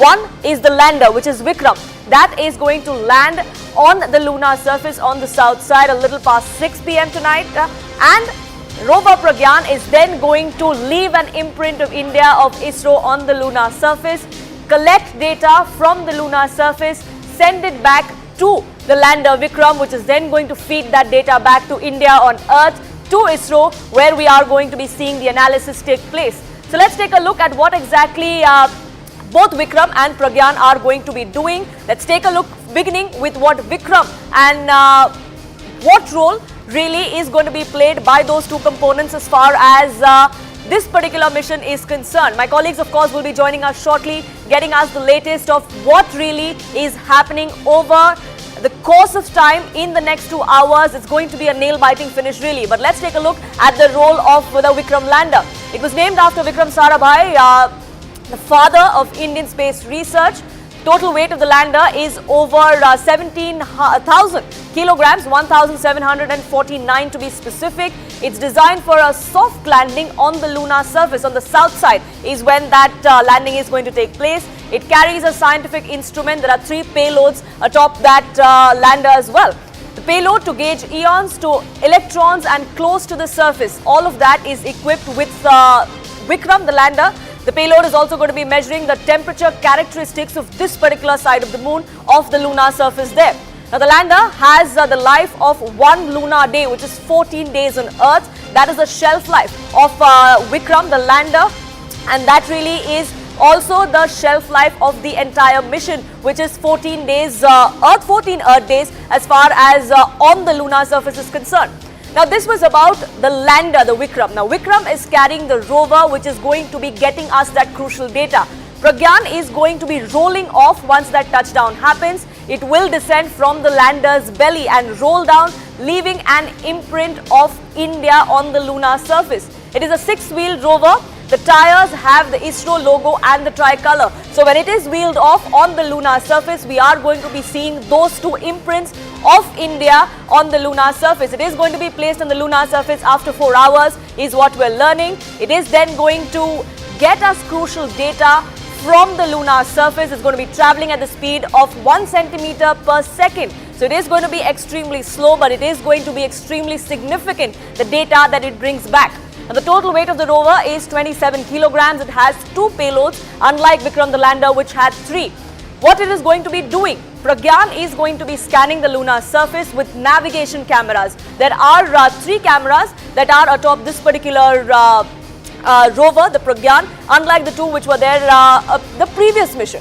What we're now learning, like I just pointed out, is that it's a 14-day mission or 14-day shelf life as far as both rover and the lander are concerned. So that's really how long these 2 components of Chandrayaan are going to be on the lunar surface. That is how much time is going to be required to collect all the data that is extremely important for this particular mission, also for future missions to come. All of that is going to be fed back on Earth to ISRO, to our space agency, and from there we'll begin the analysis, the next phase, setting the stage for what is going to be a new chapter in India's space journey. Let's take a look at what really has been the journey as far as this entire Chandrayaan mission is concerned. Let's take a look at what exactly is this mission and why the moon is important. So let's take a look at this. Who really owns the moon? Because several countries have landed on the lunar surface. India too has done so with Chandrayaan 1. Remember, 100+ countries had signed the Outer Space Treaty in 1967. No country can claim sovereignty over the moon. That was part of that particular treaty. So no country can say this is our territory. It is designated as the designated space as a province of all mankind. It's meant for entire humanity, for all of the earth to research, to develop and to ensure that we open up new chapters in our space race. No private entity can own any part of the moon. This is what the 1967 treaty goes on to say.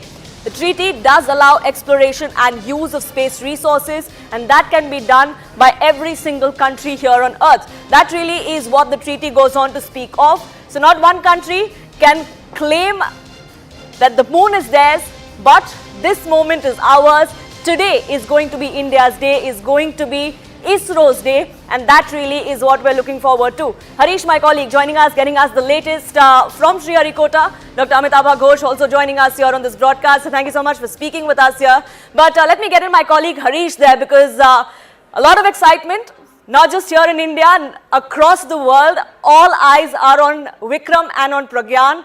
We are now in the final countdown, a little over 2 hours to go, Harish. Well, absolutely. Remember, the automatic landing sequence has been locked right now, which means pretty much every parameter that ISRO wants on DOT is proper, it's ready, and it's just a matter of time before you will see the soft landing. We've spoken about the last 15-20 minutes or so, including Mr. Somnath and others. That's the crucial time that everyone is hoping that it goes according to the plan. There's not much in terms of command that will be given from the tracking center here in Bengaluru. Once the landing sequence is locked, you will have the onboard systems which will take over the whole landing process and carry out that soft landing. So the ISRO hoping that all these checks that have been done and the onboard programs that are there work according to what they've been designed for, and ISRO can achieve a successful soft landing in a short while from now.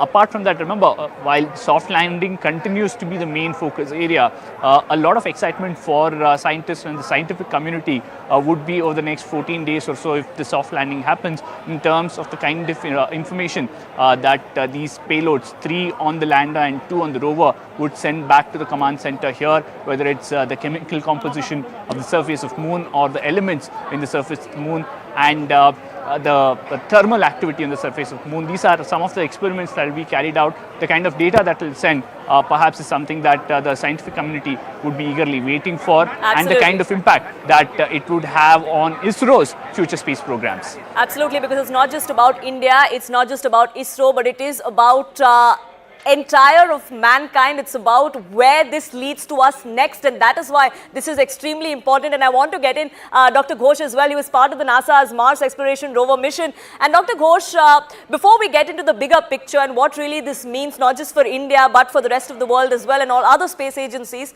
I want to ask you about this particular mission. The final 15 minutes, the minutes of terror as they're called. What can go wrong? How can we prepare? Is there anything that can be done now, or is it just a wait and watch game as to what happens in those 15 minutes? Right. So first, I'll tentatively note that, how exciting it is to be this moment, how exciting it is. See, and I've been part of multiple Mars landings, from Mars Observer to Curiosity to Perseverance to the Mars Exploration Rover.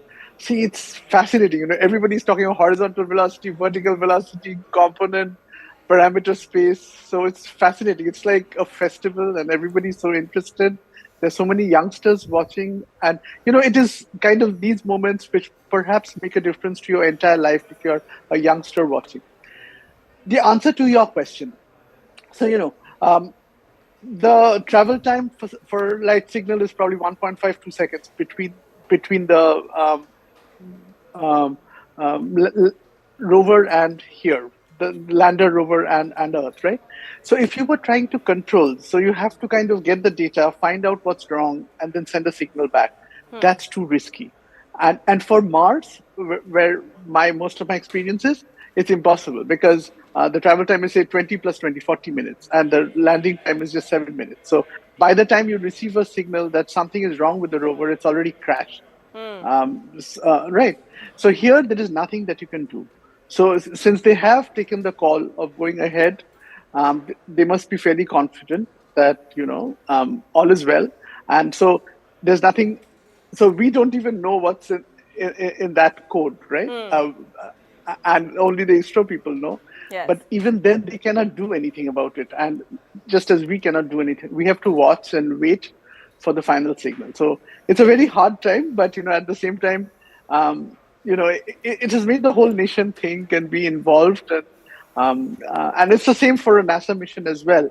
That people are so involved and curious and rooting. So let's hope everything goes right. But there is very little that we can do for even the commanders. I think they have sent the final uplink to the thing, and they have to wait back for the communication back.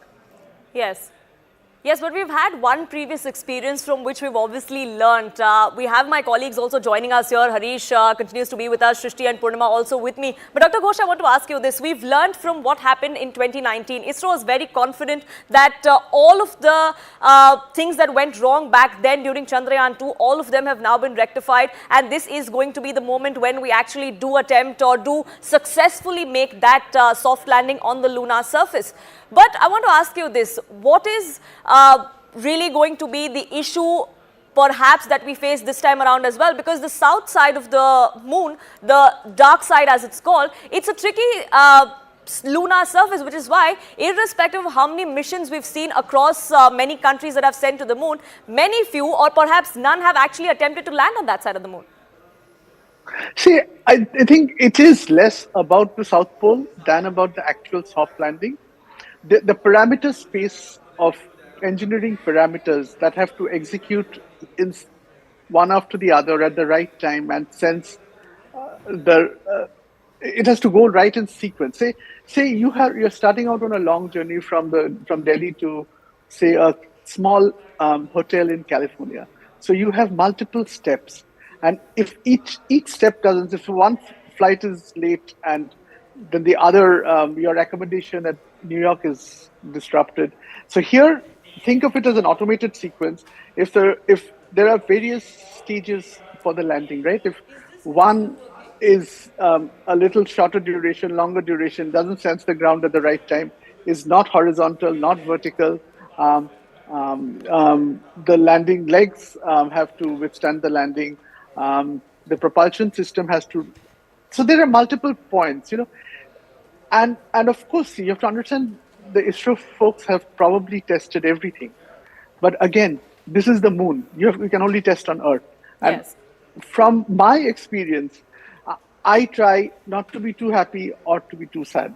Because I have seen the first mission after I landed in the US was a failure. The second was a success. Third was a success. The fourth was a failure. The fifth was a success. And sixth onwards, it was all success. So I have seen very real failures and see, a failure for you, it doesn't mean because tomorrow it's normal life, but yes. For the scientists like us, there's 5 years of your life here, right? And so tomorrow there may be no data, or tomorrow may be very exciting data. So tomorrow there will be more people talking about the rover and where it is driving and what data yes. it is collecting, right? And they will not even have time to come up with a press release. And that is just reality. They have to look at the data, they have to analyze it, they have to send commands to the rover, and they'll have no time. See when the first mission, 1997, that I worked for, it was a very small mission. It was a $25 million mission, lower budget than Chandrayaan. There was nobody. There was nobody to do outreach. We were doing everything. From the website to talking to the media to setting up the uplink commands to analyzing the data which comes back. So it's very exciting. So we didn't sleep like half the nights, very, very short sleep. But it is, you survive by the adrenaline. But it's very exciting. And everybody was, I don't know, this yes, is 97, and it's exciting not back. just for scientists that are involved in this mission, scientists like you who are watching from the sidelines, but it's an exciting moment for a lot of us, for the layman also who doesn't really understand much, but it is an exciting moment to be a part of. I request you to stay on with us, Dr. Ghosh, former ISRO Chief K. Sivan joining us with us on this broadcast. Shivani, my colleague, taking this forward. Thanks a lot for that, and a very warm welcome, Mr. Sivan. Really appreciate your time. With just about 1.5 hours to go before the landing sequence begins. And there's probably nobody who can describe it better than you, as the former ISRO chairman under whom the Chandrayaan-2 mission was planned and executed, what these moments before the final sequence or those 15 minutes of terror are like. What do you think the team must be feeling right now? Everything is set right. Now we are waiting for the moment. Otherwise, there's nothing to say. And once it is the descent starts, there are 4 phases, and it will cross and land quickly. That is the one I want to tell you. But sir, these moments just before the automated landing is executed, what's really going on in the head? For example, today, Mr. Somnath's head or the team's head. What was those moments like for you last time around? No, this we are anxiously waiting for this moment because it's a very complex maneuver. So everybody is waiting with anxiety, and this time because we have done enough work, we hope that everything will go as per plan. Yes. And what do you think makes this mission just that much more capable of success than the last time around? No, whatever the lessons we learned from the last mission, we have corrected this the discrepancies we have been corrected. So that way we have the more confidence now. But sir, could you describe for the benefit of our viewers, what was that one thing which you analyzed to be that one critical thing that went wrong last time around, which has been corrected for this mission? See, there is the three things happened. Only the propulsion system the defined bound, and the guidance system malfunction, and controllability of the spacecraft was limited. All these things combined together created the problem. If anyone was not there, they should have been successful last time itself. But this time around, you feel all bases have been covered, and most of the experts that we've been speaking to also feel that this is a mission that is definitely going to be a success. Your thoughts on that? Yes, definitely it is going to be successful. Sir, what are the kind of reactions you've been receiving as part of the former ISRO community and part of the space community from India? Because after the Lunar 25 crash from the Russians, you know, a lot of the eyes are on ISRO and on the Indian community. Is that adding to the pressure you feel, or do you feel the entire world is wishing India well? See, the Lunar 25 failure and the Chandrayaan 3 mission, they are not connected. They are independent. Sure. And they had their own system, we had our own system. So that failure is not linked to Chandrayaan 3. That way I am telling that we are sure that we will be successful this time. What do you make of the kind of anticipation that the world has from Indian scientists like yourself who worked on these missions in the past and the current team? Because, you know, if this mission is successful, it catapults India into a rare club. Which, you know, in many ways it's already a part of, but it, you know, it really enhances India's position amongst the global community. Yes, you are right. Once this mission is success, that definitely we will be in a position of that we will be joining the three other countries who had the capability. That way this mission is very important and it's going to put us in the direct club. What do you think that will do for the Indian space community and sector, the success of this mission? No, this particular mission success, that they were doing the science in that near southern polar region. So that is going to give new insight into that moon, and new science will be discovered. Absolutely. Important for the scientific community.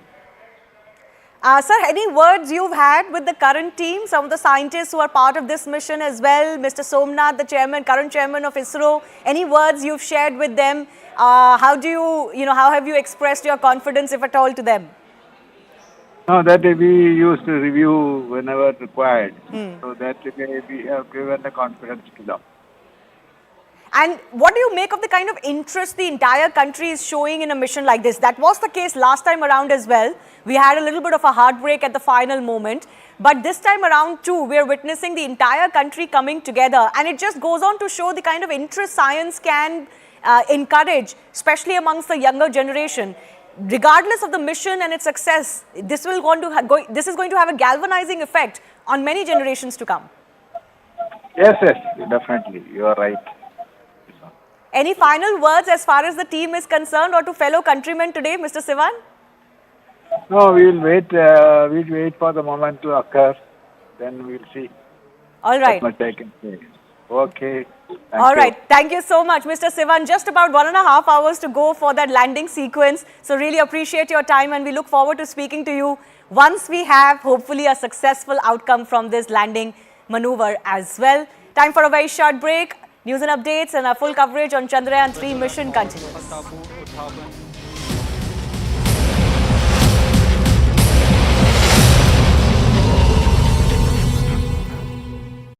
Brought to you by That's what it will do. Then the attempt will be to soft land on the moon's south side at the South Pole, the big Atkins Basin, the biggest crater. Series of complex braking maneuvers will come into play. And of course, the lander will actually hover around for a bit to see if the surface is ideal. The sensors will send the message back into the computer